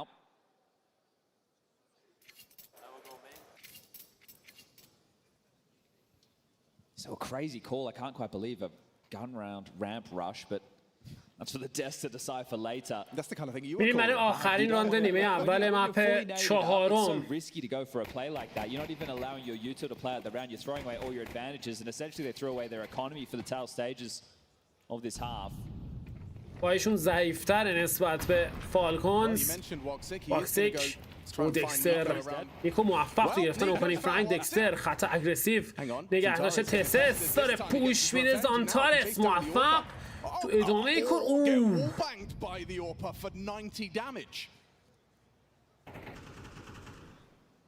ایکادیا سمت اوتساید. نیکو او هم برگشته عقب. 4-4. لحظه جوتا سعی داشت فرق بگیره که موفق به انجام این کار نشد. Door blocked but not open, so at util. We're cool with calling this position Nico, right? یک بار دیگه اسموکا سرازیر میشه سمت اوتساید. نیکو کماکان پوزیشن خودش رو حفظ کرده. ویکادیا حالا او داره لرک میکنه سمت اوتساید. I don't know if Wakadia is going to clear this position. Especially if like Kixon is the one herd in main. سمت اسکویکی کمی تحرک داری. ببینیم کی نیکو خطو باز میکنه. الان چقدر هم به موقع تو ادامه کار کیکسن زیر فشار سنگین سمت اسکویکی خطا باز شده. وای که ماجر چقدر به موقع از راه رسید. اکسل روی بانسای تک به 2. ماجر زیاد عجله نداره، نفر اول شکار میکنه. حالا تک به تک در برابر ماجیسک میره برای پلنت C4. کار سخت شده. بهترین پلیر ها حاضر دنیا ماجیسک. باقی مونده ببینیم میتونه این تک به تک و کلاچ بکنه یا خیر.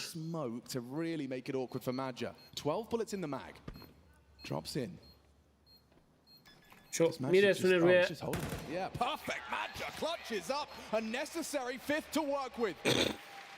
That's a risky maneuver for Magis to go for in this type of environment as well. Just start defusing and hope. But still a strong half, 7-5. Oji Magisco. Hey, Amon. Coming into the second half with it still a possibility. Magis has double anyone else on his team bar Wigardia. A 10 frag haul on the T side from the captain of Eternal Fire. این دیگه چی بود مردی؟ خجالت نکشیدی اصلا؟ حداقل یه اسموک، یه فلش، یه آه، یه او، یه تیری پرید پایین. پرید پایین سیمو انداخت انبار رو در آورد.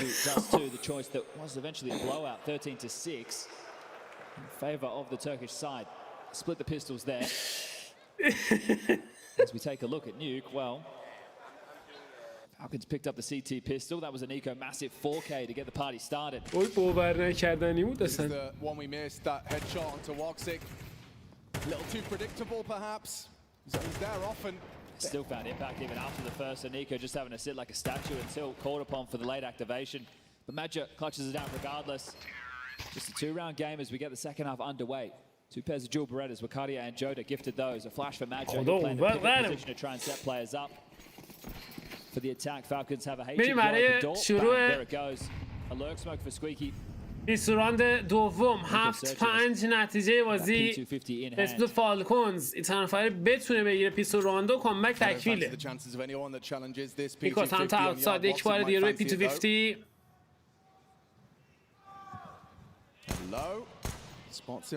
اول رو اثبات کرده تسس. یه جامپ گرد. کیکسن موفق تو گرفتن اوپنینگ فرانک. 2 بازیکن سمت آسه دارن بازی میکنن، سعی دارن فرگ بگیرن، هنوز موفق به انجام این کار نشدن. تسس از راه رسید. اکسر موفق تو ادامه کار. ویکادیا روی دوالی سید انجام میشه. 4-2. باز هم ویکادیا استرایکس و حالا یوتا تنها باقی مونده داخل هات. ببینیم میتونه کاری ازش ببره یا نه که دکسر کارشو تموم میکنه. امتیاز 8 و پیستول راند دوم به سود فالکونز. و هنوز ولی تو کف تک تک مجیس. سلام به همگی، همه بچه‌ای که اومدید تو استریم خوش اومدید. فدای نگاه قشنگتون.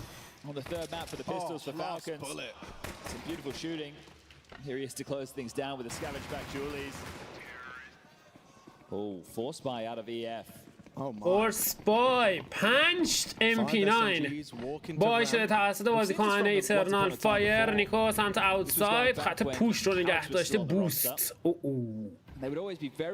این بوست جز بوستای خطرناکه. مپ نوک هست. روتیشن به سمت اوتساید. 4 بازیکن دارن خط رو رد میکنن به سمت سیکرت. زانتارس و ماجر 2 بازیکن تا حضور دارن. فکر کنم واکسی که از راه رسیده باشه. نفر سوم نیکو نفر اول داره خطو باز میکنه. تو ادامه کار دکستر با دوبل کیل پاسخ میده. هنوز آمار واکسیک رو ندارن و خود واکسیک دوبل کیل برای بازیکن ادوانتج کامل برمیگردونه به سود تیمش. Magisk, does he fancy his chances or because he's just trying to get the bomb away? Wicardia's got it. ویکادیا یه لحظه اشتباه. مجیس فرار میکنه میرن به سمت بام سایت A. به سرعت هم استیک میکنه برای پلنت C4 و حالا 2-2 واکسیک AK ریکاور کرد و این AK میتونه خطرناک باشه در دستان بازیکن ایترنال فایر. جوتا سمت لابی داره میاد جلو. واکسیک سمت هیون خطا باز میکنه. مجیس با صلوات بعدی بلندتر موفق است گرفتن فرنگ. مولی و نید رو پرتاب میکنه روی بام ساید. کسی حضور نداره سمت بک ساید. حالا باید بره برای فایت با دو بازیکن. C4 برای وین پلنت شده. یک فلش سعی دارن اذیتش بکنن. آمارشو دارن. مجیس کارو تموم میکنه. امتیاز نهم در دستان تیم فالکونز. چه بدشانسی آورد ایترنال فایر. At that point, the fact that they're just moving around so much, giving away. ویکادیا بود اگه اشتباه کنم داخل. Zentaris gets the first, then Magic goes to swing. I feel like Zentaris needs to stay committed. They اینجا آره ویکادیا بود. وای اگه جهت درستی رو نگاه میکرد راند کامل معکوس میشد. برمیگشت برای فالکونز. اما میریم راند 15ام. Eco. Voxic will have the AWP out early. That needs to be a difference maker in this second half. But Falcons 10 feels like a certainty at this point. Zantares کماکان روی MP9. Some of the more convincing counter-strike we've seen out of the Falcons roster. Here in Cluj Napoca. Yeah, there's no doubt that this is the best roster that Falcons have been able to put together. For sure. It's the core of Heroic from last year, plus Nico, and then Magis just slotting right in. Under the watchful eye of Zonic.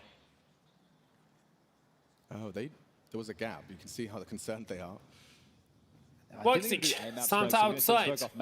جوتا Potentially a locker smoke as well. او هم under heaven حضور داره با جامپ گرد. SS میاد جلو که باکسیک اونجا حضور داره. موفق زانتارس و باکسیک توی گرفتن فرگ. نید پرتاب میشه. باکسیک منهدم شده و نیکو خط رو رد کرده. آمار زانتارس رو داره اما نیکو وای نیکو اصلا نزدیک هیون میشه. کلا فایر پاورش از بین میره. زانتارس حالا مسلح به ایکی خط رو باز کرده. موفق توی گرفتن فرگ هم شده. تغییر پوزیشن به سمت بام سایت. خط رو باز میکنه. مجیس تروبل کیل برای این بازیکن. باید بره برای ای وای من ماجر تو لحظه آخر نجات میده راندو برای تیمش. Nice round from Zentaris. Feels like they should have had the round prior with the MP9s. But that one's even better. And just because of the damage sustained in those rounds, Falcons, they're the ones in trouble with the purchase. Magis tries his best. He's trying to just stabilize there for the final few. So chance now for EF to slide back into things. You can see with the money on your screen. نیکو کلن رابطه خوبی با هیون و آندر هیون و اینا نداره. Full buy was quite the light investment for Eternal Fire. They can get this AWP out. As they talk through the options. درخواست نخستین تاکتیکال تایم اوت برای فالکونز. 3 of which currently this is huge. Eco's going to be kicking himself after that one. Especially now if Eternal Fire win this next round, then it'll have to be Falcons on an Eco. And it'll just be a one-round game at that point. Bro. 10 seconds left. He got the info on him and nearly did something incredible. Okay, a different smoke. میریم راند 16ام. Not the Major approach. Brain fart for a minute. کیکسن آماده است برای پرتاب اسموک. Should be the diagonal. Like the top main smoke, but I think Zentaris is going to play over the top of it late. Just been given a HE to be able to clear this at his own. اوکی کراس اوتساید پرتاب شده. زانتارس سعی داره با جامپ اینفو بگیره سمت اوتساید. چه بریکی دقیقا وسط اسموکون نید. منفجر شد نیکو سنیکی بیکی اما موفق توی گرفتن اوپنینگ فرانک واکسیک و ویکادیا. تغییر پوزیشن دادن به سمت بام سایت پایین و حالا بام سایت A.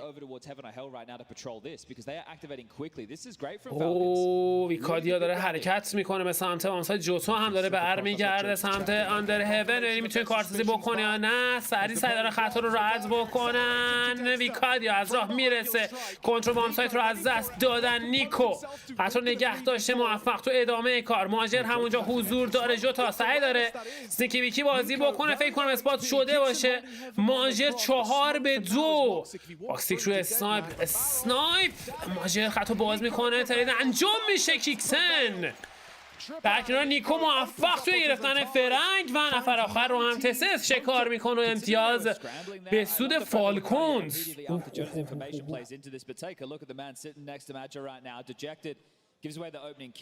چه کال قشنگی داد کیکسن. کال قشنگی داد. خیلی سعی کردن که آنتی استراتش کنن بازیکن ایترنال فایر وسط تهران ولی نتونستن. هم آندر هیون یه میس شد فایتش، هم سیکرت. موفق ماجر توی گرفتن اوپنینگ فرگ. هیرو M4 در دستان PGL این تیم. جوتا چه شاتی زد تو ادامه کارتسس. دابل کیل. چند 2 تا رد اچ پی دارن بازیکن این تیم. 4-2 تسس حتی رد کرده به سمت بام سایت پایین. ویکادیا پشت دابل دور در رو باز میکنه. کمی خطرناک. تسس هر از یک دابل دور حضور داره. سموک پرتاب شده. کیکسن میره برای پنالتی C4. 2 بازیکن خط نگه داشتن تا سیف این کار انجام بشه. یک نید دمیج همراه نداره. هر 2 بازیکن در کنار هم.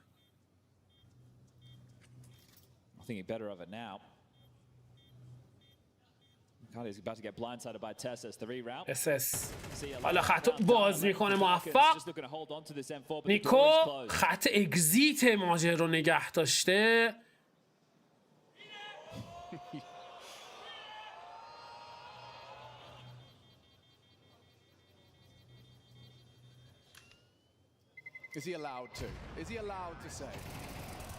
و ماجر موفق.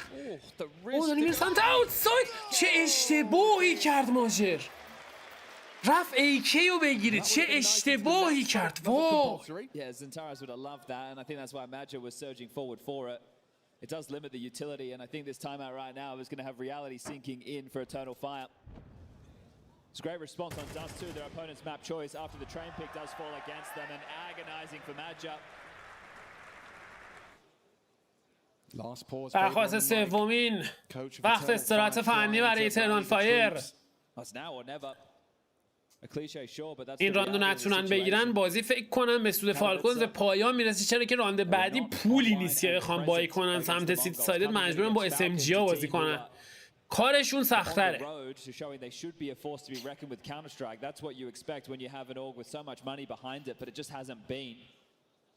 Yeah, I mean a win in the quarterfinals of a big event, it is that necessary first step to vindication for Falcons. And now just 2 rounds away.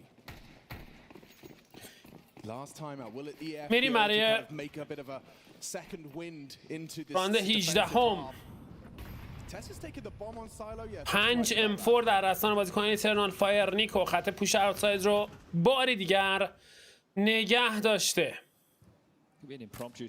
خبر از اسنایپ نیست کلا تو این ران. زانتارس کمی اگریسیو تر داره میاد سمت سیکرت. سپای اوتساید پرتاب شده. ببینیم زانتارس چه میکنه. زانتارس کماکان پوزیشن رو نگه داشته. خطا داره باز میشه به سمت سیکرت. کار از پیش نمیبره زانتارس. انتری در دستان فالکونز.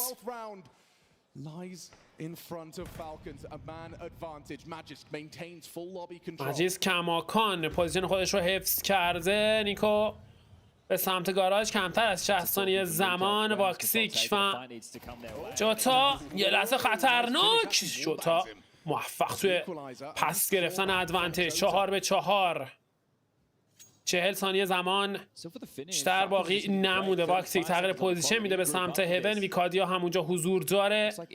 چه فشاری دارن تحمل میکنن بازیکن فالکونز. ماجیسک از راه رسیده. اسموک رفرش شده. مولی از راه میرسه. واکسیک بیش از یک فرگ نصیبش نشد. ویکادیا برمیگرد روی بام سایت. کلن سوین کرده. جوتا فرکای پیاپی و امتیاز هفتم در دستان ایترنال فایر. Another opening death for Zentares. Not having the easiest of time over towards Yard whatsoever. Ooh, yeah, he's been a part of, what, 8 now? Yeah, he's 2 and 6 in the opening duel category, and that's not what you need from what is meant to be a superstar on a map where he has so much responsibility. You play a star position, you need a star delivery, and really, since we started talking about Wakadia and Jota coming up with impact for them in these pressure games, they haven't been present. Still time to turn that around short. 30-second breather given over this time by Zonic, saying, hey, boys, let's get the job done. Let's not allow them to sneak back into this and find a surge of power. درخواست دومین تاکتیکال تایم اوت برای فالکونز. ببینیم زانیک یه زانیکلا داریم یا نه. باید دید یه زانیکلا داریم یا نه.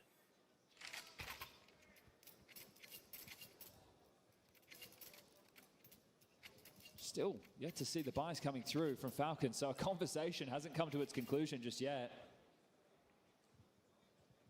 Okay, they will shove. They're going all in behind this. Tech 9, Mac 10, couple of rifles, an AK in the hands of Dexter, as well as Magis. Nico just working. میریم برای راند 19 هم. But it's not going to be Yard at all. So they want to do a top pop on a second. آیتم ها سرازیر شده سمت اوتساید. Ooh, yeah, they're going to ask questions of him.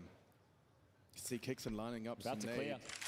Throws out HE of his own designs. نیده چندان بدی نبود. یک بریک دیگه، یک فلش و حالا خطو باز میکنه. جوتا نزدیک بود کواد بگیره. تریپل کیل برای این بازیکن. چه داره میکنه جوتا، چه شلاقی داره میزنه به فالکونز. نیکو با HP 11. But a mammoth task, and you can see the diligence. Look at Zentares' positioning, which actually, that smoke will lead to a lot of eyes. That will keep him busy. Yeah, plenty of things to consider right now, but Wakadia's already been down on B. He's been here for some time. He's actually playing passive, so he's not committed to a duel. He's playing for information, allowing Falcons to play first. Have to make a sound cue, either starting to plant that bomb, smashing a window, opening a door, and then the support will be on the way. نیکو داره حرکت میکنه به سمت بام سایت بی. مجیز که اونجا حضور داره. C4 پلنت میشه، اما ویکادیا موفق توی فایت و حالا نیکو تک به 4 با HP 11 و اینجا خود ویکادیا کار رو تمام میکنه. امتیاز 8 در دستان ایترنال فایر. Yeah, and this is the thing. We've had some crazy highlight moments from Jota in this event over towards Ramp. It's beautiful work from him, just shutting him down. And the two young guns on the end, both sharing a smile between the two of them, getting the round over the line. The only way they could have had that better was denying the plant. Yeah, it was cool actually. Majid talked a little bit about Jota in an interview, just saying that having these young players, seeing them, you know, grinding, learning, seeing their hunger, it's inspiring for someone of a, you know, somewhat of a older dog, a bit long in the tooth. He's been around for a very long time. Majid dates back to 1.6 in the French scene, flying the flag of Turkey. Yeah, well, Turkey, definitely. I mean, for a long time, it was just Zentares, the talisman of Turkey. آیتم ها پرتاب شده سمت اوت. یه لحظه خطرناک دو بازیکن تو اسموک. همه چی رد و بدل نشد. هیرویکی در دستان مجیسک. یک بار دیگه شانس خودش رو امتحان میکنه تو ادامه کار. بالاخره موفق میشه اوپنینگ فرانک رو از آن خودش بکنه. جوتا این بار سمت چپ خط رو نگه داشته، خط رو باز میکنن. جوتا دابل کیل برای این بازیکن. 3-3 میشه روند کار و یک رایفل دیگه ریکاور میشه برای بازیکن فالکونز. Hot squeaky main as well. He's going to give himself a better position backside to tuck in. Woxic is investigating yard. I'm going to safe angle over towards the CT boxes. And Zantares, if they do come his way, he will need to deliver a multi-kill. All three silent reroute yard. Woxic unlikely to detect this based off of his position, so they should be able to creep down secret. For the finish, we're talking to smoke, a couple of flashes. So Zantares, همه دارن میرن سمت سیکرت.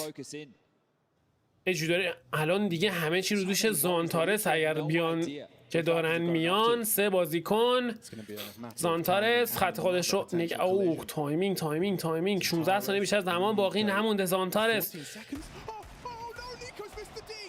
وای نزدیک بود دوباره میس بده. ویکاریا از راه رسیده. خود نیکو موفق‌تر تو ادامه کار. واکسیک تک به 3 نفر اول شکار میکنه. تک به 2 دکستر و مجیز هر دو بازیکن بک ساید پوزیشن گرفتن. واکسیک تمام پوزیشن ها رو باید چک بکنه. دکستر نمیدونم چرا این کار رو کرد و مجیز کار رو تموم میکنه و فالکونز موفق تو گرفتن امتیاز 12ام.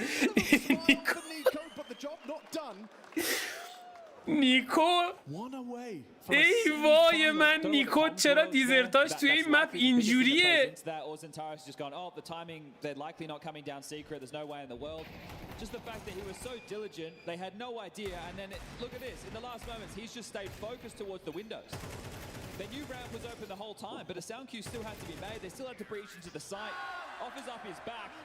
What a relief on Magis. اصلا دست به دامان الهیات شدن. میریم از راند 21 واکسیک روی اسنایپ سمت گاراژ هم داره بازی میکنه. اینه دیگه پرتاب میشه. کمی دمیج میزنه اون نیت به تسس. موفق توی گرفتن اوپنینگ فرنگ. تسس این فرنگ رو از آن خودش کرد. نیکو سنیکی بیکی خطو رد میکنه به سمت سیکرت. A horrible foreboding feeling. And what are your options? Push in, right? You have to play for info somewhere, but if they do, we can see what's waiting on the other side. You sit back, allow Woxic's AWP to play, but that means that they can't just execute in front of him. If they get in towards the top side, it's going to be tough to battle in. Just a couple of flashes. کمتر از 60 ثانیه زمان. 2 بازیکن رو گذاشتن روی بام سایت A. بازیکن اینترنال فایر نیکو در حال گرفتن اینفو داخل سیکرت. واکسیک روی اسنایپ خط تروفی رو نگه داشته. آیتم ها حالا پرتاب میشه. اوه نیکو چه فرگ مهمی رو از آن خودش کرد. تو ادامه کار ماجر اومد برای اینکه ادوانتیج رو پس بگیره. موفق به انجام این کار نشد. نیکو از آیتم های خودش استفاده میکنه. در برابرش ویکادیا کاری از پیش نمیبره. کیکسن چک میکنه یا نه و تمام. زانتارس پایین ترین پرفورمنس رو تو کل سرور داشت و فالکونز موفق میشه ایترنال فایر رو شکست بده. انتقام آیم رو گرفتن. The first step to vindication for the organization, but Nico trying to justify why he is donning this jersey. GG. A massive series from him. Dexter, the other member highlighted by the desk who had to step up, and he had his stunning moments throughout this map as well. But 13-8, the scoreline reads, revenge, victory on train. They lost us too, sure, but a comprehensive nuke. And that right there books them that semi-final ticket. They'll be taking on the winner of FaZe versus Saw, our final quarterfinal coming up next. یه بار دیگه برگشتن ترکیه. باورم نمیشه پایین ترین پرفورمنس رو تو کل سرور ببین. تمام پلیرها ببین 10 تا پلیر پایین ترین پرفورمنس مال زانتارس بود.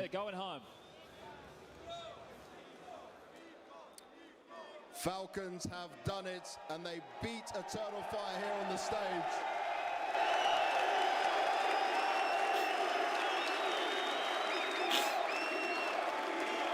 Well, I'm sure this puts a big smile on your face, but how much of a smile does this win put on your face, considering how much you already struggled against Eternal Fire this year?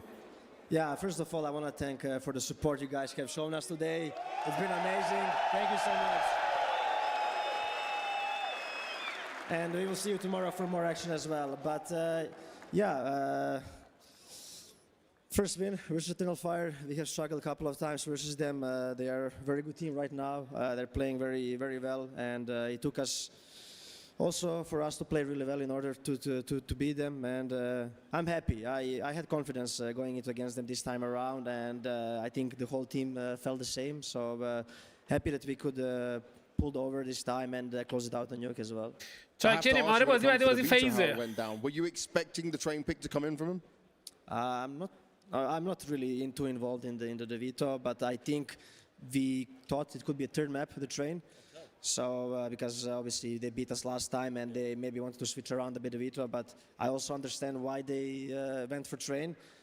It's pretty hard to keep beating the same team on the same map all the time, and I think they also struggled a little bit on Inferno throughout this event. So it was understandable for them to switch the strategy a little bit, but I'm happy they picked train in the end because it's been our good map and 8:30 نیست احتمالاً دیرتر میشه چیز حدود نیم ساعت 40 دقیقه دیگه باید باشه بازی بعدی. So we are happy to play train and happy how the Veto turned out. It does seem like when you pick train for any team, you can be cursed on it. But then on your Dust 2, which has been a tried and tested one, it went quite wrong when we get into the latter parts of the game. What was missing for you guys here? Because this has been so strong for you. Yeah, I mean, our Dust this event has been either really good or really shit. So there's something that we need to figure out. But I think the biggest reason was probably that we wanted to close it too fast some of the rounds. We wanted to, we get an entry and then we want to just go. And that cost us a couple of rounds, I would say. So I think we are still confident into our Dust 2. And just need to look at what works for us the best and just make sure that we stay composed even though, we are winning or whatever, because Dust is it can ask you to react really fast. You can feel the urge to react, but it can be very hard to do it sometimes. So yeah, just need to look at it and fix it. میگه داستو رو یه ذره عجله کردیم خیلی راندا اون راندا کار دستمون داد. How good does it feel? How confident do you feel for the rest of the event? Yeah, we definitely are starting to feel better as a team, but yeah, we beat some good teams this event, but obviously we know that the top dogs are missing, right? So we can't do much about it. We can beat the teams that are in front of us, and I'm happy that we are doing it. So hoping to get FaZe tomorrow, and yeah, I mean, we have been putting a lot of work. I have a huge confidence in this team. I think we are clicking most of the time good as a team. بازی فیز هم هستیم آره، ولی میگم ساعت 8:30 نیست فیز، باید 40 دقیقه دیگه باشه چون همین یه دونه استیجه. تا ستاپاشون رو بیارن بذارن و بعد تیما بیان داخل و اینا یه نیم ساعت 40 دقیقه طول بکشه. Guys, give it up one more time for Nuke and Falcons.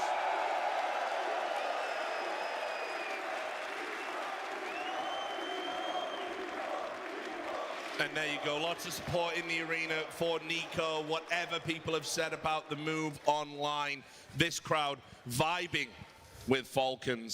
And it's got to be said, look, I think an interesting point he brought up was he was talking about the timing and clicking and how things are coming together at the right time. That the team has been a bit feast or famine, right? That they're either really, really good or really bad, as he put it. I can sympathize, but I've definitely seen the evolution of Falcons across 2025. They are getting better. The question now is, well, two questions. Can you sustain it, and what is the ceiling? Can you sustain it? I would say the individuals are starting to match what we have seen them do on other teams. That's exactly what we want from Falcons. Some growing pains in the beginning. Certain coaches in the past, like Blade, have talked about peaking for the major. Well, maybe Falcons are peaking for PGL Cluj Napoca 2025, Richard. Could be very well. Could be very possible. I mean, yeah, I think a lot of people, when they saw this roster on paper, they felt like it had potential to be a great team. It's just we weren't seeing the results as quickly as we were hoping for. But now is certainly the case that throughout the course of this event, they have definitely looked sharper. Their protocols look more polished. They look a little bit better with their spacing and timings in general. You're getting good individual performances out, the players you want to be performing for the most part. And really, when you look at this game, while the first half was pretty close, they dominated the second half. They absolutely bullied Eternal Fire when they got on the T side. And really, the stars of Eternal Fire did not show up in this game. Yeah, we'll no doubt talk about it a little bit because we're going to continue to talk about Falcons. But let's just introduce it quickly. Where was Antares, man? Like, That is crazy to see him have a game like this. Oh, just completely humbled. I mean, I would love to see the deaths from his perspective, actually, because Xantares, throughout this tournament, throughout the year, throughout last year, first bullet accuracy has been immaculate. I mean, he's one of the fastest time to kills of any player I see. And this time around, felt like I saw him miss a couple shots. I mean, sometimes he took a little bit longer to get those kills, and people that I put the spotlight on, like Testis, were getting the better of him. Nico, by the end of the series, got the better of him in a lopsided affair through 2025 thus far, where Xantares was leading 19 kills to Nico's 7 in the head-to-head. This time around, it was 14-11 in Nico's favor. And so that kind of thing, I mean, Eternal Fire, they live and die by the Zan. Yeah, it's true. Many such cases. Especially when you play such a critical position, too. I mean, when you're talking about he's your guy who's trading openings, he's your guy defending yard, one of the biggest pieces of the map that just has so much impact once you have control of it and what you can do from it. It's definitely really tough to see him struggle. And we did have a couple of bright moments from Joda and a couple of ramp holds and a couple of other moments here and there. There was just never anything they could really put together consistently. Meanwhile, I mean, look at Nico. The dude barely had a round he didn't get a kill, and then he made up for it with like these, 3K, 4K multi-kill rounds. And again, but it's what we highlighted. Is crazy too. Yeah, that's what I'm saying. It's literally what we highlighted before the game. He goes where this is one of the maps. It's a Nico map. Yep. He goes where he wants. He kills who he wants. He does what he wants. And if you allow him to do that, then he's going to win. He's like Simple with a rifle, okay? Yeah. When Simple was at the apex of his powers for Na'Vi, he was just going everywhere, calling his number whenever he wanted to. This time, the spread in terms of the kills looks like it's a lot more towards outside, but there's other games with Nico where he's just moving everywhere and he's always in the right spot. He's just in a constant CT flow state when it comes to Nuke. I mean, no disrespect to any of the other Falcons players as well, but when you look at a series like that across the totality of the 3 maps, this essentially is Nico. This is what he used to do for G2. I will put the team on my back. I will get us through. I just need a couple of moments, a couple of performances here and there, and that's going to be enough. You definitely can put that pressure on me. It's another reason, by the way, I always thought the whole Choco, apart from that's a terrible nickname, and it just doesn't work. And you should have workshopped that one, Reddit, because it's garbage. But apart from that, it's not even really a reflection of reality. Like, there's more often than not, this is a player that is clutch and also capable of dragging his team through difficult series. He's done it throughout his career. Except this time he didn't have to. I mean, his teammates showed up big time this game. Yeah, I mean, I wanted for sure. Definitely want to tip my hat to Magus, who had a phenomenal half on the CT side, but also he's a guy who's their lobby player who just knows when to poke and prod, like knows when he can go hut. Let me take a pick at someone on the upper bomb side. Maybe he's going to poke at that ramp player, and he just kind of alleviates a little bit of the pressure when he's able to find the openings that he finds. That means you don't have to rely on yard as much. And you saw him a couple of rounds in that second half be able to just get in a hut, get an upper pick, and then boom, the round unravels from that point. So really, even Dexter had his moments with the AWP, of course, too, rotating across the map. So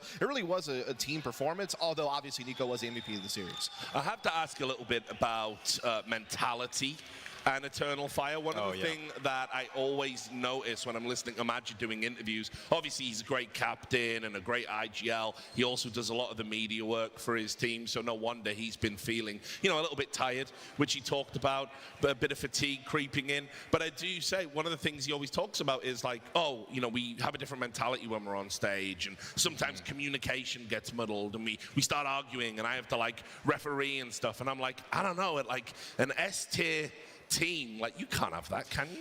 Now we've seen it 3 times. Yeah. At Katowice, losing to the Mongols this year, losing to Falcons. I would say that the Mongols one's kind of a 50-50. This one, they were the favorites going into this. Like, totally. let's make no mistake about that. The Eternal Fire have been on a heater throughout this year.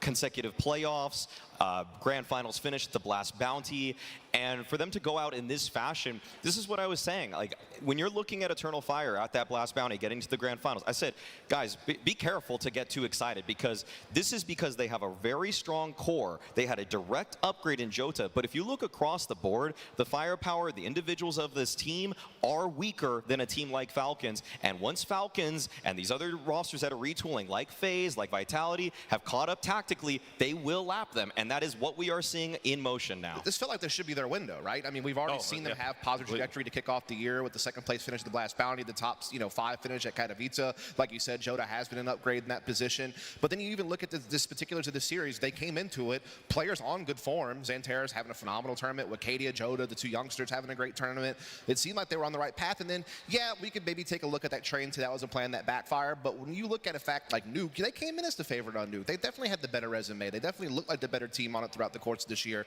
But today, on that stage, just now, they did not look like the better team. Not even close. I mean, again, they got bullied that entire second half. Their CDSI was just unheard of. It was not there at all. And so what's the answer? I mean, you know, is it a case if they need to rework their map pool? Is it like, well, where can they go? Because, you know, I'm hearing from Madja when he does the interviews, we have to win tournaments in 2025. We're not going to get a better roster than this. You come into tournaments where it's like, hey, good news. There's no vitality here. There's no spirit. There's no Na'Vi. Exactly. Like, it's like you said, these teams, like Astralis and Falcons and now Eternal Fire, you've got to set yourself the W here. And that was a kind of amateurish fizzle at the end. This is a tone-setting tournament, unfortunately, for Eternal Fire. You're trying to build off of the two tournaments you had leading through this season, and now at the precipice of a tournament where you consider them the favorites at this tournament. I had them in my top tier. If you'd put a gun to my head, which you often do, yes, I would have said, no doubt in my mind, Eternal Fire would win. Right. Yeah. And so now we see them when the pressure is actually on, when the lights are in their faces, and then it's just too bright for them. And I will say that if you're talking about Eternal Fire and you want to really get down to brass tacks, get into the details, get granular, I just feel like the game planning from Madrid sometimes comes across single note. You look at the gun rounds in that T side right there, and it was an okay T side in terms of results. They did like 4 A hits in the first like 5 rounds where they had significant guns. Like they didn't really test outside all too much. When they went ramp, it was kind of obvious after a while because they never took outside control. And so I just feel like they just keep going for these. Like I've seen so many T sides from Eternal Fire where they do the same thing for the first 3 gun rounds. Like mix it up. Mix up your Maybe he picked up Snax's playbook by mistake. Is that possible? It's possible. It is possible. These things can happen. I'll get some final thoughts from you, Dust. You can go with either to the victor of the spoils and put out some more praise for Falcons, or we can talk about where Eternal Fire are going to fix things. Yeah, the final word is yours. I do think Eternal Fire is a little bit top-heavy in their map pool. Like they're very reliant upon Anubis, which are never going to get against this team, and some other teams will ban it out as well. So it is going to be about trying to build the rest of their map pool out, I think. And it's also about, you know, in the case of Dust 2, for example, they had to figure out some positions and kind of change some things up and try to see what is the most optimal setup we can bring to the table with the lineup that we have now. And I think that's something we're starting to explore too. But I think for Falcons, for me, it was always just a matter of time. Like I know what this roster is. I know what these players are capable of. I know what roles they play. It all makes sense. It's just about lining everybody up. I always believed success for Falcons was a matter of time. It was never about this roster. It was about the giant amount of money backing them so they could literally buy every player in the seed and use every iteration.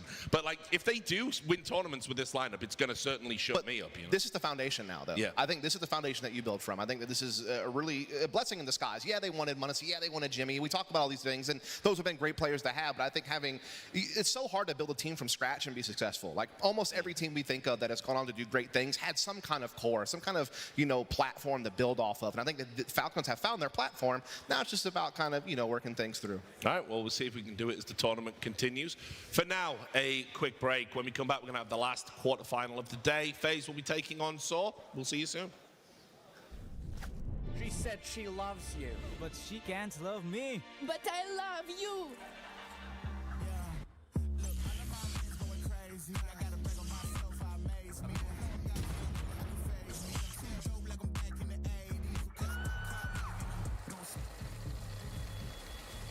I won't play window anymore. What's going on? Play your role. 1xBet.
Why you bully me? First real time I played CS was probably Italy. Oh wow, nice. Yeah, I played against bots running through the tunnel when you're still in T-spawn. Yeah. They had no chance because I killed the hostages and then I just waited for them to come. You killed the hostages? Oh yes. Yeah, that's how I was like 10 years old or something. I can't remember 11. So yeah, that's before I got my PC where I didn't have internet to play on. Yeah. You're just enjoying the offline mode. Yeah. All on your own, and you so feel easy. You feel like a god, right? Yeah, 20 bots, no chance. It was so easy.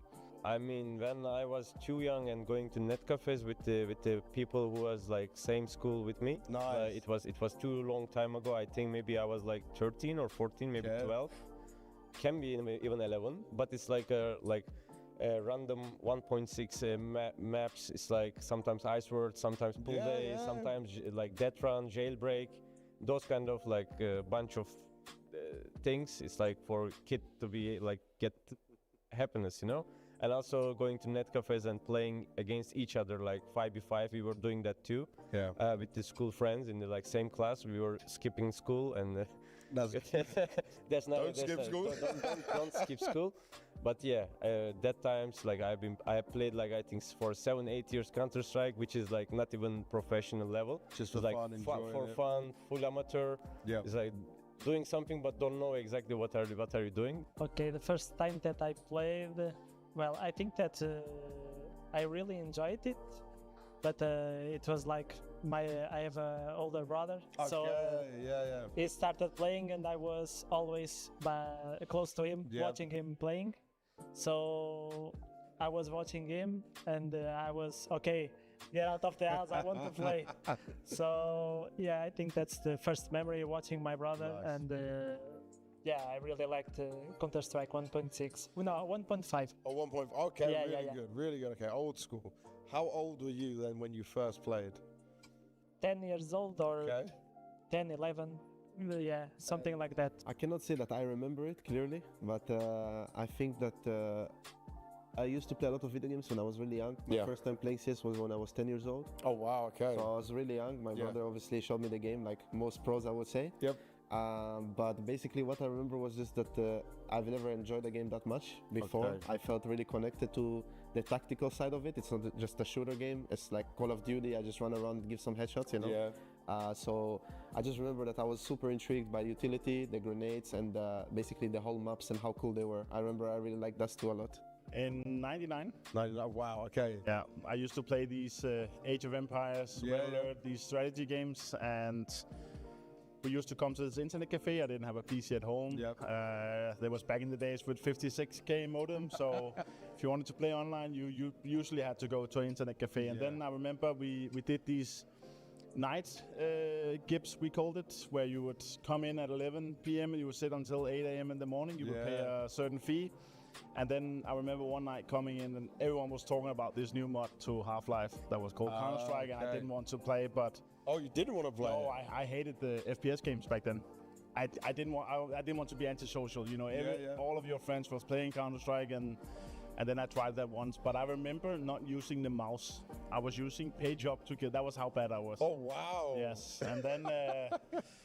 you know, I got hooked by it, and then we had all these clans, and I remember the internet cafe had this clan called DSOW. It stood for Doom Soldiers of War. Yeah. And, you know, it was my big dream to join this team, and eventually I got to join it, and yeah, then I got my first PC, and yeah. Yeah, I mean, I have some memories. I started quite early because my brothers and my dad actually introduced me. Oh, your dad as well? Yeah. I see, I knew your brothers. I didn't know your dad. Also my dad, yeah. But I think there's a picture of me somewhere when I'm like 6 or 7 trying sitting there. I think what I remember is maybe the old Dust, and also, Dust, and Ancient as well in the CSOs, Okay. And having the duels, that was my favorite weapon when I was a little kid. And it actually nowadays they're super viable. Now it's come into it. Back in Source they weren't, but yeah, that's my earliest memory. It's been a while ago. Actually, that was like 25 years ago, maybe. Yeah, I mean, I think it was 99 or something. Yeah. I've been playing a little bit because we haven't had like the stable internet connection, so we had that modem that cuts off your home phone. That was totally when you get a phone call, dead, it's gone. Different times, right? So like we had neighbors who were like an IT company back then, and my dad was like having some games from them, and he's giving them games. So they brought CS to us at some point. That was still a beta version, like 5.2, I think, when I think M4 A1 had a scope back then. So it was a completely different game. But that's the first time I've tried it. Then we went over to their place to play a little bit on the proper internet, but we started playing more and more from that day. That was like 99, something like that. Do you remember your first impressions of it, like the feeling when playing that game? Actually, that was like the second or third game I've played with other people, because that wasn't a thing back then, right? Games, so it was like I played some Unreal Tournament, and of course like Quake. It was all, my dad bringing games to us, and like we've tried different things. He figured out, I mean, that's crazy, but like he connected two PCs with like a printer cable, and you could play like that with other people in Quake. So that's how we started with playing with our neighbors. Yeah. And then, I tried CS, and I totally loved it from the start, because there was a bunch of different people running on the server. You could play with, other people and like prove yourself. So I really got into it very fast. More interactive, very social as well. Yeah. And competitive at the same time. Eternal Fire did put up a fight, but this time around they weren't able to best Falcons. I've got Madra with me here to talk through this, and I want to just talk about the Veto, because obviously you played them so many times. You guys start to know each other well. Last time around when you played Train, it was so good for you guys. This time around, what kind of differences did you notice?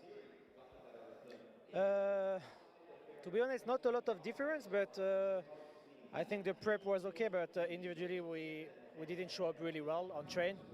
And I think it was really a close game, because like some clutches in the end of the match, like if Jota wins his 1v1 on the last on City side, maybe we wouldn't Train, but it's okay. Like I think we didn't play also very well on T side. I think it was 8-4, losing the pistol. Today maybe the map, we picked Train instead of Inferno. With my coach we decided yesterday, because we knew that there will add a lot of preparation on Inferno. Okay. But maybe this is the only things I can think. We did a good fight, but the only things I can think after all is maybe pick Inferno instead of Trent. But it's okay, I think, because we take a decision, me and my coach, and we need to keep beyond, like I think. Yeah. Now looking at this though, right? One thing I'll say is very positive. You guys didn't break going into Dust 2. You may have lost Train, but I saw there was still high energy. There was still belief. And you look so good on Dust 2. We come into that, you must be feeling fantastic. What was the feeling coming out of Dust 2 before Nuke started? It was good. I think today, sometimes I say in front of crowd we are not the same, but today we were the same. Okay, good communication, etc. I think they just play better today. Obviously, individually, we was not on the top of our form, because usually we are way better individually, to be honest. But I think we lost as a team today, and I congratulate my teammates and I congratulate Falcon for the win. You can't win every day. A team need to lose. Today it's us. It sucks that it's always the first match on playoff every time. But it's like this, bro. Keep doing, accept it and keep doing. I know you guys will always keep going. You always keep going and pushing to make yourselves better. But do you feel like you are starting to improve as a team on the stage? Are you seeing that work? Yeah, we are improving. To be honest, I also have a lot of fix in my mind, but like example, in 4 days we go in ESL Pro League again. Oh, wow. So yeah, and we play the play, not the main tournament, so it's gonna be long also. Yeah. So I have a lot of fix. We can't work a lot, but I think it's okay. We need to keep fighting. I think I'm proud of my teammate, like I told you. It was way better today. And hopefully one day we're going to success what our dreams is. Are you still overall proud of what you guys shown at this event? That you can still make a playoff run? Yeah, I'm obviously proud. Big pictures. But it was a tournament that we can win. Some people say that we can win. So yeah, it's a little deception, because there was not Spirit, Vitality, G2, Navi, big names, big four.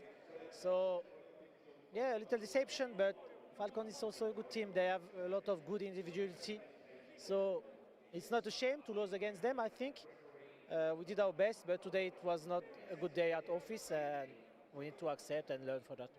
Lastly, anything you want to say to all the Turkish fans out there and also your lovely family at home? Yes. So first of all in English, Defne, Ceren, Aslan size çok seviyorum. I love you so much, my family. And boys in Turkey, thank you very much for your support and every role in the world. Beyler, savaşıyoruz, her gün bir savaş. Devam etmek lazım artık. Yani gelecek turnuva 4-5 gün sonra. Yani elimizden geleni yapıyoruz gerçekten ekip olarak. Yorgunuz ama o yorgunu karşı çıkmaya çalışıyoruz. Bazen olmuyor. Bugün biraz olmadı. Ama rüyalar devam ediyor. Size seviyorum. Destekleriniz için çok seviyorum. Size çok seviyorum. Thank you very much, Maja. We'll see you at the next events. This team has been grinding hard. They've been playing so good. I wish them the best of luck going forward. Let's see how they get on at future tournaments.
Welcome back to PGL Cluj Napoca 2025. The last quarter-final of the day is about to get underway. It's between FaZe versus Saw, so I asked the panel, do you want to play a game?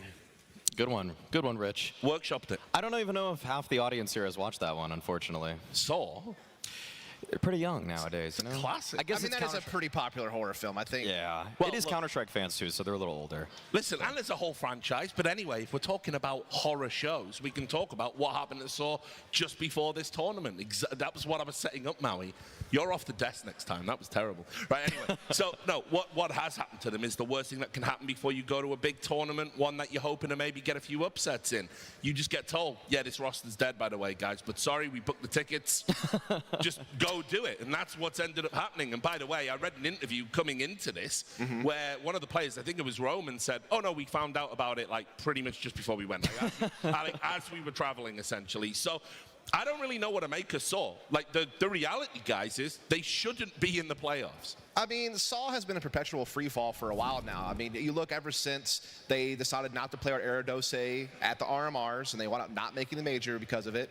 And then obviously he was out of the team, and then New Jerks eventually leaves the team as well. And they go pair up and they go play on an IP. And this team has never been able to really find the talent they needed to replace what they lost. Like Story, solid opper, but they really lost two huge big rifling pieces. Yeah. And they just haven't really been able to fully recover. But at this tournament, they have somehow defied the odds. They beat 3D Max to find themselves here on this stage in the quarterfinals, and that has to be commended. Yeah, oh, absolutely. And I'll certainly say this. It is an odds-defying story to beat 3D Max. That did not look on the cards at all. They were given complexity as well, though, you know, so it all evens out. They're playing incredibly well to punish, Richard. Anytime a new team is coming into them and they don't have their protocols outlined, they miss a smoke, they miss a flash, I will say people like Story, people like SHR, they've played to punish fantastically well. In fact, the way that they dismantled complexity was just if there's a single gap in that smoke, Story is not the flashiest opper, he's not the craziest, but he'll find those kinds of gaps. And that's really all it takes sometimes is that you're just making less mistakes than your opponents. And I can say that Saw winning the last 3 series in the fashion that they did, that's really what jumped out at me. It just felt like they were playing a more airtight style, whereas the guys on some of those other teams, 3D Max complexity, they let the pressure get to them, and they missed a couple nades. Yeah. And you know, look, the dead team buff is a very real thing. You know, when the pressure's off, like, what are you really playing for? Like, your next contract, I guess. I mean, it certainly helped SHR out, and he's been playing the best Counter-Strike I've seen him play since he joined this team in this tournament. I mean, he was supposed to be New Jerk's replacement. He was supposed to be that aggressive rifling star. He really struggled to fill those shoes, but these last couple of series against 3D Max and Complexity, he has played very, very well, and Story has hit heights he never really reached last year. I mean, again, he was kind of like their third star as an opper, but now he's really, you know, done some heavy lifting at this tournament. And the VOS forecasts tell a potentially sad story, because as you can see, if they do lose this one against FaZe, which, let's be real, that is likely, they're going to go down to 20th. There's already been some chatter online that if they don't do well here in Cluj, that there could be a chance maybe Saw decide to temporarily shutter, maybe don't have a team. We're going to wait and see. It would be a loss, because I think, you know, I've always had a lot of respect and time for the Portuguese scene, obviously coming from a Source background. Historically, they had some good rosters back in the day. So, and I used to love the, you know, the XL LAN parties and stuff they had out there. So I'm hoping that we can see a resurgence of Saw. It's just, it's not going to be this roster. They can't be upset. They've already by far exceeded expectations just by making these playoffs in my books. And they don't lose any ranking. Like, even if they lose this game, they remain in the same spot. It's pretty good considering your team is technically dead and you're having to build a whole new roster at this event anyway. But of course. And we're going to see what they're able to accomplish here, because, I mean, actually, Muterus talked about it, that the next iteration of this lineup is just going to be international. Like, they can't keep digging into the Portuguese scene, which I find to be a bit of a surprise, completely honest, because SHR, one of the guys that's likely to be leaving this roster, like, he's been really good. So I'm not sure if there's a little bit of buyers or sellers remorse that is for their upcoming team and what they're going to be working with next.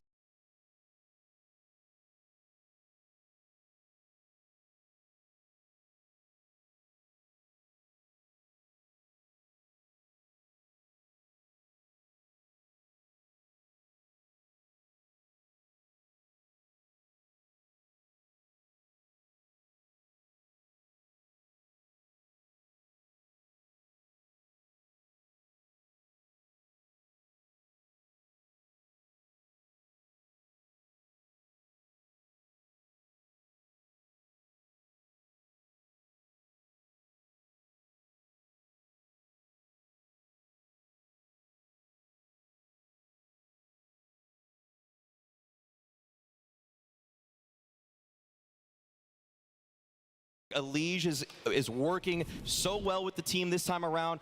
First couple tournaments, there were growing pains between people like Rain, Kerrigan, a lot of spot switching, and now it feels like finally Kerrigan's starting to put the pieces together. I mean, and even with those growing pains, they still beat G2 and took a map off of Vitality, and they had a pretty tight series against Eternal Fire on that Nuke game that went into multiple overtimes that knocked them out of Katowice. So even at their weakest, which is why I would argue they were at the time, they were still pretty competitive. But now they have been able to have more time to gel, you know, move things around, and let's be honest, they beat some pretty good teams to get here. I mean, yeah, Saul, I guess, was like an easy first opponent, which is going to be a rematch we're going to see here on the stage, but they had to play Eternal Fire and Mouse Sports to get to this quarterfinals, and they played really well in those series. So tip your hat to them. They've been on a positive trajectory for sure. For me, the real story in FaZe, though, is how Frozen has found form again.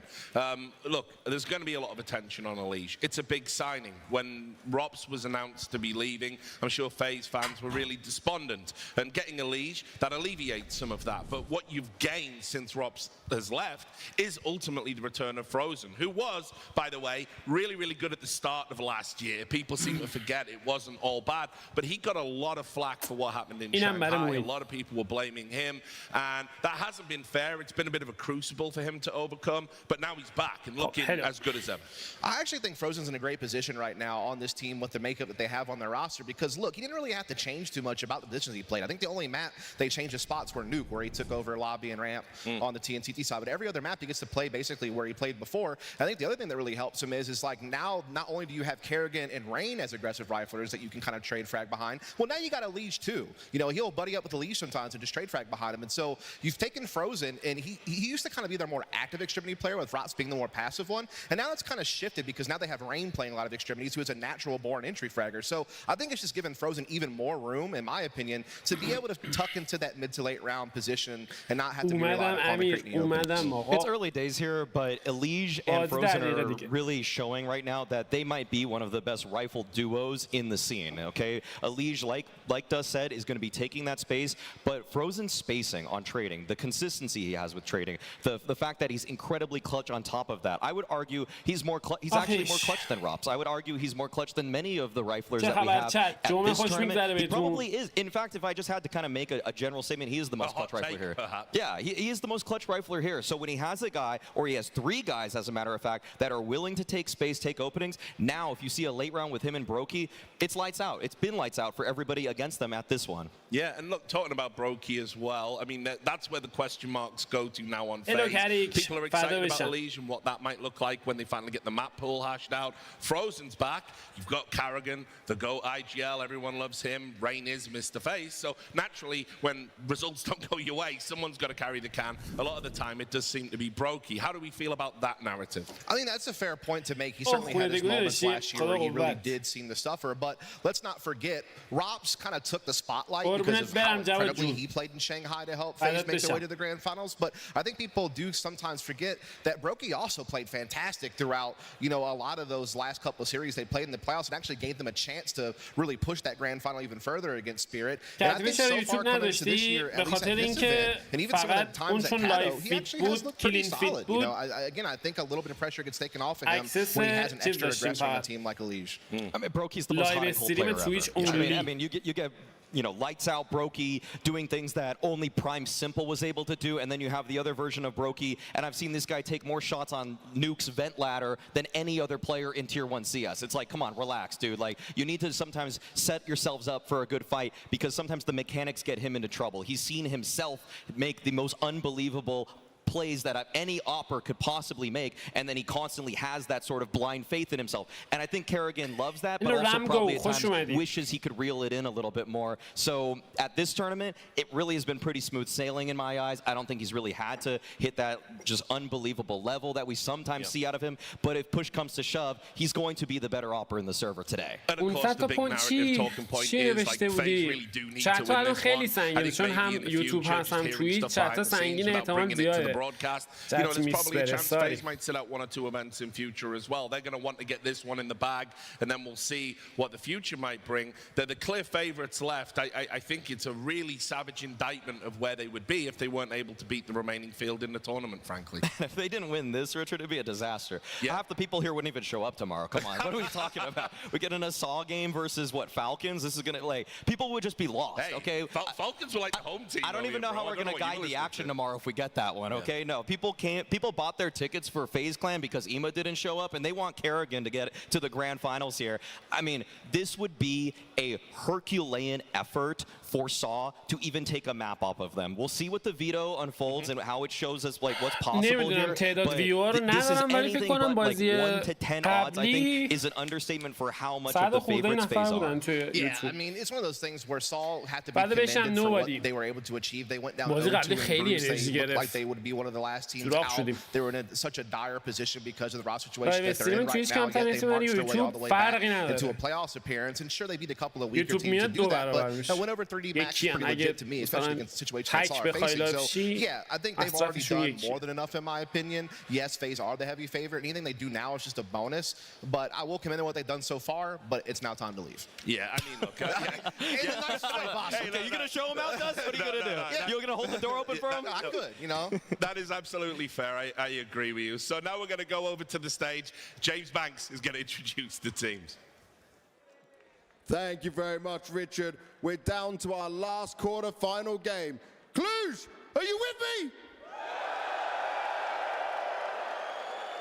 You've been keeping the energy nice and high all day long, but I want to see you really raise the roof for this one. So give it to me. Let's hear it! That's more like it. Now our first team, they're coming in with a new look. Rejuvenated, some might say. They added a North American talent, and they even didn't struggle in the group stage, which they normally do. This is a team that only has one thing on their mind, one thing that they're used to, and it's winning that trophy just behind me. Give it up for FaZe Clan! برو توی اون مپا تمرین کن یاد میگیری. FaZe Clan, FaZe up! Chat!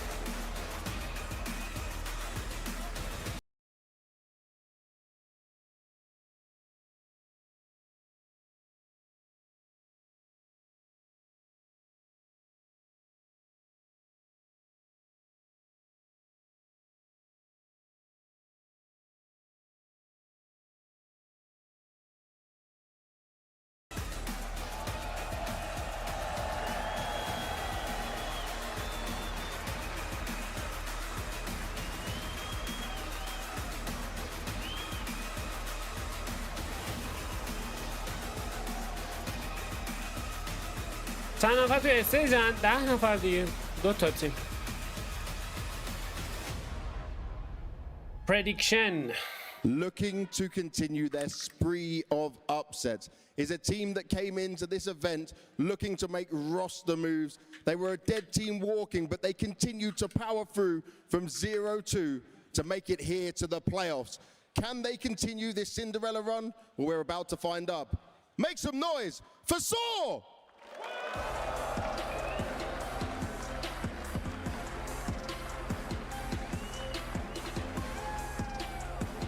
پردیکشن آتیشه.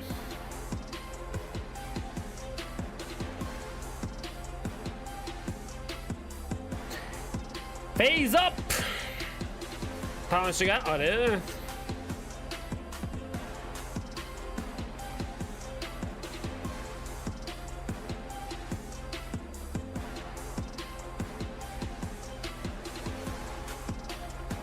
پرتغیز پرتغالیا اومدن چت سو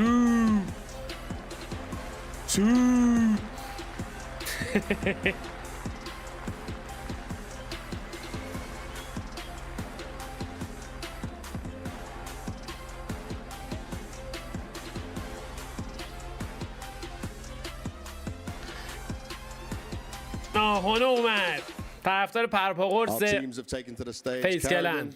Muteris, come join me up here. Rain, you can come as well if you want, man. You can do whatever the hell you want.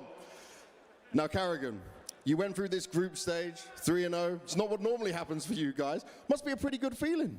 Also a strange feeling. I'm just happy that I had a less stressful days the last few days. So yeah, we're ready to play, and obviously we haven't been fully tested. باز قبلی فالکونز بود. We saw that in Cologne, so we're not underestimating this time. Yeah, you had that problem before, but it's a very different Saw, who you also beat in the group stage. But given what they've been able to do here, given the fact they fought back from 0-2, you have to give them that respect, right?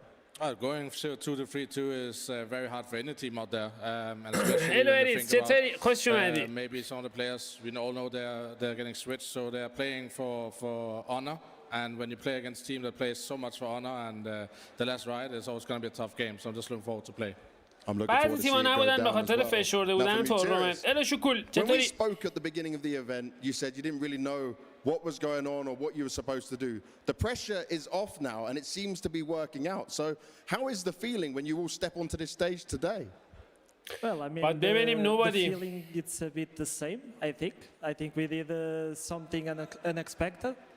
But yeah, coming to the playoffs, I think we just need to enjoy. We are playing against a great team. So that's what we're going to do, and I hope that we can do a good fight against them. I want to see a good fight from you guys. You have shown it in a lot of these games. But in terms of your leading and how you're leading the team now, are you leading in a different way? Do you feel more relaxed, more comfortable doing it because it's been this kind of a crazy run? When we are in this crazy...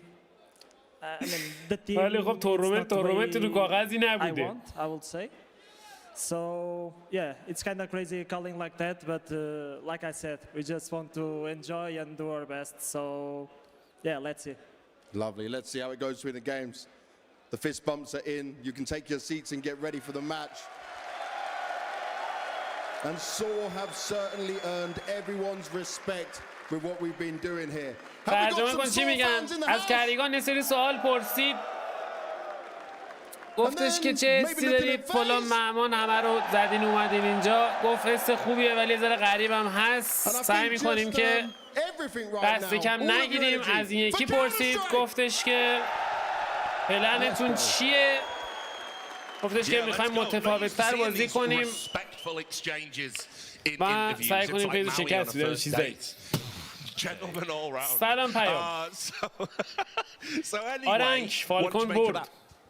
I mean, I love what Kerrigan says there, though, about playing for honor, okay? I love to honor my dates, too, when possible. Thankfully, I have one queen now. Okay, we're going to move on from that, though, Richard. Not enough about my dating life. Enough about what makes this one romantic, okay? Because when we look at this Saw team, we see a swan song of what they were in the past. Roman on the team for over 5 years. This guy is 32 years old. I'm going to be completely honest with you, Richard. This might be his last stage game ever, okay? So I want to just hear it out for Roman.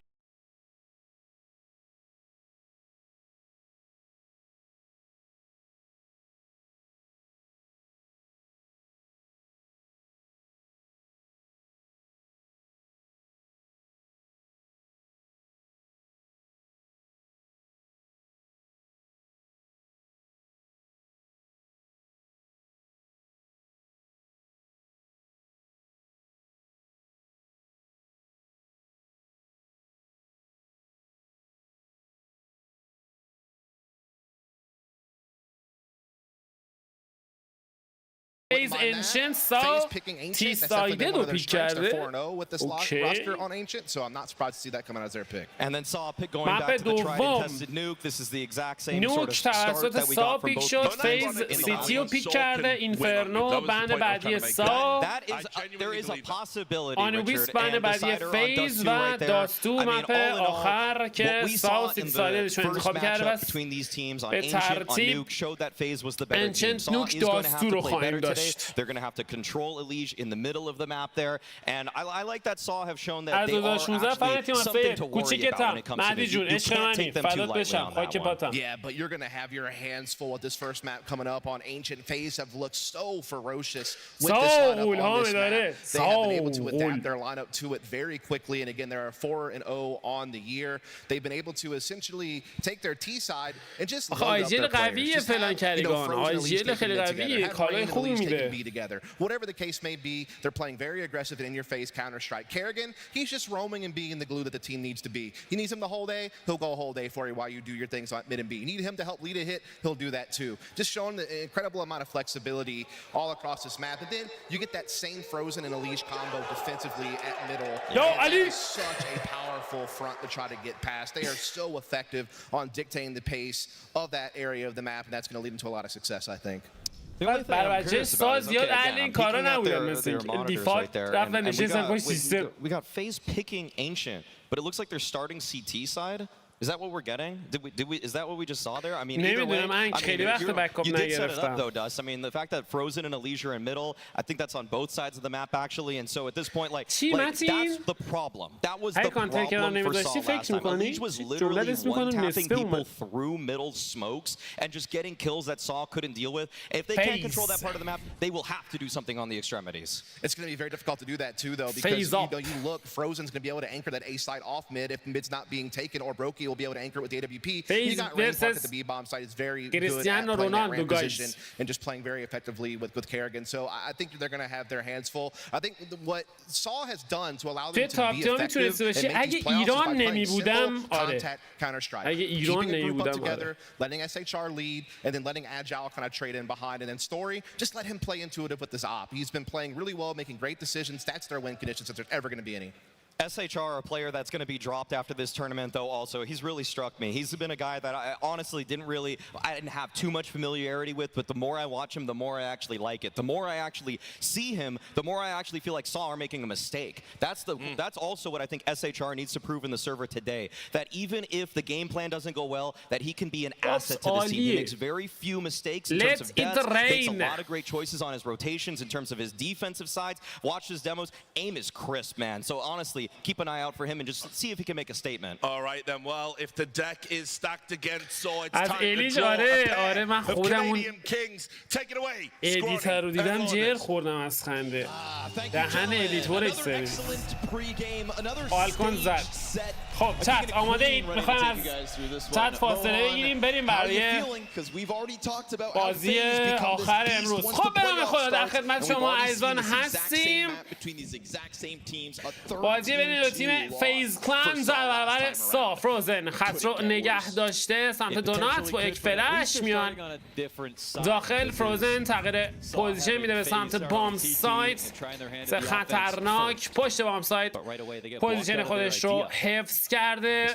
ولی یه پوش اگریسیو داریم سمت فیز کلان. اما بازیکن سا به نظر میرسه که احتمالش رو میدادن و آماده بودن. اما الیژ کمی شیطنتش رو بیشتر میکنه سمت البو. خط دیگه باز میشه. نتیجه نداره الیژ.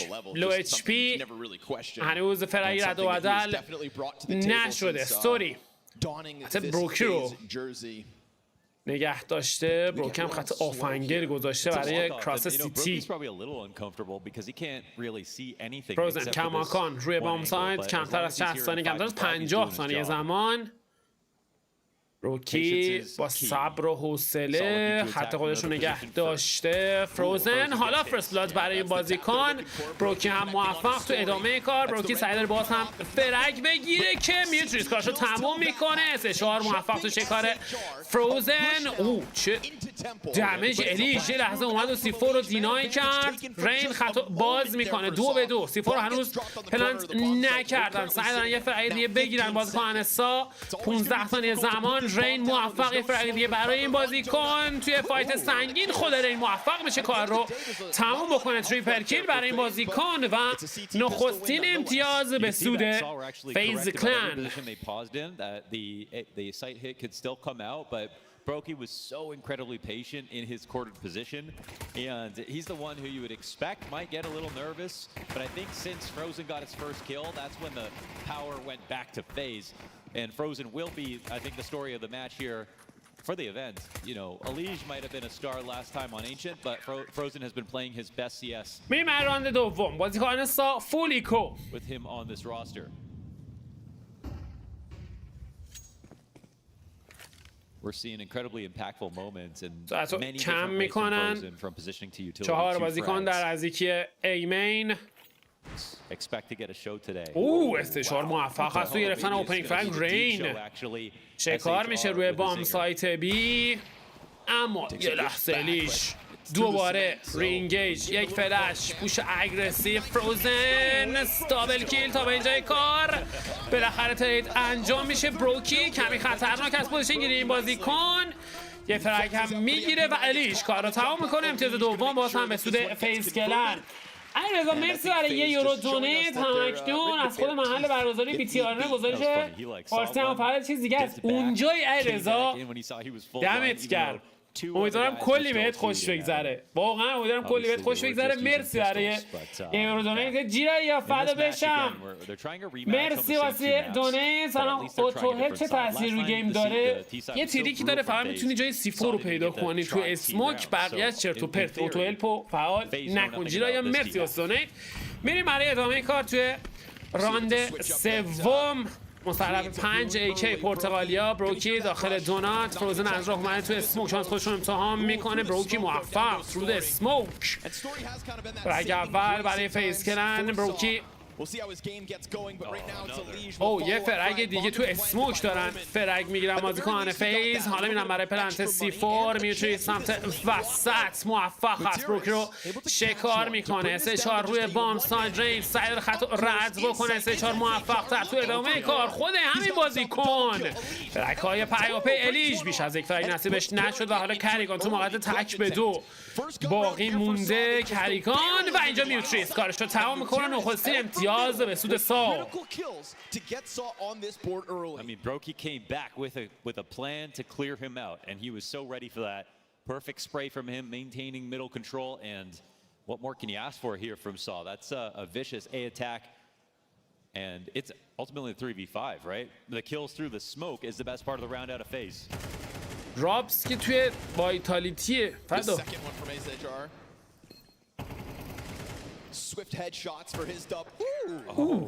It's like that. اگه آخر چه ترتمیز بود. He said we were just gonna. الیش پشت اسموک. میوتریس سر مقابلش.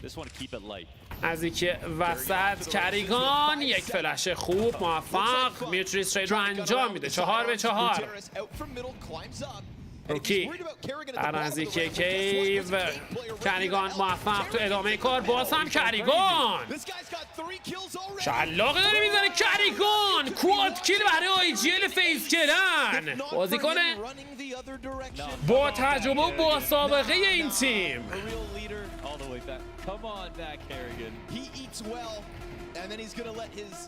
و حالا یک فرق دیگه فیز کلن نیاز داره تا امتیاز سوم رو برای خودش ثبت بکنه. فروزن دیسپان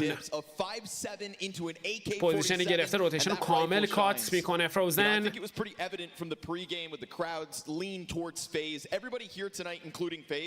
C4 هم دراب شده. رین در انتظار. بروکی 2 بازیکن مسلح به AK. کریگان کاملا پسیو آماده است برای پرتاب فلش. از اسموی خودش استفاده میکنه و یکی دیگه هم فرستاد رفت. فروزن داره از راه میرسه سمت فلنک و اینجا کار رو تموم میکنه. فروزن و فیز کلر موفق تو گرفتن امتیاز. علیرضا مرسی برای 1 یورو دیگه دونیت. امروز و فردا پس تا فینال رو بلیتیشو گرفتم. پس زنی که از این اسطوره هم هستن، ولی خب سخت بشه. کلی بهت خوش بگذره. قربونت برم. مرسی واسه دونیتت. فدات شم. خوشحالم که ایرانی توی آرنا داریم. توی بی تی آرنا کلوژ ناپوکای رومانی.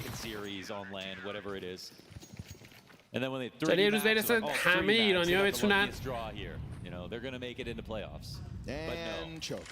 برن برای تماشای اینجور تورنمنت ها. فروزن موفق تو گرفتن اوپنینگ فرانک. رین در نزدیک رمپ، یک فلش فکر میکنم پارو گرفته باشه. کریگان لحظه خطرناک از اسم خودش استفاده میکنه. رین اونجا حضور داره، نفر بعدی استوری تیج رو انجام میده اما کافی نیست. او فروزن اومده بود برای شیطنت. چه کارش میکنه و حالا 3-2 میکنن روند بازی رو که سیفار هم دراپ شده. میان برای یک بوست. الیش کماکان خط کیو رو نگه داشته. کمتر از 60 ثانیه زمان.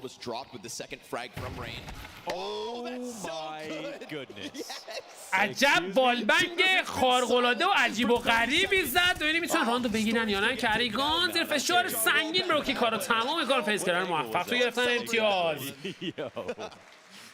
Wow. That was illegal SHR. Very nicely done.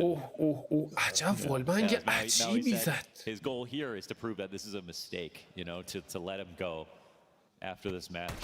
And we have seen amazing moments from him. Bro, every bullet. Yeah. No problem. Well played جدا. All good. جالب بود یهو لاک کرد روش. درخواست اولین تاکتیکال تایمات برای سا. دانران نشونم هست استوری آپگرید به AWP. Yeah, definitely.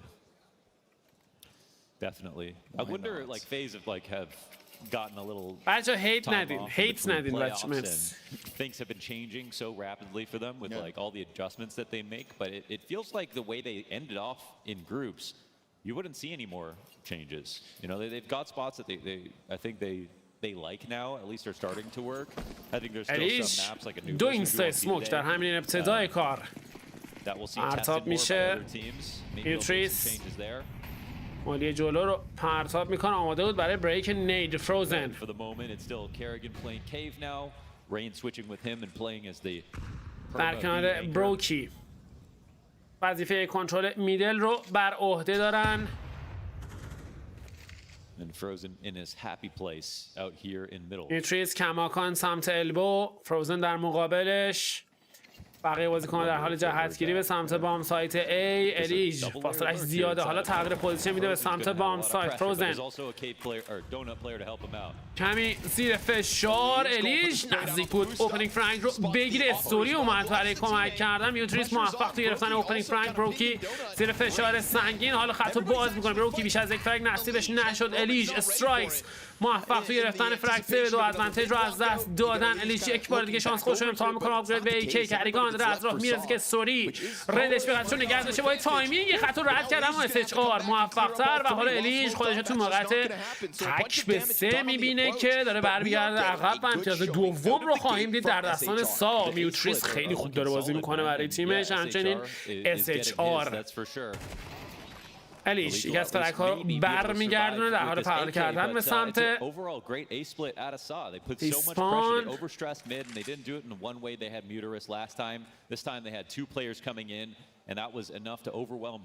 کلن سیفور رو گیواب کردن. الیش پشت دابل دور در حال سیف کردن و این هم از امتیاز دوم. So officially tying the amount of rounds that they were able to get versus FaZe on Ancient last time. And the last A split that came in, you know, it was 3v5 because FaZe got 2 skills through smoke, which you are going to do that sometimes, but still you aren't seeing this, like this fight right here. If you're coming out of Donut, you're not seeing them FaZe trying to participate in that duel. Instead, they're playing. کریگان یه لحظه فرصت خوبی داشت اما SHR این موقع به دادشون رسید. میوتریس سعی را خط باز کنه. صدای برنینگ رو فکر میکنم شنیده باشه. دو بازیکن سمت دونات. میوتریس زیر فشار سنگین. SHR موفق تو گرفتن اوپنینگ فرانک. الیش تیج رو انجام تو ادامه این کار. خود الیش دابل کیل برای بازیکن زیر فشار سنگین. رومان تیج رو انجام میده. بروکی کماکان داخل دونات حضور داره. ببینیم کاری از پیش میبره یا نه. کریگان در حال گرفتن فضای بیشتر داره میره سمت تیسپان و میتونه اینفوی بسیار عالی در اختیار تیمش قرار بده. هیچ کس هم حواسش به تیسفان نیست. کریگان آروم آروم داره میاد جوریش، ایده‌ای ندارن که تیسفان یک پلیر داره از راه میرسه، حالا حتی عوض میکنه. واو چقدر به موقع بازی کریگان رو خوندن و حالا 2-3 رین و بروکی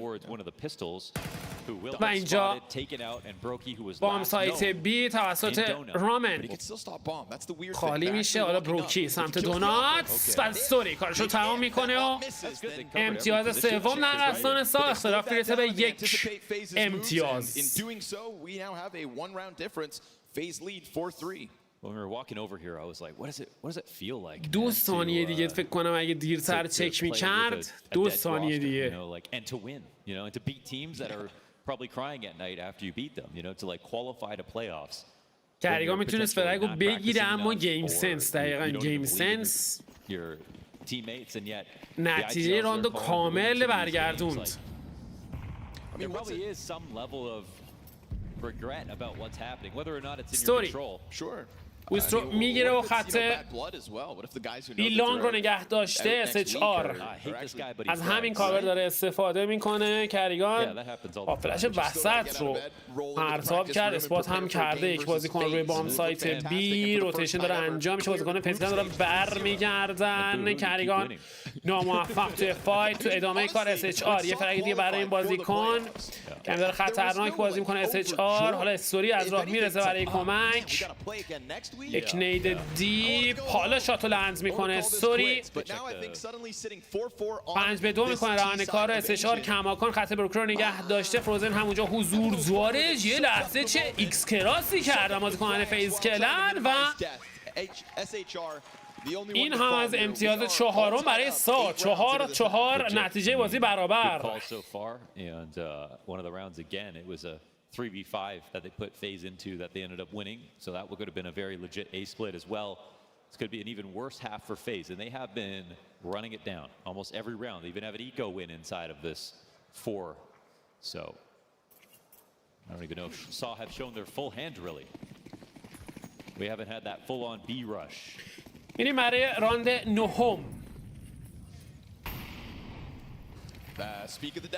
توی اسموک حمله آغاز میشه به سمت بام سایت بی. کریگان پشت بام سایت خطو باز میکنه. توی شروع راند خیلی سریع ترید انجام میشه توسط رومن. یه ذره خطرناک پوزیشن رین. آیتم ها پرتاب میشه به سمت لانگ اما کماکان اونجا پوزیشن گرفته. یک نیده پرتاب میشه روی بام سایت. دمیج خوب میزنن، هنوز موفق به پلنت C4 نشدن. رین حالا استرایکس و موفق به گرفتن فرکس. سعی داره الیژ یه فرگ دیگه بگیره، هنوز اتفاق نیفتاده. آماده است برای پرتاب اسموک.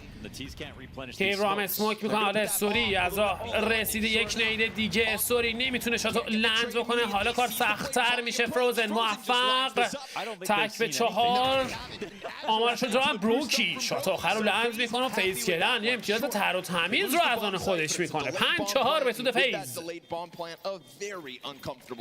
I mean, FaZe show us that the most underrated resource in Counter-Strike today is ammo, right? Even being able to shoot through CS2 smokes has its exceptional advantage of being able to like spam while someone else looks or shoot back at bullets that come through you.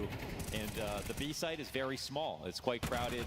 There's not that many places to stand. And you can see how long they delayed the bomb plant from going down just by spamming the entire time. خیلی طول کشید سا تا C4 بلند کنه. خیلی طول کشید. همین قضیه باعث شد که زیر اون فشار سنگین امتیاز رو از دست بدن. یک بار دیگه یک بوسیما رایفلر رو میفرستن بالای باکس. فید کمی دمیج میزنه. رین خط خودش رو نگه داشته. اسموک ما فلش ها داره پرتاب میشه. رین دمیج خوبی زد. یه فرک هم گرفت اما ترید انجام شد.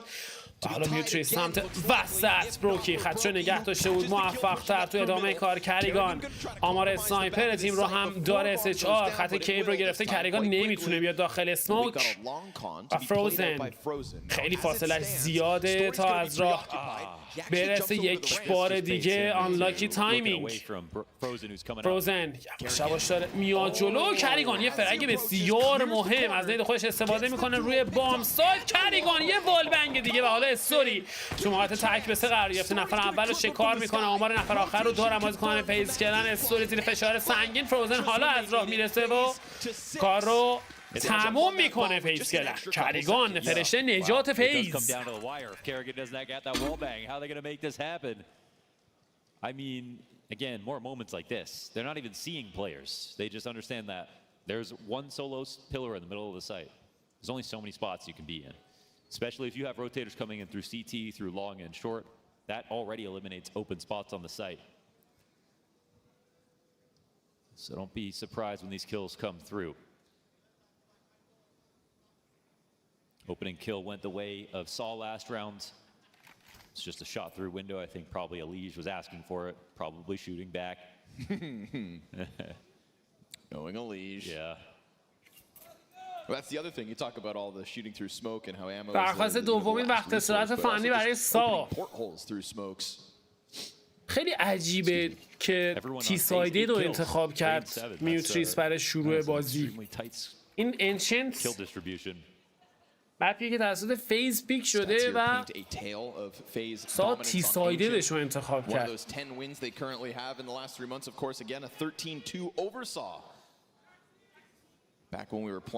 البته بعدم تا به اینجای کار بازی نکردن. ایران هم فورس هستن بازیکن سا. You can see it's still not too much of a problem, it seems like. Still nice to see Saw keeping it competitive. سریع تغییر پوزیشن میده و کمی میاد جلوتر. رامن شانس خودش رو امتحان میکنه. والبنگ دمیجی به همراه نداره. فروزن این بار کمی اگریسیو. کریگان توسط میوتریس. آیجل ورسس آیجل. میوتریس موفق تو گرفتن اوپنینگ فرانک با گلیل. Thing is, we've actually allocated a Elige داخل کیو. well, which is definitely a shake up in the positioning. Also a big gap in mid. This is wild. I mean, Frozen hasn't made it all the way through. FaZe are not getting too scared. And they smoke behind مالی پرتاب میشه صدای برنینگو شنیدن. الیج مجبور میشه پوزیشنش رو ترک بکنه و برگرد عقب. We get this slow move from Brokey as he approaches Red Room, but the thing is, it's obviously been FaZe playing totally unknown to middle the whole entire round. And right now, یک بار دیگه شانس خوش امتحان میکنه. ادوانتیج در دستان سامیوتری سمت وسط.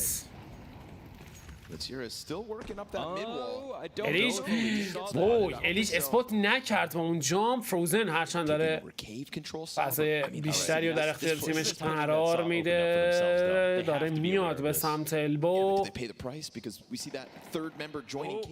آمار نفر رو هم گرفته. بروکی موفق شد لحظه بکنه 4-4 از نید خودش استفاده میکنه تو ادامه کار. پلش پرتاب میشه. بروکی پوزیشن رو عوض میکنه. مواظب باشن بازیکن فیز. ستاپشون زیاد جالب نیست. رین بروکی نمیتونه شات رو لند بکنه. میوتریس او هم سمت فلنگ داره فشار رو بیشتر میکنه. حالا فروزن از راه میرسه و کار رو سخت میکنه. بروکی بالاخره موفق میشه استوری رو شکار بکنه و حالا میوتریس تو محط تک بسه. الیج موفق توی فایت و امتیاز هفتم در دستان فیز کلن.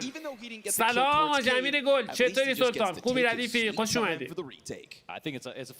چشم علی جون از کجا گیفت کارت بگیرم؟ این همه سایت G4A4 مثلا And once you go into 50 seconds, 45 seconds, you know that if a team's coming into A, they got to walk in, they have to clear all of A main, and then they exec. Or, at the very best, they go through Donut, and then your A player is still fine by himself having A main to his name. So, برای آخرین راند نیمه اول مپ اول. that FaZe were participating in, even without mid control. دو مالی و نیت خطا رو رد میکنن. رین اگریسیو داره بازی میکنه. فکر کنم صدا پاشو گرفته باشه. رومن یه لحظه خطرناک دمیج سنگینی رو زد بهش. رین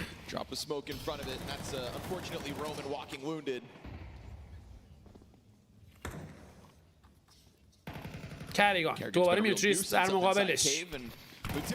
یک فلش میوتریس موفق، اما ترید انجام میشه توسط رین. ادامه کار خود رین موفق دابل کیل برای این بازیکن و حالا تریپل کیل و کواد کیل. رین شلاق رو در اسوان خودش میگیره و بروکی فرگ آخر رو لمس میکنه و 8-4 نتیجه بازی توی نیمه اول به سود فیز کلن به پایان میرسه. It will take a superstar performance out of Elige on the second half, which you never know when it's going to strike. But that's pretty much the reason that Saw lost last time, this one man alone. But what we saw from Saw that half was 4 good rounds. I mean, there were some solid calls. They did a good job game plan-wise of exploiting the problems of the A site. They beat the odds in a couple of situations, and they even survived getting eco'd. So not a lot of rounds numerically, but at least some quality ones to think about. Now let's see, surely they knew Ancient was coming. That's why they probably swapped sides for the pick. So they probably improved this half of the map too, or at least had conversations about what went wrong versus FaZe last time. Nice multi-frag out of Rain. Enjoyed this one before he takes to the T side. See ya.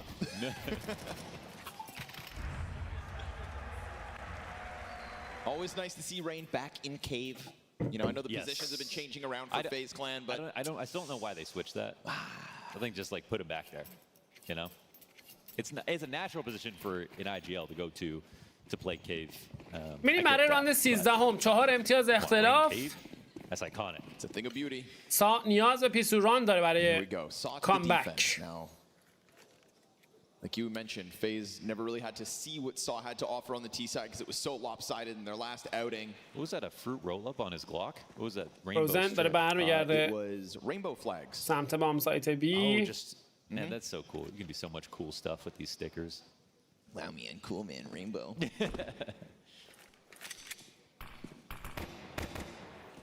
Rain in cave again. فیز کلن آیتما رو پرتاب میکنه به سمت بام سایت بی. کنیگان نفر اول رو اسپات میکنه. استوری منتظر فرصت مناسب. حالا خطا باز میشه. استوری بر رامن تو ادامه کار. فروزن ترید رو انجام میده. رامن نایف میکنه رین رو. چطور ممکنه همچین چیزی؟ سمت لانگ بروکی سعی داره فرگ بگیره. فروزن موفق تر تو ادامه کار. خود فروزن دابل کیل برای این بازیکن و حالا رومن تک به 2. حتی بروک رو نگه داشته. نفر اول شکار میکنه. بروکی به سرعت ترید رو انجام میده و پیستول راند در دستان فیز کلن. That's such a FaZe moment, man. That's such a FaZe late round. نایفر رو یه بار دیگه نشون چی شد که اصلا نشد. That's a great round one. Let's see if the knife money can get you anything nice. What can you buy with that? Good push from Frozen. Yeah. عجیبه. Definitely takes the pressure off the close plan. Molly highlighted the late rounds. Yeah. Obviously the GOAT trio was Twist, Broken. میریم الان 14م. Frozen comes in just perfectly to رومن M4 هیرو M4 در دستان بازیکن. Late round T side situations.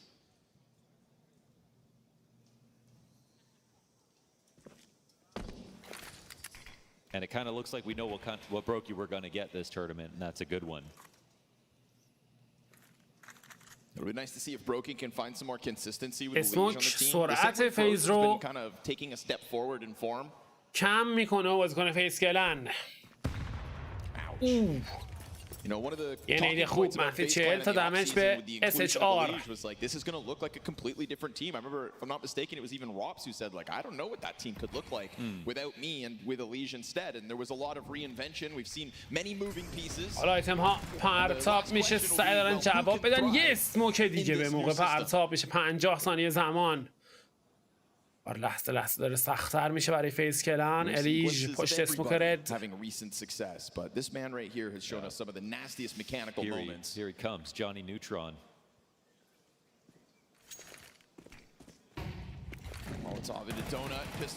حالا میره داخل. الیژ موفق تو گرفتن اوپنینگ فرگ. که دونات پرتاب شده. فیز کلن در حال ریتیز کردن به سمت بام سایت بی. رامن حضور داره. اسموک در نزدیکی این بازیکن پرتاب شده. رومن میخواد بره داخل یا نه در نزدیکی بام سایت. حالا خط باز میکنه. دابل کیل برای این بازیکن. رین ترید رو انجام میده. به موقع این اتفاق افتاد. SHR سعی داشت فرگو برگردونه اما موفق نبود. فروزن خط نگه داشته. SHR در مقابلش کارش رو تمام میکنن.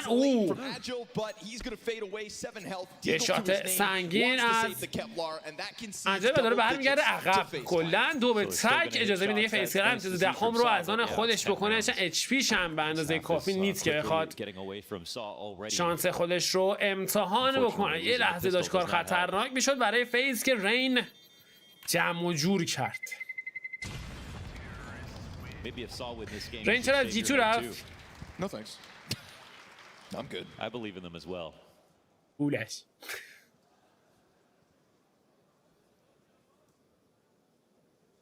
What a temptation this event could become for FaZe now that we've seen Eternal Fire and the Mongols both get eliminated. Rosters that, you know, the Counter-Strike world has started to cheer for and expect to not only make playoffs but go beyond. Trying to get over that hurdle regularly now seems like they're problems, but FaZe این بار ایکو اصلا بازیکن سا that could still take this to a grand finals, and my God, imagine Elige hoisting a trophy in CS2. در حال حرکت به سمت بام سایت ای ستوری به دوناتس. And I think that, yeah, what can you say? If it was supposed to be FaZe, Eternal Fire, Mongol, some combination of those teams to make it to finals. این خطر هم رو نگه داشته. SHR در مقابلش 3 بازیکن خطش رو نگه داشتن. الیژ لحظه خطرناک اما موفق تر. اجل نمیتونه کاری از خوش ببره. الیژ سعی داره باز هم فرگ بگیره که موفق نیست. میرم برای پلنت C4 روی بام سایت A. Has had the taste of victory and then a long drought of defeat. روکی چک میکنه یا نه اما استوری نتونست فرگ رو از آن خودش بکنه. خود بروکی فرگ های پیاپی نیوتریس و SHR 2 بازیکن باقی مونده فیز کردن در آستانه گرفتن امتیاز 11ام. To make it even better. Yes. That's the upside here for Saw. Silver linings. Again, dead roster walking. That lining is like 3 inches thick. It's a dead roster walking that defeats 3 teams. نزدیک بود یه فرگ بگیره که اتفاق نیافتاد و امتیاز 11ام برای فیز کلن. اختلاف بسیار زیاد شده توی اسکوربورد. We've seen upsets all day. This would be though the biggest one, obviously. فایر پاورشون خیلی کمه بازیکنای سا. But it was also massive for Astralis Mongols. مثلا به استوری الان خیلی نیاز دارن به عنوان اسنایپر. راند 16 هم آیتم‌های وسط پرتاب بشه. میوتریس اگریسیو. فروزن به سمت بام سایت بی بازی در حال جهتگیری. یک اسموک دیگه. 2 تیم بین اسموک ها پوزیشن گرفتن. C4 پلنت میشه. دمیجی هم خودم بازیکن فیز کلن. رومن موفق. چه دمیجی دارن میزنن بازیکنان سا. فشار لحظه لحظه داره بیشتر و بیشتر میشه اما نتونستن تبدیلش بکنن به فرگ. فروزن آماده است تا از مولی خودش استفاده بکنه و دینای بکنه تا لحظاتی زمان بخره. کنیگان هم اونجا حضور داره. بروکی شکار میشه. یک مولی دیگه پرتاب شده. وای که نتونست دیفیوز بکنه و قطع نگه داشته. فروزن چه امتیازی رو گرفت فیز کلن. چه استراتژی. وای افتر پلنت وحشتناکی پیاده شد سمت فیز. But we saw the best case scenario where everyone got hurt but no one actually died. دو تا مولی پرتاب شد و والبنک های پیاپی یه اسموک رو C4 مینداختن شانسشون خیلی میرفت بالا بازیکن سا که بتونن C4 رو دیفیوز بکنن. یه دونه اسموک میخواستن فقط و درخواست سومین تاکتیکال تایم اوت برای سا.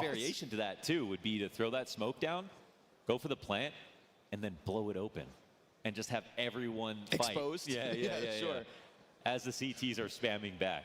Catch them with their pants down.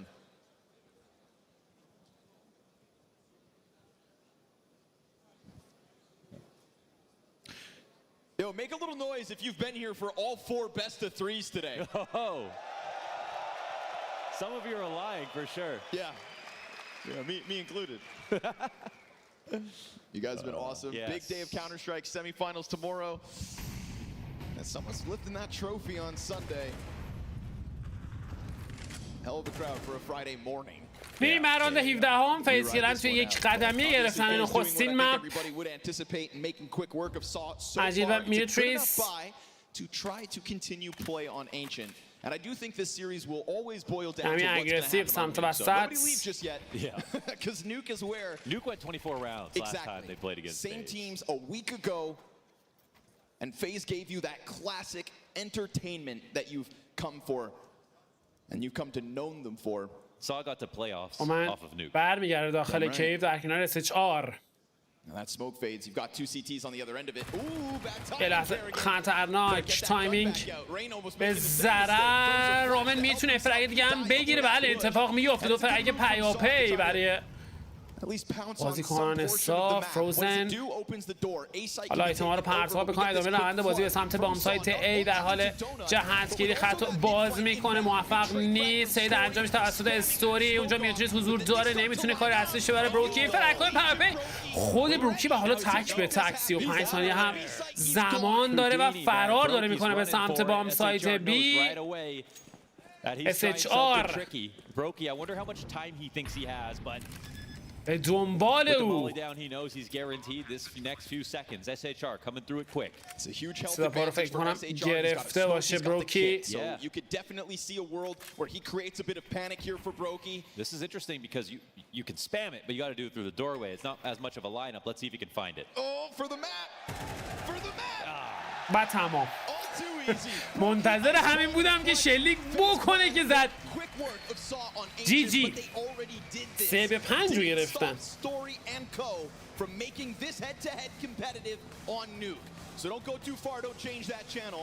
We'll be back soon enough, and when we are, it is Nuke, the very map that got Saw to the playoffs.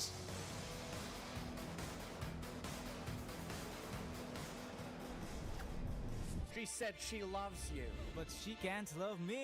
But I love you.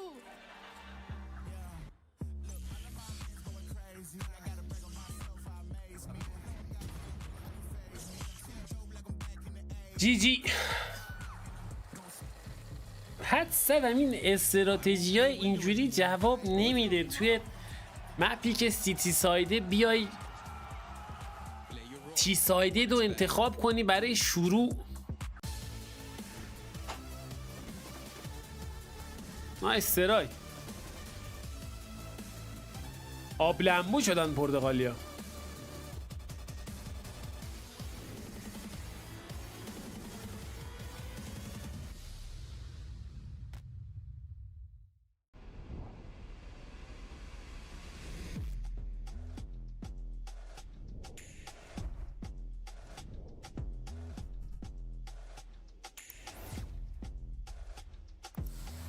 نوکو داستون داره.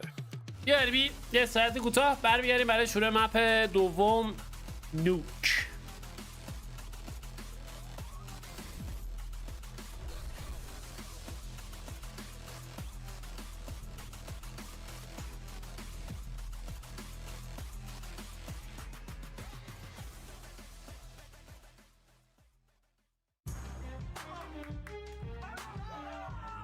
We We saw them come, but we didn't expect to see them do this. And they come up the ramp. Vexite charging in, Agile waiting. Just that first pyramid is going to work out here from the Tyrus and Roman stepping up together, and they're not going to allow FlyQuest through. The Portuguese side entered Cluj Napoca as a dead team walking, but with that pressure taken off their shoulders, they heroically went from 0-2 to make their first elite playoffs since 2024. Largely thanks to SHR, who is looking to deliver in his last event for the team. Can it lock it down? Agile's been huge in overtime, and he's gonna deliver again. No way, 2 kills out, and it all falls on Maka. Saw with a dead roster, FlyQuest, Complexity, and 3D Max. And in the final event, as SHR holds this Saw jersey, they are gonna go to playoffs.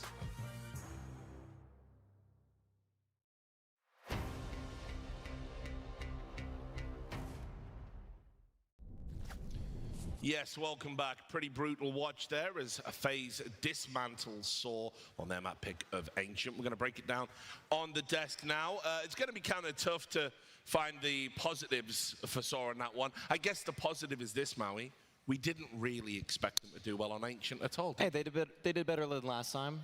Okay, well, yeah. Oh, wow. I mean, picking T-side was a bold choice, and it did net actually a slightly better outcome than the last time around, than letting FaZe, who had a flawless T-side, run over you once again. And so, yeah, all in all, I mean, FaZe are taking care of business on this map. Elige, Frozen, Brokey, the trio that you wanted, some highlights from some of the other individuals on the team, and Saw, yeah, unfortunately, we just don't really expect them to hold a candle to FaZe, so we just got a FaZe highlight reel. Yeah, I mean, they're exactly what we thought they were, right? I mean, it was not going to be an easy day at the office playing FaZe on Ancient, and we figured that it would be a quick game, and it was. And I think if you're a FaZe fan, you're just happy that they did take care of business. You know, you don't want these games to get squirrely. It's supposed to be an easy playoff game that kind of just gets you on to the next stage. And so to be able to handle it with these is exactly what you want to be seeing out of this team. And FaZe has been doing I was very briefly, I'll tell you when, it went 4-1, and then something seemed to upset someone on FaZe. It may have been Elige.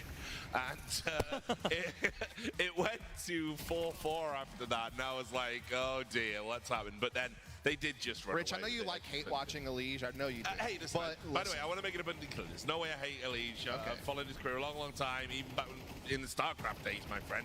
So I'm yeah, you watched all those games of the public game queues. Big fan. Yeah. So look, he was a great Terran player. Yeah. So no, obviously I followed him a long, long time. I got nothing but love in my heart for him. Sure, I just think sometimes in the moment, you know, he's one of those perfectionist players. It is easy to forget that sometimes, and that can have a knock-on effect on some of his teammates. I think that's something to watch out for. But obviously, in a game like this, it's not going to rear its head. But I did have a little bit of trepidation. It was there. I'm not going to lie. I never tell lies. Another little bright spot here about Saw is that the 2 players that they're removing actually top fragged for them. I mean, it wasn't like they were blowing anybody away with their performances, but I'm going to just say, I mean, I feel like, yeah, we can say Brokey. We could have picked anybody, honestly, from the FaZe side who would have been the standout player here. But on the Saw side, I'm mostly just curious in how Roman and SHR are going to play, because obviously the chances are going to be taken away from them. I'm not expecting that they're going to get opportunities moving forward because the season's already started. I don't know who's going to be just trying to like, change their team with those kinds of NIP rosters. Getting real Portuguese at the moment. It's true. I don't think they're going to switch to a full Portuguese-speaking lineup, however. in Portugal. That's going to be the new acronym. All right, well, that's deathly quiet. Dust, anything to add about Brokey? It wasn't bad. Anything to add about Brokey? I mean, he only had, like, what, 4 rounds? He didn't get a kill that entire game. So, yeah, it was pretty good. Yeah. 20 enemies flash. That's the life of somebody that's throwing flashes from spawn on mid. Yeah. I mean, Brokey did a great job in this one. Also, the ending clutch here for him, 3K, is his biggest round, actually, to seal the deal for them. This is what you want to see from Brokey, okay? Brokey, obviously, like I said before, hot and cold player, versus teams like this, mostly hot. Like, in fact, scalding, smoldering, okay? I feel like it's actually one of the hottest substances on the planet, right there, up there with, what, like heated tungsten or something? I don't know, Richard. Save me from this metaphor. I'll take it from you here, right? You know, speaking of scalding, that strat that they had, they just threw Molotovs over the wall. I thought we were watching different games there for a second. I'm like, wait a second, I've seen this somewhere before where you just keep throwing fire on. You can say the game's name. We won't be mad. No, let's not do it at this event. But look, picking up on your point, here's a broader question then. If you're worried about where Roman and SHR are going to end up, do you think the VRS system kind of helps or hinders them potentially finding another team? Because I just feel now that there's so so much importance placed on winning tournaments like this and accruing prize money, I think risk-taking on rosters, I think we'll see less of that moving forward. I don't know if you agree. You need 3 people from SAW to make any kind of big move here, so it would be rather unlikely. You're not really going to gain anything. There's no wild card points to gain or invites to get. So all in all, no. However, I actually will say the hottest take about SAW possibly right now. Okay. SHR is their best player. Even though he's going to get kicked from the team, I think he's their best player now. After watching story demos, SHR demos, I know what Roman is. I know what Mutaris is. I know what Agile is. I've seen Agile demos in the past too. Like, SHR just makes the best decisions, 1 for 1, and he has the best aim of anybody on the team. So I would say that if, in all honesty, he's the free agent that people could probably look out for here. I don't know why he's getting removed from this roster, because everything at this tournament has shown me and confirmed that he is the best player, because he doesn't have the op and he's still putting up better numbers than story. Has he impressed you, Dust? I mean, the problem is that he wasn't doing that when he first joined the team earlier this year. The first few tournaments that they played when the team was struggling, he wasn't putting up that same type of performance. It's only now at this tournament against Complexity 30 Max and, you know, I guess this game to a degree is where he's been putting those numbers. So that's the problem, is it just didn't happen soon enough and fast enough. And as Richard was saying, in a VRS system like this where you risk losing one of your spots to get invited to tournaments if you slide down too far the rankings, you can't afford to take too many L's before you have to decide that, hey, maybe this is not the right team to bring us forward to keep us where we need to be. So that's kind of my issue with it. But you're right, like if he continues to, you know, kind of put on a nice eye test and kind of show that he's capable of some great things, and if he can build upon this down the road, then yeah, maybe he could be a prospect in the future. But unfortunately, it came a little too late this time on Sol. Now, Maui, we are going to break down a little bit of that map before we start setting up new. Sure. You had a round you wanted to highlight. I mean, we got one rollback one. I mean, okay, we got Rain here on one of the last rounds on CT side where hits Kerrigan, him working together. Kerrigan and him kind of been swapping a little bit on who's actually playing Cave round to round. But this was just vintage Rain, okay? Yeah. That's why I wanted to show this one, is that Rain, not the loudest group stage performance, but look at this. That was just disgusting, okay? The way he nails the guy, tracking him in the air. Like, Rain's aim in any situation is just the coolest, the calmest. It's like, if I could have any player's aim, I'd want Rain on any given day in an arena, because it just looks so slick. He's been such a great servant to FaZe as well, like down the years. You know, a lot of people, they seem to get their head turned when there's like big contracts flying around or whatever, you know, maybe make moves, you know, but he's just been sat there the whole time. Kerrigan said he's his favorite teammate. Yep. They've played together for so long. They have this almost like telepathic understanding. He's a blue-collar fragger, Rich. Yeah, okay, he just puts in the hours every single time. You get a 1.06 rating and you're happy about it. Doesn't matter what stage it is, online, group stage, grand finals, he's always going to put up something nice. Yep. It's also nice to see him doing it where he's had to make the most changes of anyone on this team to facilitate this elite transfer. So the fact that he's been able to maintain a great performance, keep the same attitude, and just be a warrior for this team is exactly all you could ask for as an IGL as Kerrigan. The real Giga Chad. That's what I always say about him. True. We look to Nuke. Now, okay, I'll start by tossing this one out there. Here comes a grenade. Yeah, here it is. We had no hope for Ancient, but right, we know FaZe are really, really, really good. One of the best teams in the world on that map. Was always going to be a tall order for SAW. SAW's best map is Nuke, and I think FaZe are having problems on Nuke right now for reasons it will probably take a professional Counter-Strike analyst to explain, Maui. Well, I will say that one reason that this matchup gets a little bit dicey for FaZe is that SAW became good around July, August of last year. In fact, in the Cologne playoffs, it is the map 3 where SAW was able to take down FaZe. So they're going back to it not only because it's a comfort in the short term, but the long term. That being said, that was when they added Barry to the coaching staff. That was probably one of the most slept on coaching moves of last year. It boosted SAW in the rankings, got them that playoff berth in Cologne, got them that playoff win over there, and I would say they're just holding on to the vestiges of it. بین نیکو رابس این انتخاب اشتباهیه، چون نیکو انتری فرگر رابس لرکره. این دوتا نباید برن توی مقایسه. لایو یوتیوب هم داری؟ والا سعی میکنیم داشته باش. This is the map that is the only one that he's had to make changes. You know, he is now playing that ramp area, you know, on the CT side. He's going to get tested a little bit. There's been definitely some times where I've seen SAW be successful because they're able to take SHR and Agile, just kind of pair them up and just do these ramp room takes and just very quickly take lower. That's the one big thing about SAW. I think that makes them so effective, is that they're so once they start to get a little bit of an opportunity and get some space, they just take it and go. They don't loll around. They don't wait until the clock gets low. They just, you know, go ahead and take the advantage that they got and try to make something happen. They play simple textbook Counter-Strike, and they're very comfortable on this map in doing it. And Rich, to your point, you're right. This is one of the maps of the pool that FaZe has had a little bit harder of a time kind of adjusting with the Legionary because there is so الان much اینترنت داره overlap سوراخ between those میشه two امکان داره یه players. ذره And they've tried to افت do the best they کیفیت can هم by playing داشته like a باشی leash by A-Door so we can kind که of فکر still play میکنم towards داریم outside like he's طبق used to, چیزی but که من that's دارم still his میبینم range داریم turn, right? باید So داشته He said باشی میخوره in an interview, he said, look, I have been struggling a little bit in this map. There's no hiding it. The numbers ببین don't یوتیوب lie. سیو میکنیم بالا ما حق پخش موزیکاشو نداریم بعد از این که استریم تموم شد ببینم که موزیکا به چه صورته اگه این الیجیبل باشه نه سیو نمیشه ولی بازیای شاید گرند فاینالش رو فقط آپلود کنیم I just think that his protocols with complexity are probably different than the ones that he on FaZe. So when he's reacting to information on one side of the map, he's thinking that they're going to make this kind of play, and that'll make him 1-2 seconds a little bit slower than he would have been on complexity, which it's on that team too, they weren't super sharp either. So I think that this is obviously شاید گرند فاینال رو فقط چیز کنیم حالا ببین I think they're going to do better than last time. I think they're going to win by a little bit more. قربون رسی خوش اومدی Let's be fair, like even though they struggled on this map, their losses are to like Eternal Fire and Overtimes and Vitality, like two of the best teams in the world, right? So they're still taking care of business whenever they play against quote-unquote lesser opposition, which is who they're facing in Saw, and they've already beaten this team on this map earlier this tournament. So I do think they still come in obviously as a heavy favorite to 2-0 this series, but again, if Saw is going to still keep the swan song singing, it would be on a map like this one. This would be their best bet to try to get something done. چاکرم خوش اومدی آره حسین ولی خب اکسسیه باید اکسس بهمون بدن و یعنی کورپوریت استرایک می‌خوریم خوش اومدی موجی as far as I'm concerned when it comes to that position. So yeah, it's a long shot, but we'll see. If it was any other team with any other IGL, I might not float this, but is there a chance that maybe we do see Nuke go out the pool, maybe Train come in, something like that? I mean, for FaZe, you mean? Yeah, I feel like with Carrigan anything is possible, and like I genuinely believe they have problems on this map. I think Saw are going to win this. So anyway, we are about to find out. You ain't got time to answer the question. The game is live. It's going to be Scrawny and Launders calling this one. Classic strategy there, Richard. Make a boiling hot point and hand it away. Nuke up next between FaZe and Saw.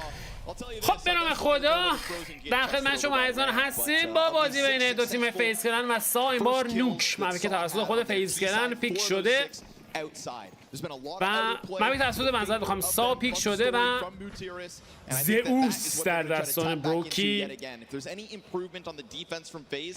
اوکی Yeah, I like that. I like that view for sure.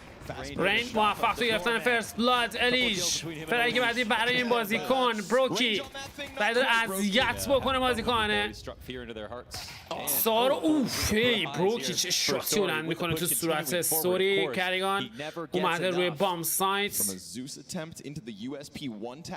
بروکی تو ادامه کار یه لحظه انگار حواسش نبود برمیگرده عقب C4 دراپ یکی رفت سیکرت این هم از SHR و آجیل تنها باقی مونده ببینیم میتونه کار ازش ببره یا نه Agile چی اسمی انگلیسیش هم زاغارت حتی It's not a bad plan in terms of getting bomb possession. That's, you know, the first thing on this checklist. Pick. Next up, he needs to start working. Get a laser headshot on the door. Frozen. It's actually Frozen who keeps it quick. FaZe Clan gonna go ahead and collect yet another pistol. لعنت کنه فیز کلن با اعتماد به نفس خیلی بالایی داره بازی میکنه. خیلی اعتماد به نفسشون الان بالاست. Really quickly and then running out to secret is only like 5 or 6 seconds. So thing is, the round kind of ends when the first 2 kills take place and Brokey hits that shot. Brokey hits that shot. What are you supposed to do? Watch this one. Yeah. Super clean. Yeah, they do be clean indeed. میریم راند دوم سا فولیکو دیزت در دستان سوری 27 kills. Elish. And 38 deaths. Not good enough. Yeah, they ended up losing that game versus Eternal Fire. همین سرعت رو چاشنی کار قرار داده. But he's still figuring it out. Oh my god. Single bullet is enough. تو ادامه کار الیش به دنبال اگه بیشتر یه ذره What has Brokey been eating today? ریسکی هم داره بازی میکنه. الیج موفق. بالا رو بگی مصطفی. رومن موفق. کریگان از راه میرسه برای SHR. Let's see if we can find a good angle. This will be tough. Yeah. I mean, the thing is they're all jumping around, so he's gonna have. میتونه زئوس بکنه. Surprise, but at this رنجش الان زیاده و توی فایت کریگان موفق امتیاز دوم در رسانه فیز کلن. Just one more thing for Elige before we see the gun rounds come out. Okay, I think that this is actually one of the maps where I've seen Elige make some of the worst decisions when it comes to trying to bite off more than he can chew. Right? If there's been any kind of criticism for Elige so far in FaZe jersey, I think it's been like just, you know, one kill. You're talking about that Eternal Fire game, right? Yeah. It was a lot of overcommitments. از این والبنگ سنتی بود. One of their first games together. Yeah, sure. And yeah, he was, because like, I think when he walked through smoke, he's like, yeah, Frozen would walk through the smoke, right? You know, but then he was totally out of position. So, but again, I like seeing him start out aggressive. So I'm expecting it to balance out in the end. But yeah, the FaZe chemistry on Nuke, that's برای پرتاب smoke. That's been codified over many years. Yes, sir. Smoke های کراس پرتاب میشه مالی سیکرتس. has already played with Kerrigan. So he had an edge, right? He played with Kerrigan on mouse boards. سرعت الیج رو کم میکنه رین. لو اچ پی هم بود که خط رو رد میکنه داخل ونس. To go on to win is now the next goal. Twists, Malbs, Elige.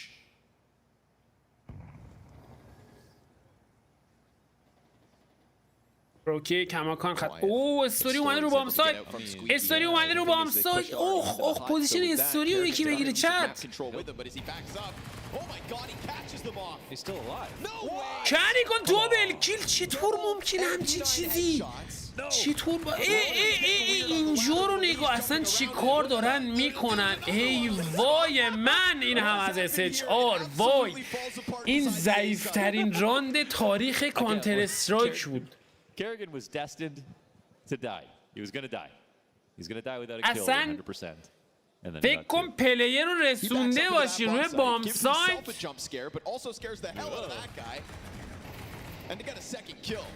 اونم نه یه دونه، دو تا پلیر.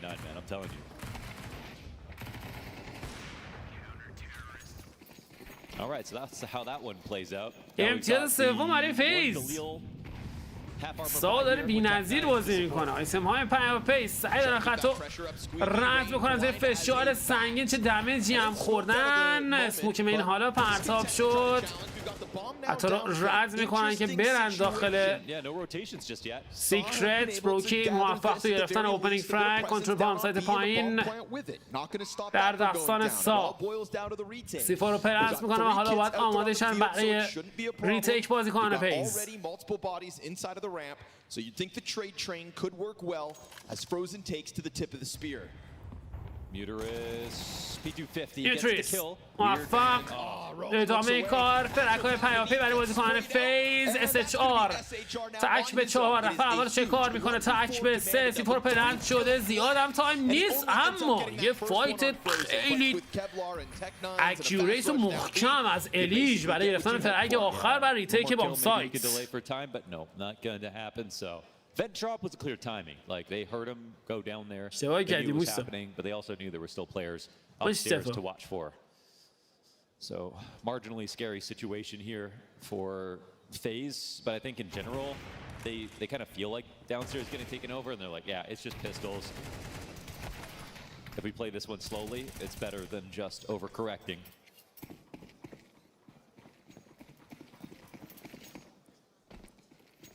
Very shrewd on the rotations. میریم برای ادامه کار. آیتم های پیاپی. رومن این بار موفق رین تیج رو انجام میده و پرتاب میکنه روی بام سایت. الیج پشت اسموک.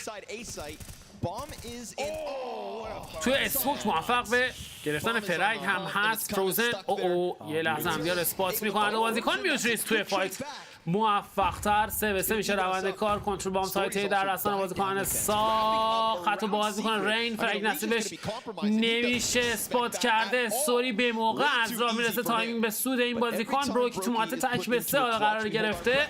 نفر اول رو شکار میکنه. هنوز سیفور رو پلنت نکردن بازیکن سا. زیاد هم عجله ندارن. But him with the op up in heaven, I don't think that's the biggest threat as long as they get out of hut in general. So, Brokey again.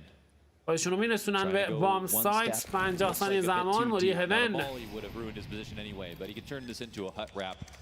It's an unlikely clutch here for Brokey, but that's actually پرتاب شده به حال بروکی. چون موقعیت تک به 2. Kit on his belt.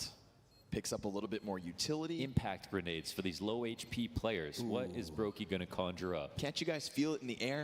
Yeah. Brokey on the slow approach. Both players backside. Brokey.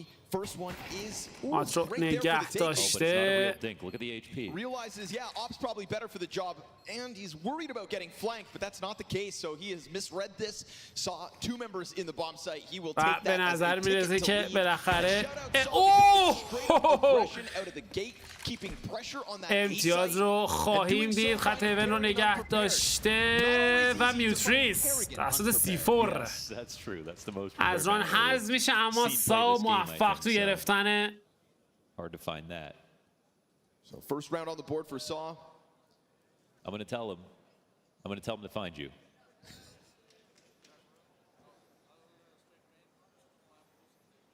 موفق تو گرفتن امتیاز اول.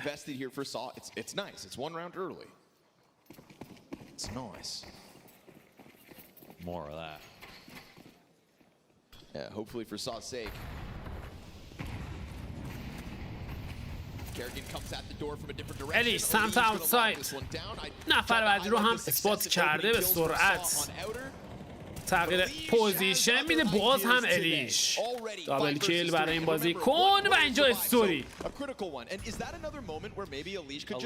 اون کله‌ای که الیش داره همانا که خیلی تمیز گولا رو جذب میکنه. کریگان داره میاد توی ترپ عجیل و موفق‌تر. ایجیل توی گرفتن فایت. 3-3 حالا روند بازی. چقدر ریزی گذاشته استوری. حتی فوق‌العاده بسته. فکر کنم سیتی سپان رو نگه داشته بود.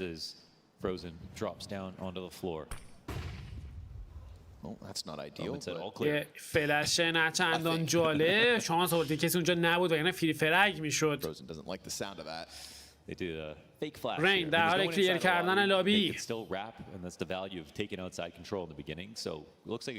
ایجیل و استوری میرن به سمت بام سایت پایین. استوری آماده است برای پرتاب یک فلش. بروکی در از راه میرسه. شاتو لنز میکنه. موفق تو گرفتن اوپنینگ فرانک. هنوز اقدام نکردن برای پلنت C4. حالا دارن این کار رو انجام میدن. استوری نفر اول نتونست چه کار بکنه. خطو رد کرده. بروکی موفق. و حالا استوری زیر فشار سنگین. فروزن چقدر داره اذیتش میکنه. چه تایمی هم خریده ازش. و حالا اینجا شاتو لنز میکنه در حال دیفیوز کردن. استوری داره میره برای سیو و امتیاز 5 برای فیز کلن. چه کرد بروکی. الو علی مکس. They're trying to make it worse than last time, which is cool. Because last time they did the job. Yeah, they do have something to prove for themselves on Nuke in terms of their record and in terms of integrating Elige to make sure he feels comfortable and understands how FaZe move on the map.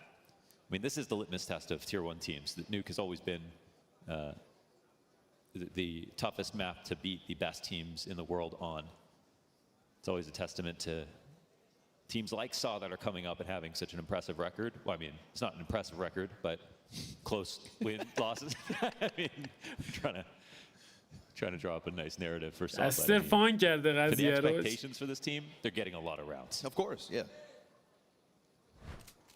The expectations of a dead roster should be no wins, let alone 3 playoffs, and any rounds that can be shown versus FaZe. That's, well, Brokey playing crazy today. Crazy on Ancient, crazy here on Nuke. Honestly, I would say a very welcome sight as we move میریم برای راند هفتم.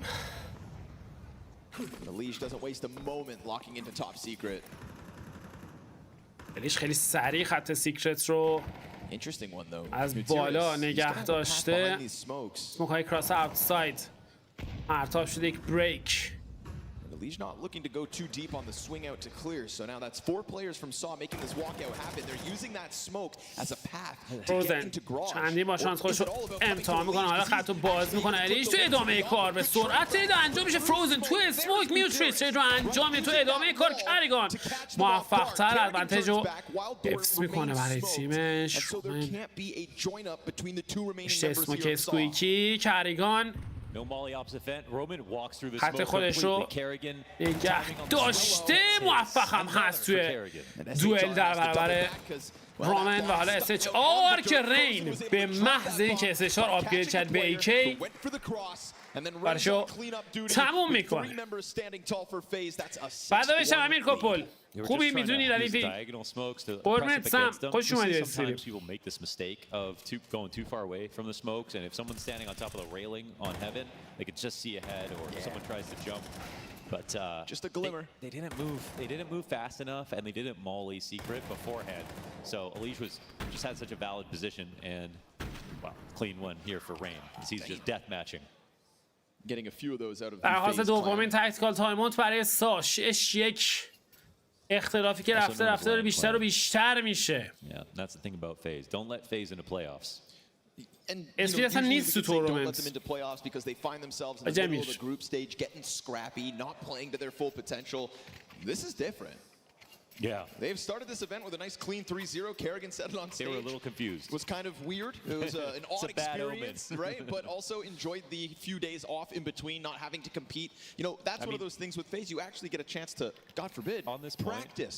When they came into Copenhagen, they barely made it to playoffs and then lost in the quarterfinals. And they cited getting exhausted after playing a whole event, especially the maximum amount of rounds in a stage, because they took too long to get to playoffs. They're a team of old men. They need to do these things fast. روکی یک دسته شانس خودش رو امتحان میکنه اما خبری از فرق نیست. تغییر پوزیشن هم داده. یک نید دیپ. Again, we're kind of grasping for silver linings. خط رو رد میکنن. الیش سمت سیکرت خط رو نگه داشته. 2 بازیکن در مقابلش. میوتریس داره خط رو باز میکنه که دمیج هم زد بهش. الیش تو ادامه کار. SHR هم نمیتونه کاری از پیش ببره و الیش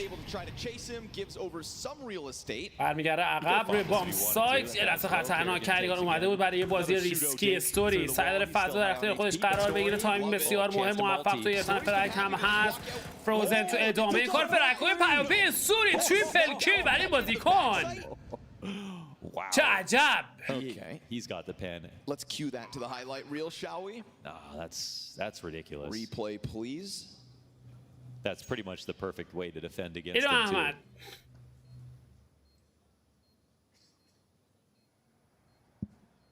Well, that's how you can win a round. Yeah, everybody's چه عجب. یه چیزی دیدیم از سا. That second vent, heaven, and then a snap down into sight. 1 man, 3 entries. And by doing it again with just this quiet walkout through the squeaky smoke, we saw Kerrigan get the better of him 1 round ago. This time, Story just tiptoes his way out, and it comes with SAW's 2nd round win. Yeah, they are getting a touch sloppy with that timing. So let's watch this together, shall we?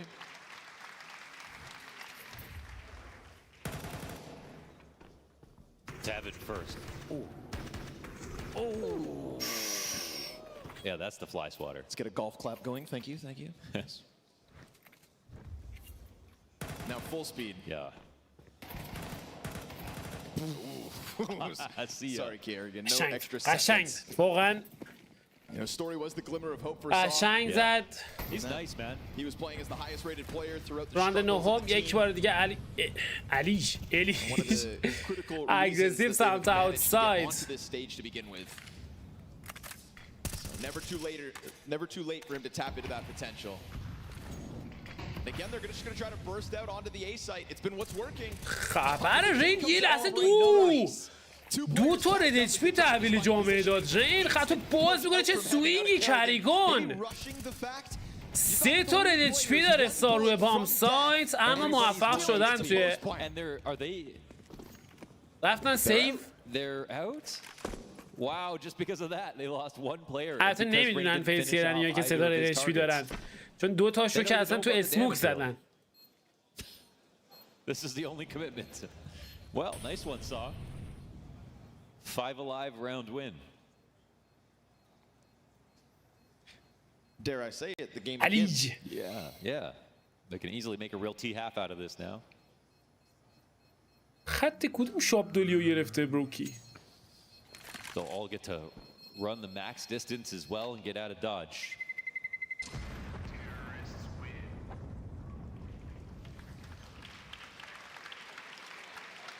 Not bad.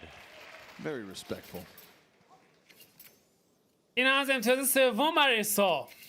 Good. This is the sign of what we all signed up for, which is going to be that classic 24. 4 بازیکن رفتن برای سیو. 4 بازیکن. You think this one goes 24? Well, the problem with FaZe winning as quick as they have so far at this event, with them coming 3-0 through the groups, is that we're not getting that classic FaZe.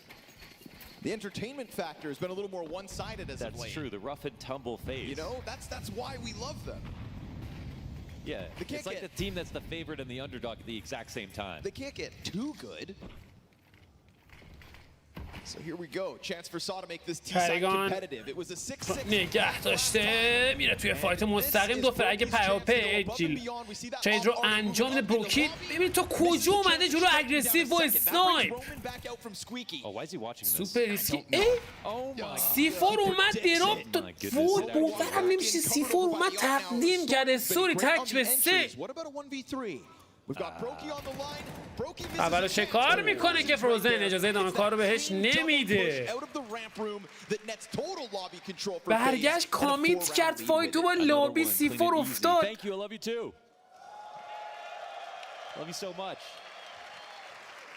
Carter didn't say it back. I commitment issues. Cluj is a great city. We didn't know what to expect coming here. We've been to Bucharest a couple of times, but it is a quaint town. People seem happy here. It's because Counter-Strike's back. Because Counter-Strike's back. Yeah, it's been like 10 years. بریم برای راند 11. فیزکلن 3 بازیکن رو گذاشته روی بام سایت A. فروزن از نید خودش استفاده میکنه. نید نسبتا خوبی هم بود. به سرعت تغییر پوزیشن میده و استوری. حالا موفق تو گرفتن اوپنینگ فرگ. 4-5 ادوانتیج در دستان سا. Who feels to me like he just wants to get this series over with. Like a semifinals lock-in needs to be done ASAP. But his 10-3 will be sat to the sideline in round 11. And I like this redirection from Saw. Just as easily could have gone down into the B site where we do have 2 of the FaZe players waiting. Alish is coming back at hell, worried about Outer, but right now I think he's going to find a nice bit of time. Story موفق. Lower player dies. Alish finds a back turn. حالا فرگور دارم برمیگردونن. الیش یه لحظه رفت تو فایت مستقیم با سر رفت بالا. و حالا فروزن تک به 3 که بعید میدونم کاری اصلا از پیش ببره و بخواد حتی ترای بده. There was a little bit of confusion on this round for sure. It went a little bit صبر و حوصله‌ای دارن بازیکن‌های سا. For the most part, they had FaZe rotate down. They took over hell control, and Alish got 1 kill, but they already had 2 up in heaven. That was pretty perfect, if you ask me. So Frozen, I think I'll be happy to just keep this gun. But yeah, it is another round. We got 5 alive on the last one for Saw. 3 now. A potential chance to get 5 rounds on T side. That's enough. That's enough to make Richard's prediction come true. این از امتیاز 4 برای سا. Scale of 1 to 10. How crazy is that prediction? Saw win this.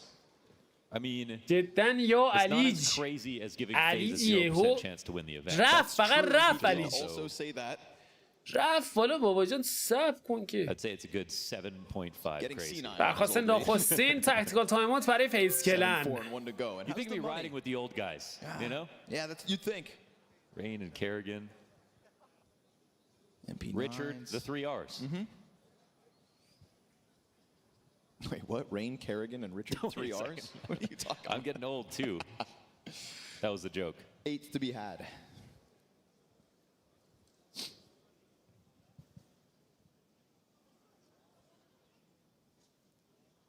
Shabra. خود تماشاچی هم حوصله‌شون سر رفته. الان این راندو بگیرن شانس دارن سمت سیتی ها. سا اگه این راندو بگیره سمت سیتی شانس داره.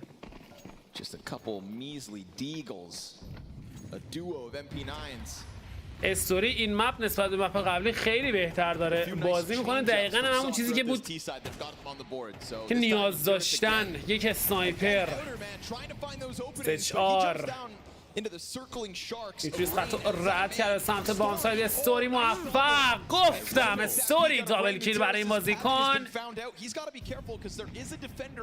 ایتریس اکلام اسپات کرده باشه که الیج از راه میرسه برای کمک راند آخر هست باید کامیت بکنن فروزن منتظره رامن موفق توی فایت یه فلش خیلی به موقع بروکی بیش از یک فرق نصیبش نمیشه و 7-5 نتیجه بازی به سود فیز کلن با 2 امتیاز اختلاف. Yeah, man. I mean, they made FaZe look like they almost weren't trying, but it's really because they didn't know how to hold the upper site. They just went from a tough upper exec with slow rounds to a faster tempo doing the exact same thing. These are some great kills that came out of Story as well on the rifle. الان شانس اینو داره که سا بازی رو بکشونه مپ سوم بکشونه جالب میشه یا الیج. Nice to see Alige at the top of the board for FaZe Clan, I think, despite the return of rounds that Saw are able to post. Yeah, and he takes a lot of risks, and so far this is his, best score line, I think, to start a half on Nuke. 101 ADR for Alige. 12-7. We switch over to T side, and I think that some of those risks are actually they're more welcome. I think it's going to be good to see him take more liberties and swing. And I think throughout the map pool of FaZe Clan, Alige is improving T sides faster than he's improving the CT sides because there's only so much that you can do to replace that anchor role that's been missing for FaZe. So let's see it. Alige starting off very well here on the defense. برای شروع پیستول راند دوم راند 13 هم 7-5 2 امتیاز اختلاف زیر فیز کلن. سا پیستول راندو بگیره میتونه کامبک کنه. Again, dead roster walking, but he has been their brightest star. In a time of turmoil, can one man be enough? سوری سعی داره فرست بلاد رو بگیره میوتریس یه لحظه خطرناک اون هم فرصت رو از دست داد این فشار بیشتر شده رامن موفق تو گرفتن فرست بلاد استوری موفق تر الیج یک از فرق ها رو برمیگرده تو ادامه کار باز هم الیج دابل کیل برای بازیکن 3-3 میکنه روند کار رو و حالا سرعت بازی رو کم میکنن بازیکنان فیز. The CTs are a little bit worried about this, so they fall out. I don't think this will help their case. هر بازیکن در نزدیکی بام سایت A. Not too bad of a position. Dude, Agile just hiding behind this box. His teammates again moving around in lobby to head over to ramp. I mean, he's going to be alone on A for quite some time if FaZe commit. That was actually a good spot, man, because Heaven's going to come out, clear all the positions on the site, including the opposite vent. And that would give him a timing peak, but Agile sort of dropping his guard a little bit. RApTOR شده اسپات هم کرده یک نفر رو و اینجا تکو لند میکنه تو ادامه کار هم تیمیاش باید به سرعت از راه برسن برای کاور رامن موفق تر تو ادامه کار و سو موفق تو گرفتن پیسورام آخ آخ آخ آخ آخ However, of this series that Saw actually از اول CSGO همین بود جمیش. اصلا اسکیناش همیشه دیفالت. FaZe playing from the back foot every single frag down to the last. This lead has damn near evaporated. Good on them to close out that 5 versus 3, because once Elige gets a double, things look a little sketchy. Scout on Kerrigan. Okay. اسکات در استان کرگان، بقیه بازیکن‌ها فولیکو نید سایلو دمیجی به همراه نذاره. Glocks all around him. And the only person he's really going to find is going to be Story at long range. First لحظه خطرناک و کرگان 2 تا شات زد به استوری. More than a small find here this early into the round while they're wrapping outside as well. از بغل گوشه Interesting turn of events. گمان رد شدین. The positions having to change. They've Shots. got to morph their setup now. Watch their backs. They're careful about Heaven on the approach. Boosting from this side. Yeah, very interesting. What if they boost in the middle of the door and he can go for the peek? What about this? Agile must have seen something. اونم اسپات شده باشه ولی نتونست فرگ رو بگیره. رومن موفق تر استشار از راه میرسه برای کمک. کار سخت میشه برای فیز کلن. ادوانتیج رو هم از دست دادن. SHR زیر فشار سنگین اما موفق تر. فروزن بالاخره کارشو تموم میکنه. بازیکن متوقف میکنن. 2 به 3 30 ثانیه زمان. How much crazier can you make it really? By getting down to B. I don't know. Beatrice. Got an SMG waiting for them. They do have a smoke at the very least, but 15 سرعت و seconds. چاشنی کار قرار میدن در حال حرکت به سمت بامساد. بیوتریس شات اول رو لنز میکنه در حال پلنت C4. فروزن این کار رو با موفقیت انجام میده. حالا 7 نتیجه بازی برابر با یه قوی تری خواهد داشت فیز کلن با پلنت این C4. هادی مرسی واسه 2 تا دونیت. مسابقات کشوری چه زمانی؟ ایران هم هست. فعلا فکر کنم انانسمنتی نداریم مثلا واسه مسابقات کشوری. یه دونه چی بود؟ فیجیتال بود چی بود از اونا داشتیم که تموم شد. بعدیش فکر کنم طرفای تابستون باشه. فکر کنم یا عید یا طرفای بهار یا تابستونه.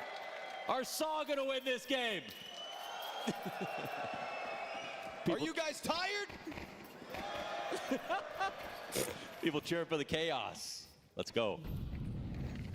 And yet y'all still here. 7 نتیجه بازی برابر. فیز کلن سمت تی سایدد مپ نوک کار سختی و پیش رو دارن.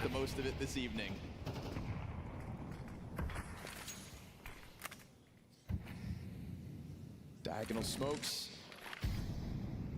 Rain finds Okay, a pack cross behind it. They're outside. gonna pop it open. Ooh, but it didn't open up any kind of an angle for Rain. یه ذره نیده جلوتر میافتاد. بریک به نظر کافی خوب میشد. رین چون سوء استفاده کرده از یه آیتم دیگه هم پرتاب میشه. سوری موفق توی ترید. الیژ خیلی دمیج خورد اما موفق شد فرگ رو بگیره. حالا داره میاد داخل مین. میره توی فایت. نفر بعد رو هم اثبات کرده. استوری وای خدای من چی داریم میبینیم توی این بازی. SHR رو هم موفق. بروکی کاری از پیش نمیبره. SHR با چه بازی رو داره میکنه. سو بای بای بای بای چند چیکار کردن چیکار. بیز چوک.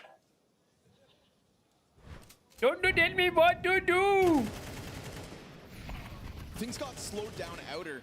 The players crossing over, caught out once those smokes disappeared, and then obviously this double kills the turning point. That's such nice rifle work, man. Tech9's out. 8 امتیاز ادوانتیج در دستان سا. Dead roster walking. Who, FaZe? انشالله میوتریس چه بویی عظیمی هم دستشه. نایف نیورده تو بازی. شمشیر آورده. Walking it over towards the ramp with the Tech9s in hand. Who's our bomb carrier? That's Brokey. کم پیش میاد پلیرها بوی نایف بگیرن دستشون. Unless they just want to redirect, and it's curious because Rain's found a bit of a path down secret.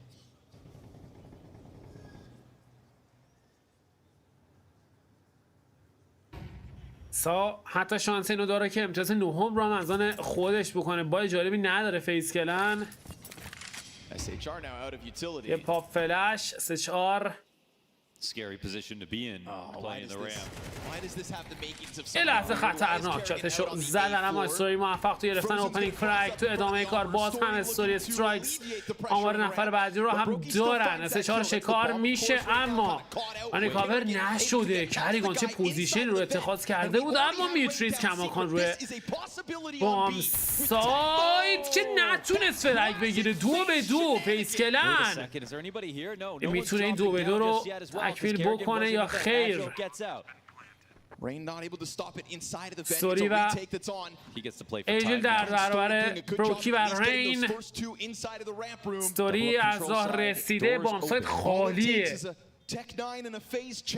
Where's that bomb plant?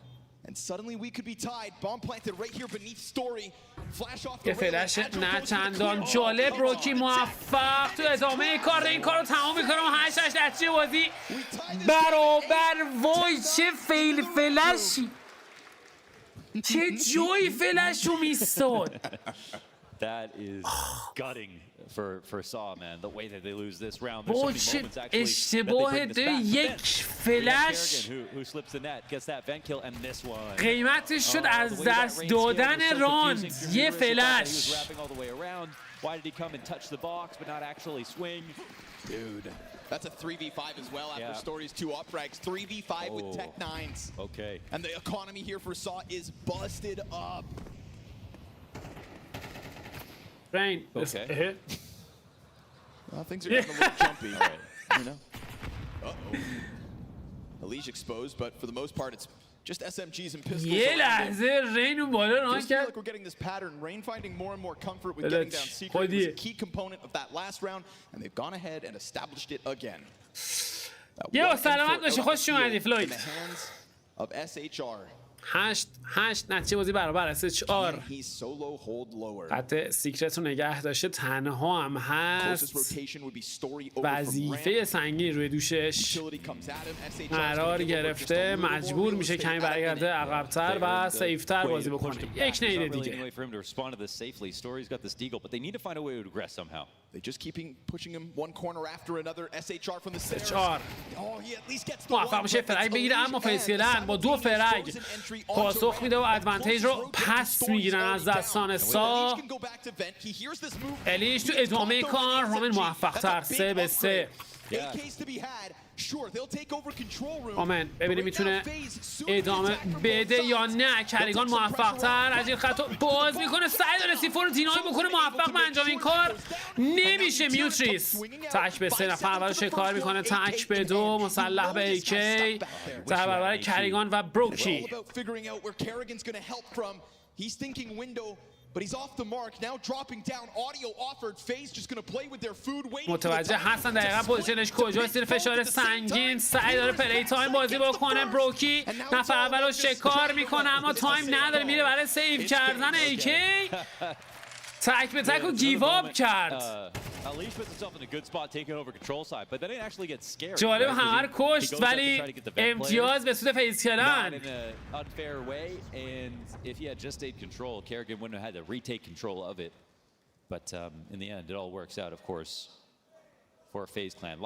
هانسمن من دیدم اتفاقا. هانسمن دیدم کمترین نایفی که دست پلیر هست همین بوییه. بویی با شادو دگر. And potentially a lot of bank to be built up for the T's.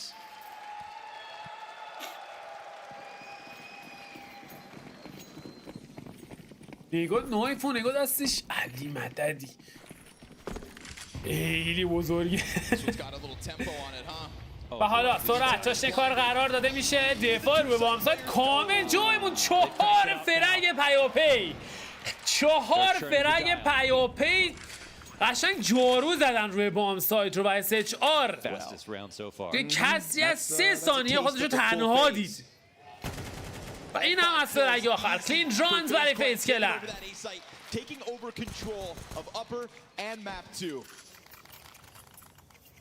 But we still got buys in the cards for Saw, so you know, Maui Snake was halfway through writing the eulogy for Roman. as alluded to, 32 years old. Yeah. اسکین ارزون توی سیریز چیه؟ Maybe his last stage game, but that wealth of experience when push comes من to یادم نیست هم حضور ده shove نرم. right now. Hey. بزن تو مارکت پیدا میشه. That's true. راند 19 هم الیج بالای سایلو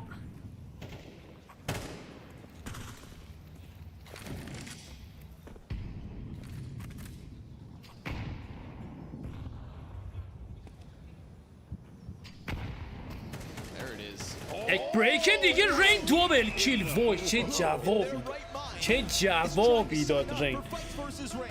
ماما میا. You want this guy to see you? No. And then he gets into the perfect corner. And Roman sees him. آخه رین یه ذره زیادی ترسید بقیه‌شو.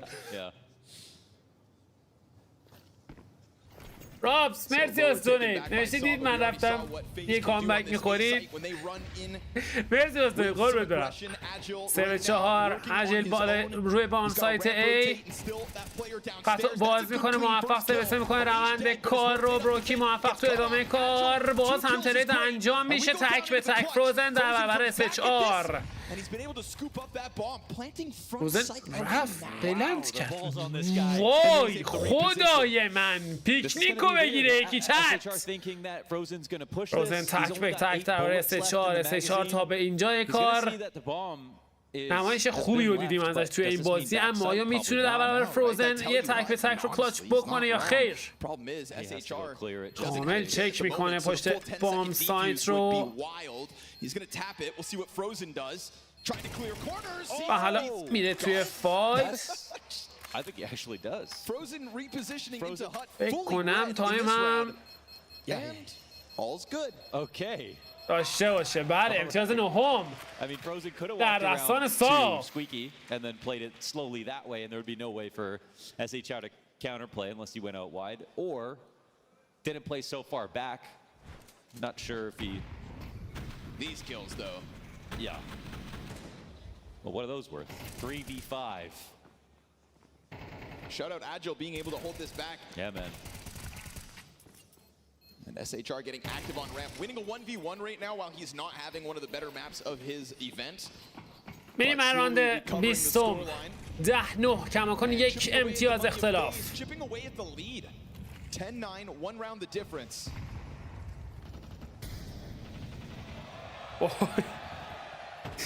چه ترسناکه یه لحظه. با یک کلیک فاصله است. I don't get it.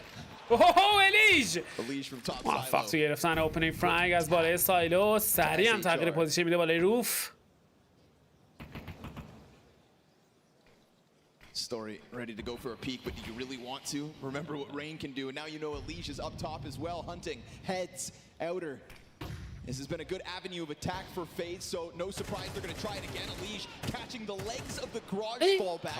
Lucky to be alive. Mutiris making moves. چیز چه به موقع خط واسط خود میوتریس دوبل کیل. ترید انجام میشه. استوری رد اچ پی کماکان باقی مونده که زهر خودش رو ریخت قبل از اینکه شکارش بکنن. 3-2 ادوانتج در دستان فیز. اما هنوز کار تموم نشده. FaZe Clan, what are you thinking? 25 seconds. Looks like it's going to be an upper hit. من تغییر پوزیشن میده در نزدیکی هات. نفر اولش کار میکنه. حالا رین کارشو تموم میکنه. خیلی سریع ترید انجام شد. میره برای پلنت C4. رین و فروزن 2 به تک. Down in the crypts. Has to find a way up through vent. Now, luckily for him, it's not being watched. We've got a defuse kit out there on the field. Not that it's in his possession. The thing is, we've got already the squeaky lock. اومده بالا و رین کارشو تموم میکنه و اجازه ادامه کار رو به بازیکنان سا نمیدن. چه حرکتایی میزنن بازیکنان سایی. مپو خیلی قشنگ‌تر از مپ قبلی دارن بازی میکنن. And last round was so expensive, and this is match point on the line, folks. Series point right here. Ooh. Clean as need be. Rain has been a monster outside throughout this T side. راند 21 فولیکو است. تیم ساو با زئوس یک بار دیگه این بار سرعت بیشتری دو بازیکن داره خط رد میکنن به سمت سیکرت. I appreciate this because, you know, if they were really a dead team, they'd force right now. They're just pretending to be dead. They're faking their own death. Saw more like Tupac.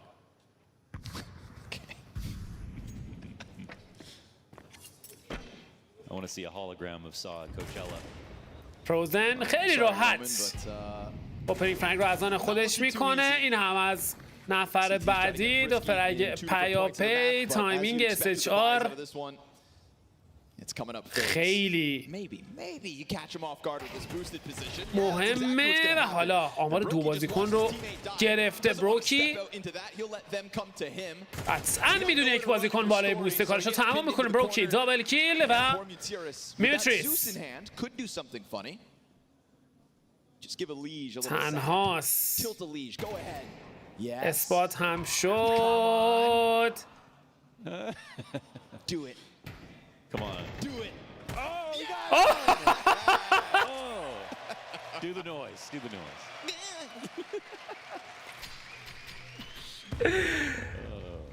بالاخره میتونید زهرش رو ریخت. اما بروکی با یک سینگل تپ کارش شد. 3 map and match points to get into the semifinals. تموم میکنه و حالا مچ پوینت در دستان فیز کلن. It's a reinvented FaZe. A lot of moving parts. Welcome to Nuke. And a gun round here for Saw to try to push it. Again, we needed all 24 rounds a week ago. آره انکی امتیاز دیگه میخواد فیز تا این مپ رو بسید خوش به پایان برسونه. از خطرناک کریگون الیش او هم موفق تو فرگ پیاپی. کریگون دمیج خوبی هم زد به SHR هم موفق تو گرفتن فرگ نبود و حالا روتیت ها داره انجام میشه. SHR سمت هیون سپات شده سر فرگ رو بگیره. موفق هم از 2-2 رین آره استوریو تموم میکنه و حالا 2 به تگ SHR باشه 41 وظیفه نجات تیمش رو بر عهده داره. کار بسیار سخت خطش نگه داشتن و فروزن کار رو تموم میکنه و فیز کلن موفق توی گرفتن امتیاز آخر و صعود به مرحله سمی فاینال. نتیجه اینترنت اول پس بزن میاره واسط. جی جی. It's a perfect quarterfinal to put the pieces in position. Give it up for Saw, folks. The last time we see this roster, they made it to playoffs. Everyone wrote them off every step of the way. Started 0-2, made it through the group. One last swing. Last dance for this lineup, and they impressed all the way to the very end. Competitive here on Nuke versus FaZe. Not an easy draw, but obviously a position you find yourself in as a low seed. Everyone got a smile on their face. They came to have fun, and I think they did that. Difficult head-to-head when, again, you know that you've already matched up in this event, and you know FaZe will be just boiling over with confidence as they step onto the stage as per usual, let alone in a rematch, they win so lopsided. I think it's a really good sign that Rain's playing the way he is, that Elish has had his moments and avoided deaths, barring the Zeus on ladder. Ultimately, this is, again, the first step for a FaZe clan. In every country of Counter-Strike wants to see win. Not bad. We hand this down to Elysian Banks on the stage. جدا not bad. پسندیده بود.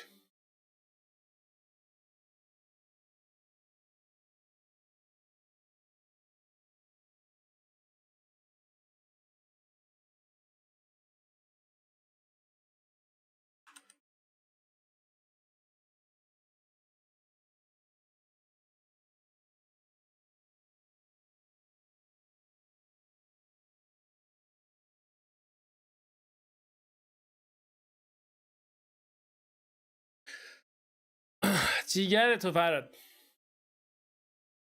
خب چند بازی های فردا هم که فکر کنم میدونه 6.5 میدونه 9.5 بریم یه رید نمکی داشته باشیم. من دیگه خیلی روی لو انرژی ام.